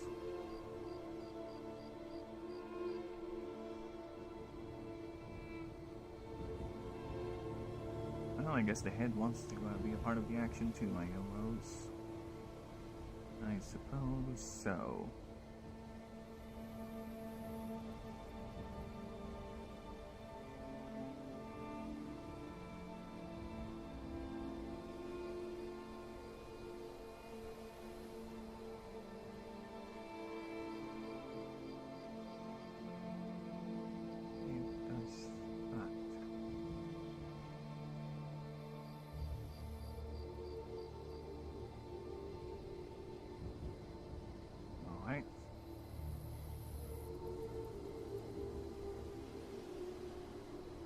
Let's try that again. Why don't we?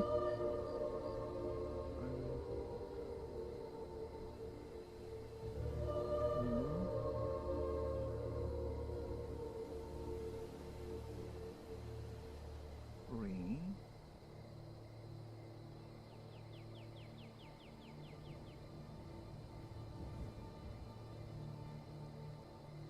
Four. 5,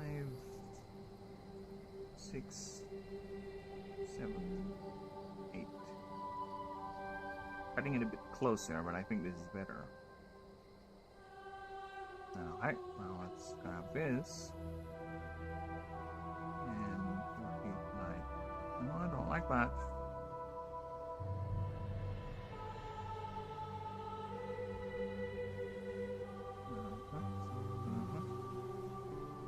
Oh, I don't like that.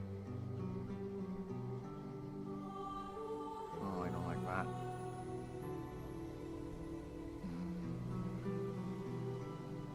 Yokai. Yokai! That.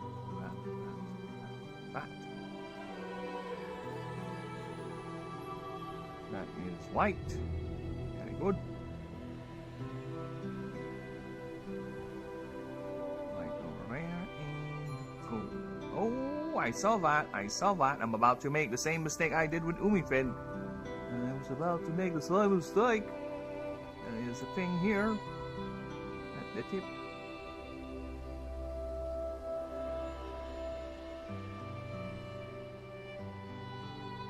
I don't want to make that same mistake.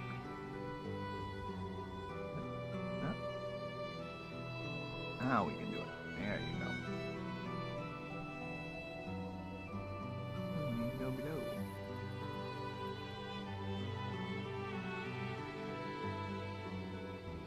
Yeah, fuck off. Fuck off! Stop it! I swear to Christ, the fill tool. There you go. Naked as the day was born.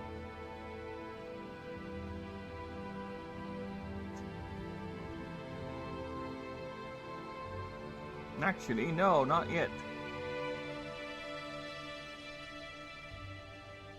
You forgot something here. Grab that.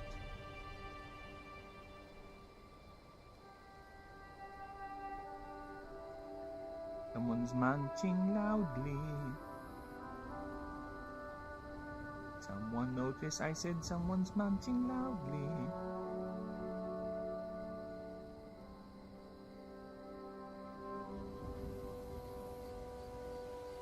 There you go. Okay, now I can safely say naked as the day was born. I can put in a lot of detail in it, but it's gonna be hidden by the armor. Anyway, so no point. Nice, how are we gonna do this? Armor first. We're gonna go back to the head. I'm gonna finish the armor there. Put in its headdress. Actually, can you just... No. I kind of want to redo everything. But let's see. Nah, I kind of want to redo everything, so redo everything. I don't want to recycle anything on this drawing in particular.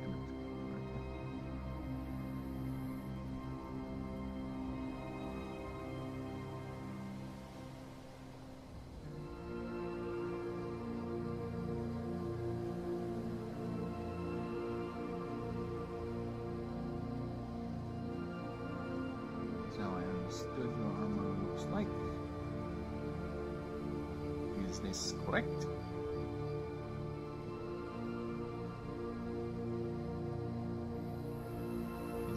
It is largely correct.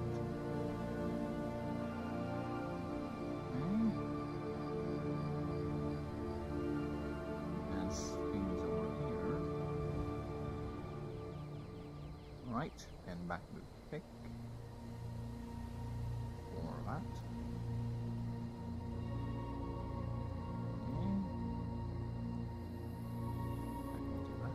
There you go. Now let's give it some preparation. Okay.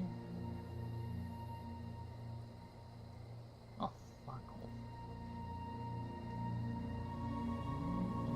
Layer ended. So far, so good.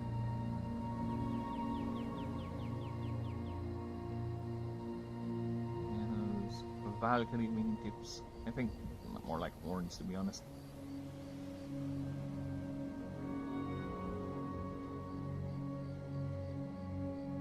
Always a treat drawing this one.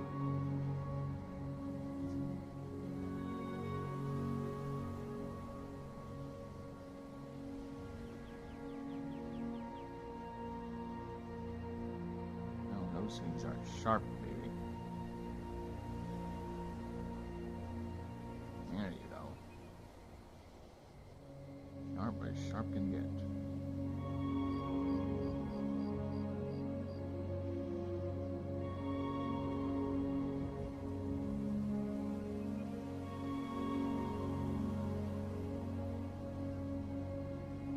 What? This? Way, way at the back. Grab it. There you go. Aha! Duplicated. Now, you go back up. This. And grab this. That's it. Make the chain link. No. One that holds it. Let's make it.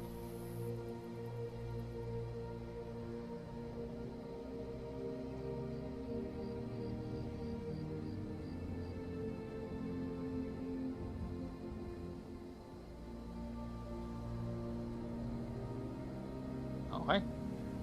Very nice. What color is it? Yeah, it's darker.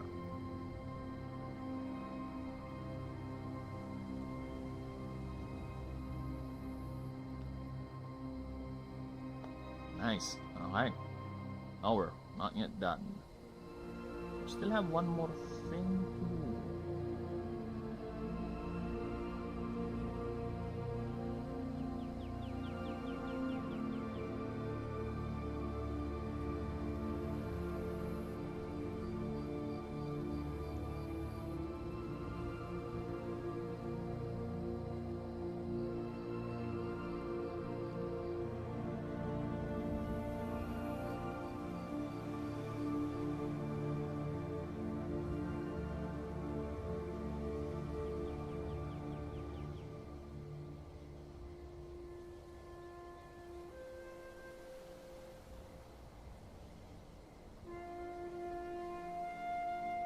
There you go.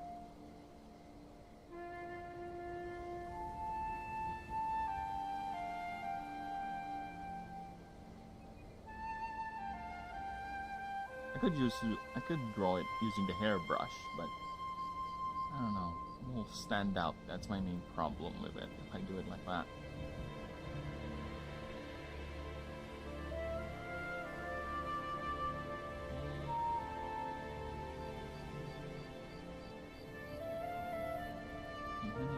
Everything else.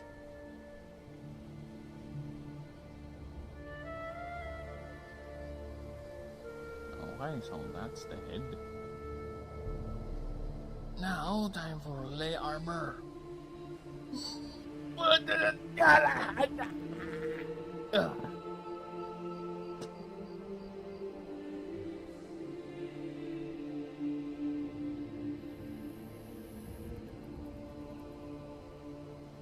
Another layer, of course.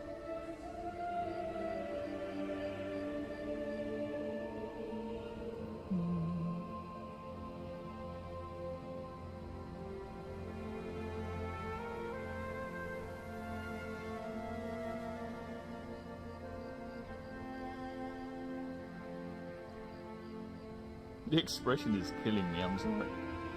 The expression is killing me.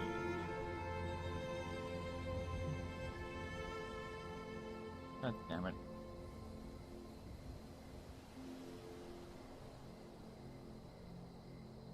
Ah, okay, so we're gonna do this.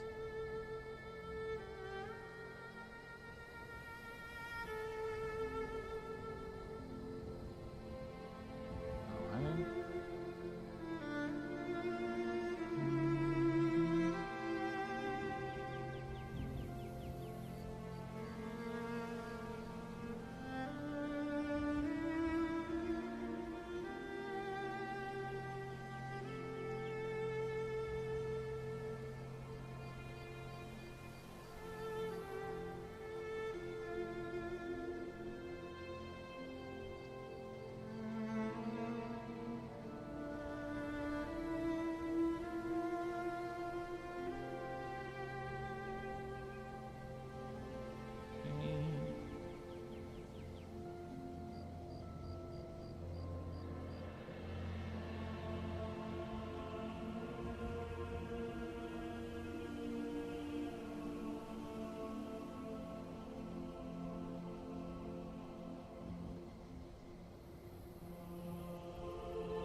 I really think they're singing Hallelujah. I really think. I really think so.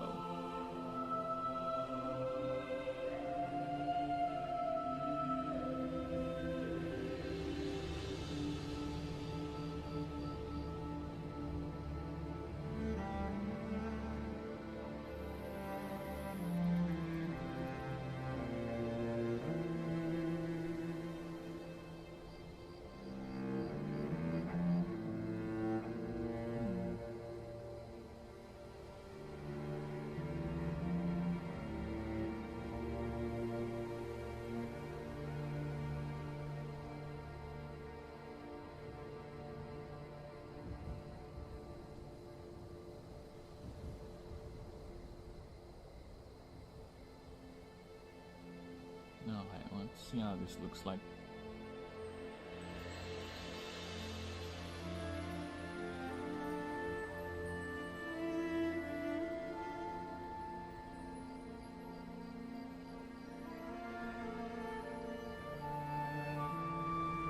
Mm-hmm.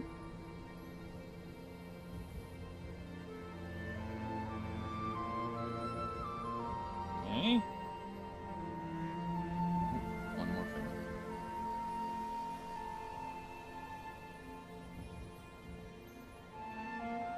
One more thing. Like dynamite. One more thing. Watch me explode. No, never mind. Never mind.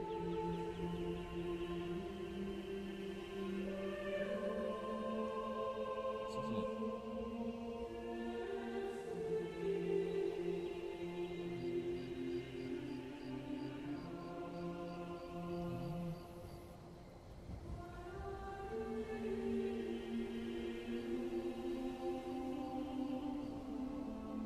Alright.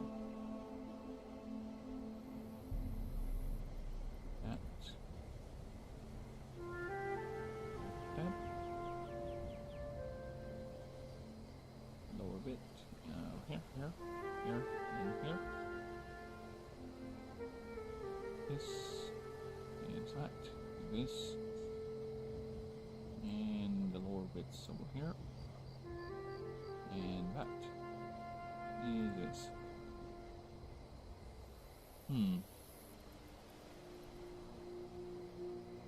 How does it look like?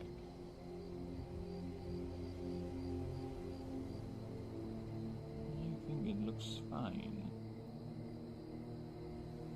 It's like an actual breastplate, to be honest. An actual brass.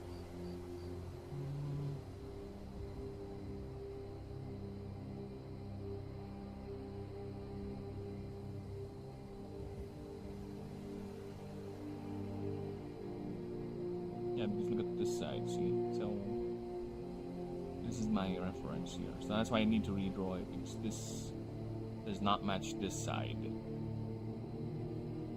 So that's why here it matches now. So yeah, the very first drawing has some chisms in it, especially with the armor. So this, I'd say, is proper rendition of it.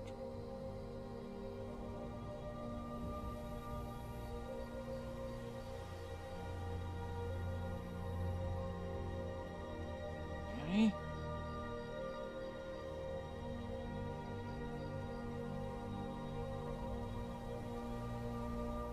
Well, we're gonna have some fun with you, are you? Now, question is, next is the arms. Because it does have extra poopy arms. Just below the torso. Let's get that done.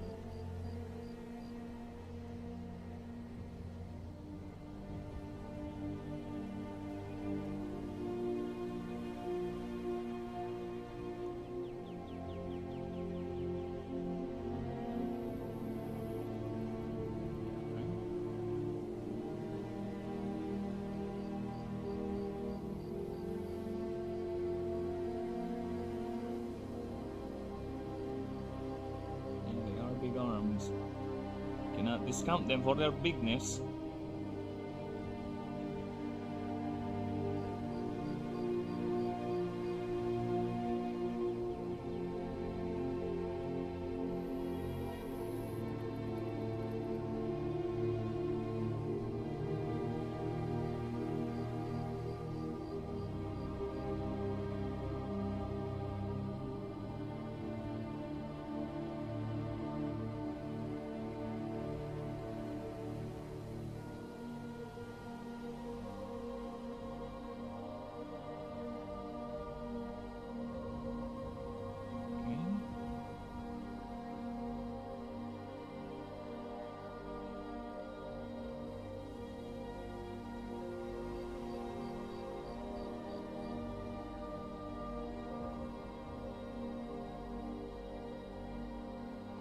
Yep, it's correct.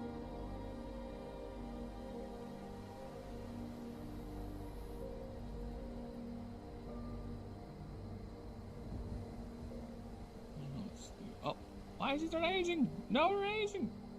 Not bad. Okay.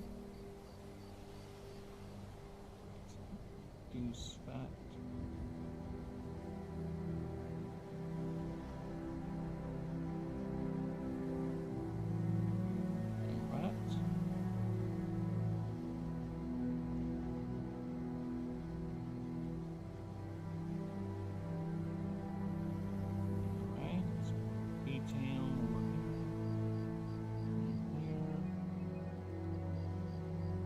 Copy paste that bastard because it's simple as color differentiation.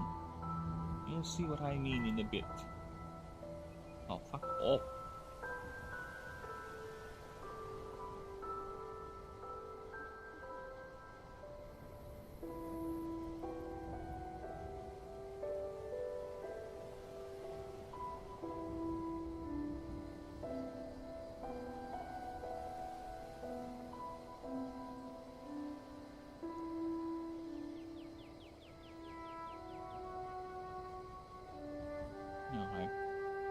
As for the hair,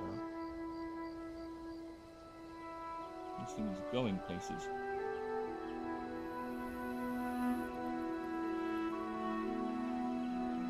Where's the long braid? Is this it? Where's that long braid? Where is it? Is it? Alright, so people are going places. Get out of here.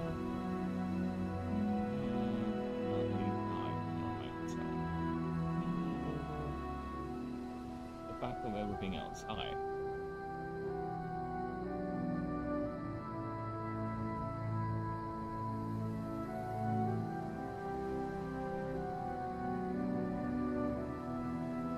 There's a bit too long for me.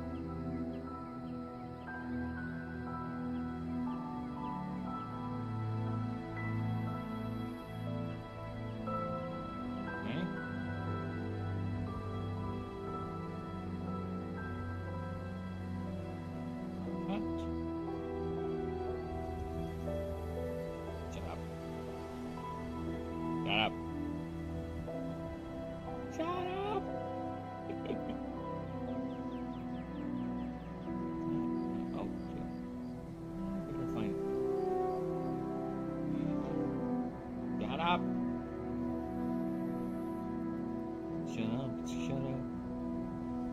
Okay, so blue is here, green. Okay.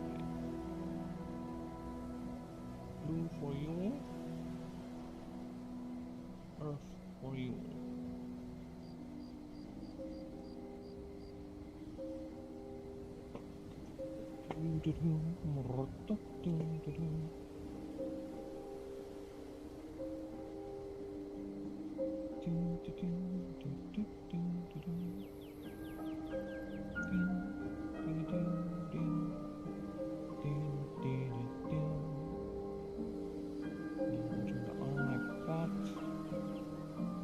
Next up is the other arm. Now I am still not sure if I'm gonna draw him lifting up the blade or not, but for now I'm gonna draw him like that.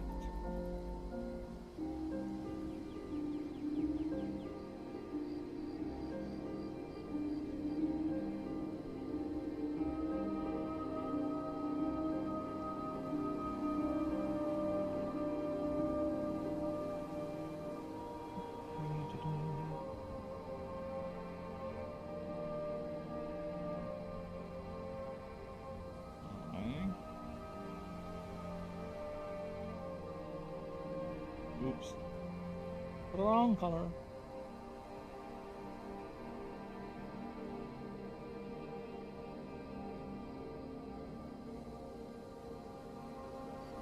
I'm gonna go like that.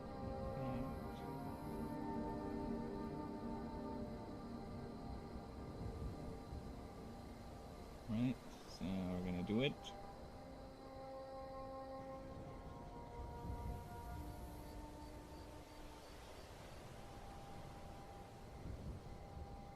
Yep, that's how we're gonna do it. This is how I do it.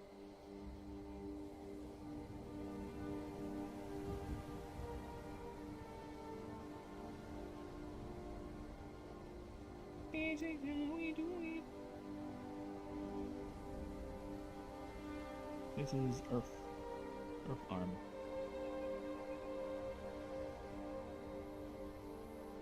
Okay.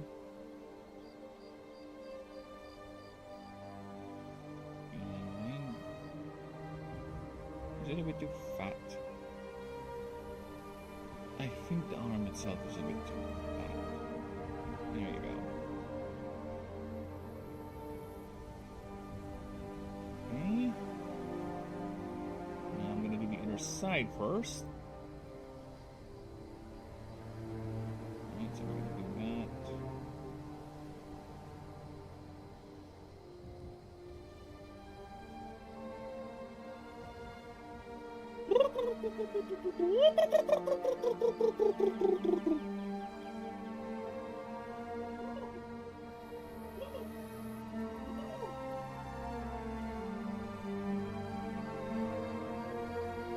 Why do I feel this pag will be lunch?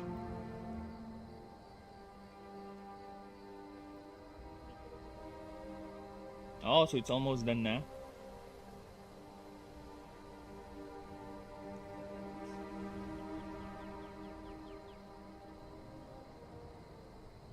Oh, she's still not back.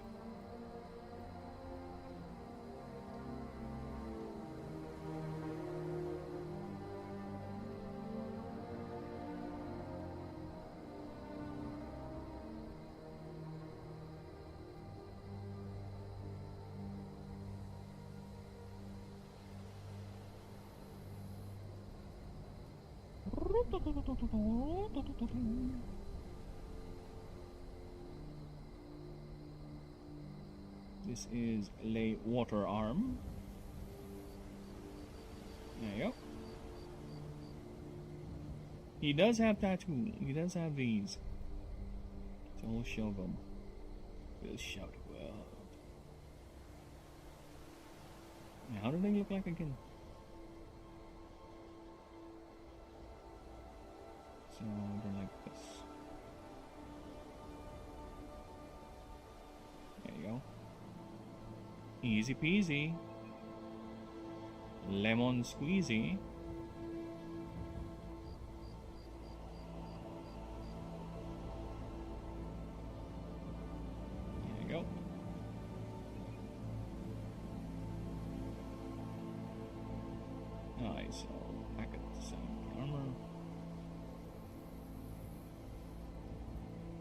Okay, now for the easy part.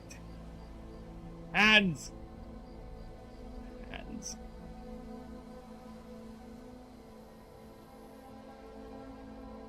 Those massive fingers. No.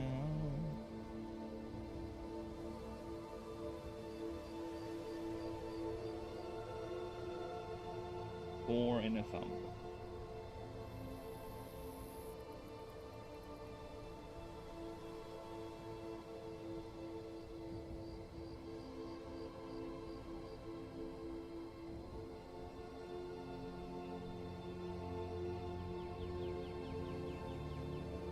I think that's fine actually.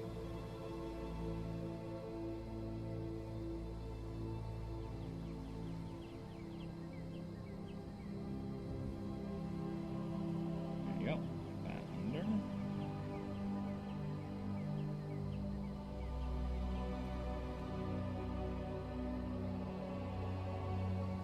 Okay. Now let's combine them all together and form Voltron. Alright, next is the hand that is actually gripping the weapon. Okay, let me just make sure I'm not missing anything else. No, we don't need this. Armor, top. Oh, I saw that. I saw that. Ah! Look at that. Oh, shit. That was a mistake. That was a mistake on my part. Ah, fuck me. So yeah, we'll have to redo the arm.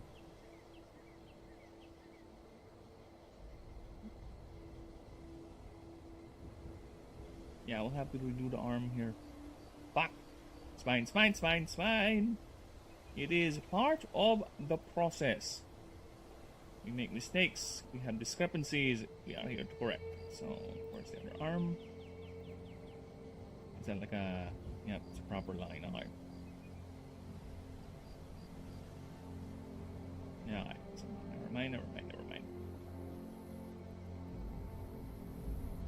There you go. Then this thing should be the dirty white variant. Same as this.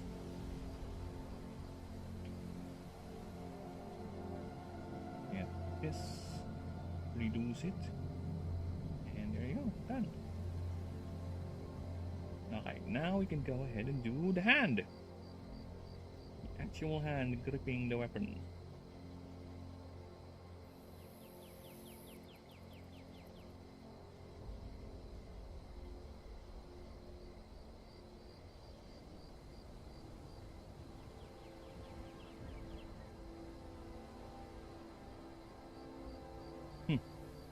I have an idea.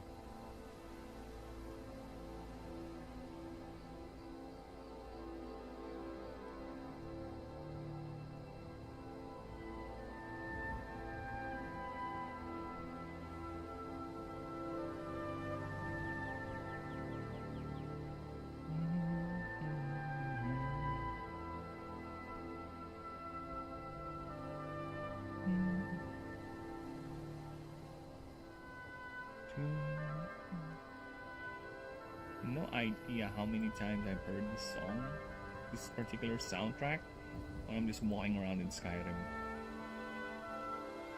I have no idea how many times I've heard this.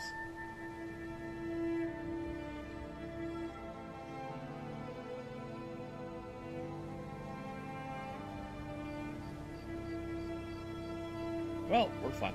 Alright. Oh, Darko Yusha, why are you so big?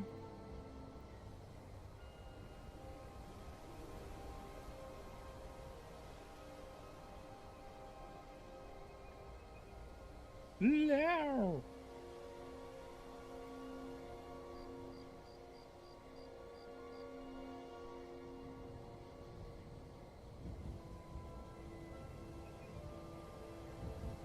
Dude, he's so fucking big.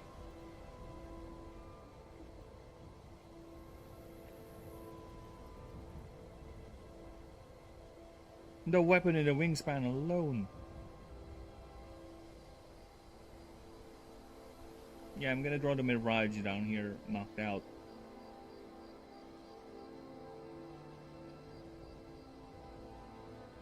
flying up to the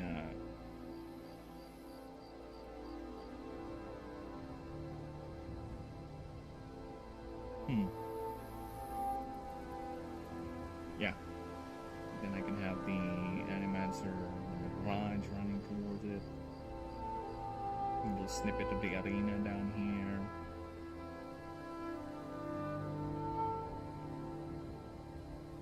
The throng of people. Just cut it. Okay. We got it. We got it.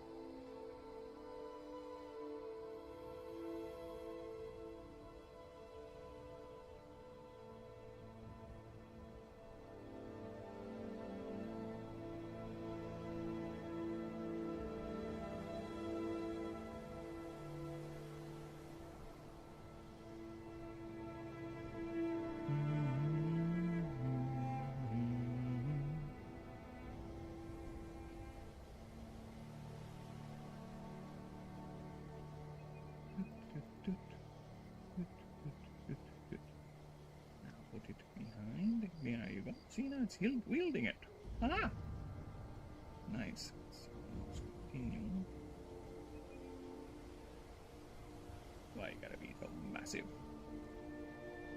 Compensating for something. Well, I guess it is compensating for something.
The Sharpie pointy stick.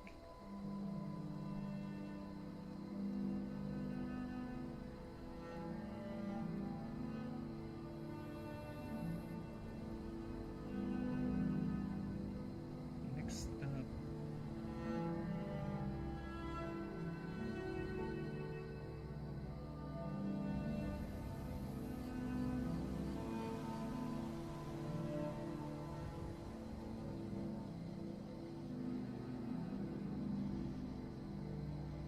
That's it, right?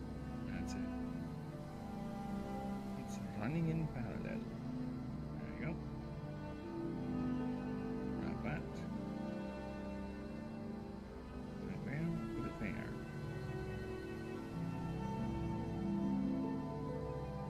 No, I think I prefer if it were doing this.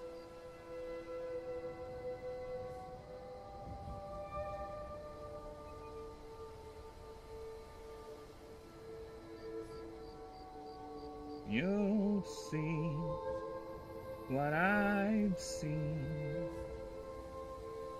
You're the answer to my prayer. Baby, it's you. And everything. La-la-dee-doo. That angels rock me. Here.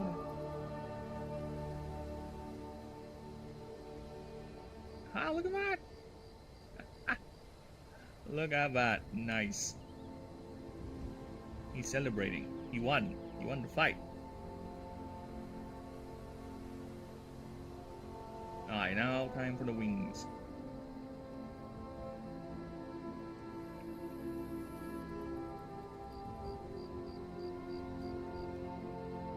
Fight to win, fight to fight.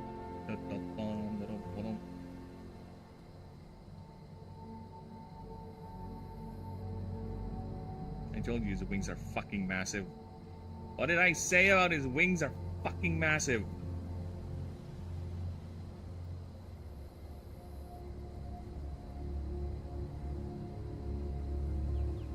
Sir, why do you have such massive fuck off wings?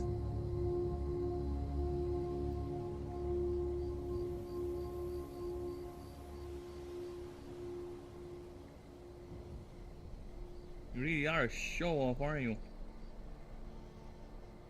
Right, win the fight.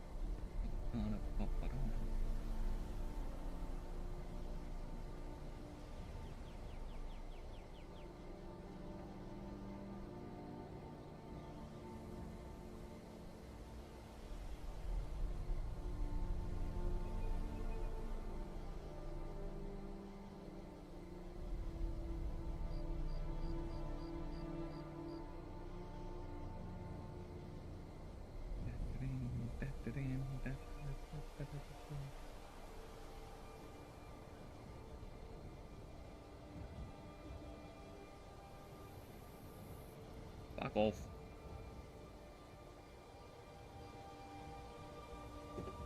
Yes, lab?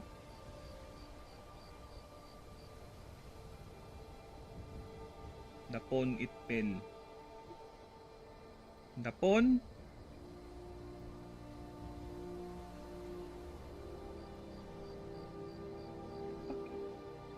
Bastard is just too big.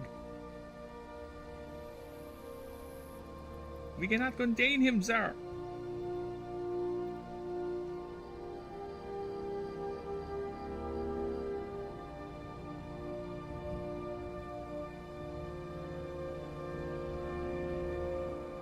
Can I fix your dimensions or something? Keep aspect ratio, right? Oh, okay, nice. Okay, that's nice. How fucking massive this thing is!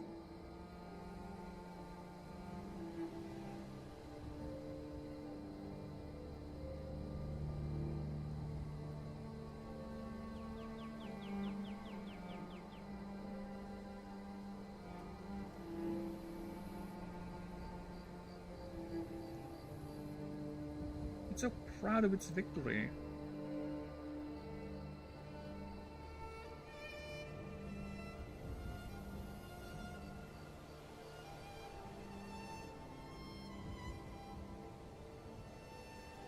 You gotta tell me that has a massive fuck off wings.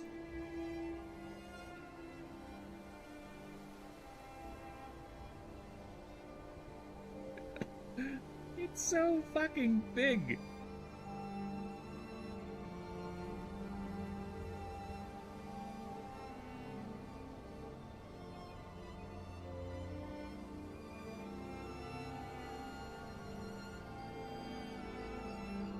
I need a bigger canvas for this fucking thing. Like, shit. Keep aspect ratio, bitch.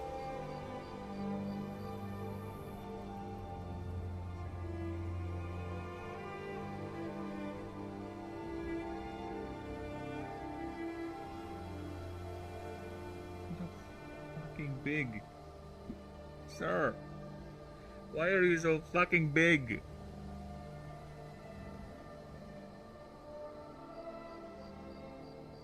I have to do something about it. How am I gonna do this?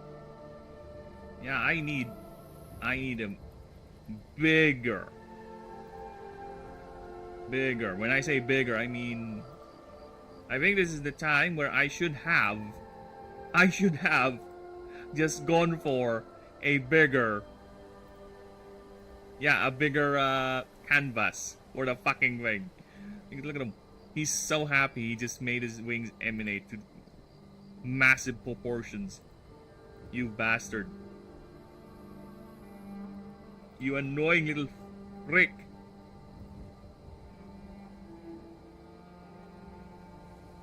Alright. Let me just think here. How am I gonna do this? I think the idea for the drawing is changed. The initial idea for the drawing is simple. I'm gonna draw Dracoyusha with his weapon raised up high, celebrating as there is a body of a massive Mirage here. Just to give you an idea of the initial concept. There is a Mirage here, like that. Right, there's a Mirage here, where is like that, and he's lifting it up. That's the initial idea. But god damn, his wings are so big, and I can't change it because look at that. That's how his wings is. That's how his wings are. I can reduce it a bit, of course. That is no problem. We can do that. It's just that the idea is the creature is celebrating. It's dominating, right? So it's domination. So I can reduce it a bit. No problem there. So we can reduce it a bit like that. Right? There you go. So that one's more reduced. And in fact, I kind of want to do it not completely flat like this. There you go. Little angle to it. Oh, so it's magical wings made of I'm not even done yet. I still need to put details on the blasted thing.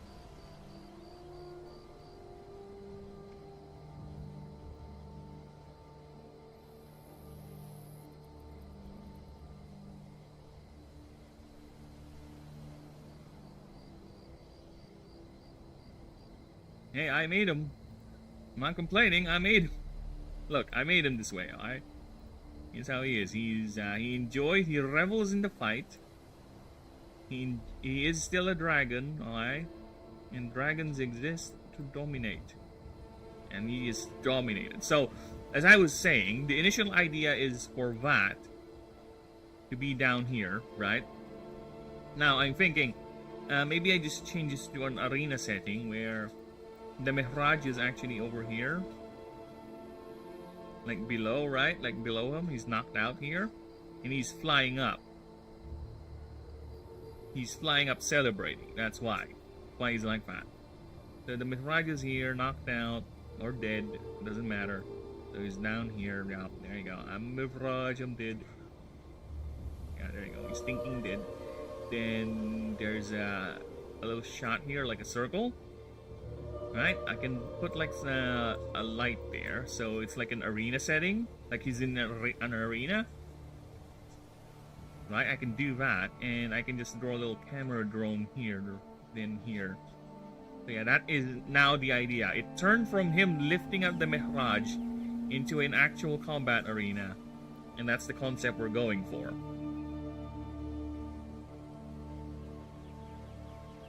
Yeah, so let me just get right to it then. We do that. I just double check something real quick. I'll be right back. I've been going on 6 hours now. Huh? Why?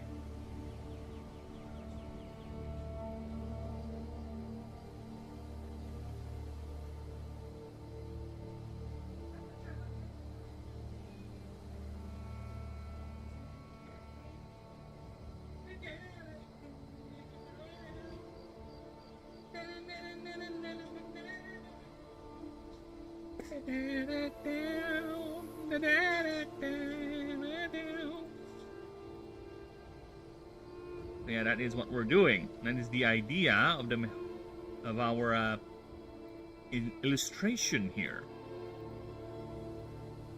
So, well, I do have things to do actually. It is unfortunate, but yes, we do have things to do. So what we're going to do is I'm gonna call it for now. Okay? Because yeah, we have things, we have business with the in-laws. So I think it's high time we start taking care of that. I'll continue with our good friend here. Let me save him first. Alright.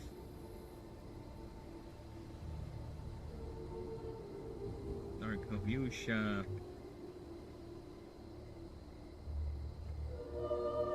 tournament. There you go. An actual Animancer tournament fight. Alright, so I'm gonna do that, and I'm gonna continue with him, of course, always on stream. So we ain't skipping that. So you guys will see the entire process. So in the meantime, I do thank you all, you lovely lurkers, all of you bastards out there. Thank you, all those subbers. Please, please, don't hesitate to like and sub, and you can always speak to moi. Just go ahead and ask them horrible, nasty questions.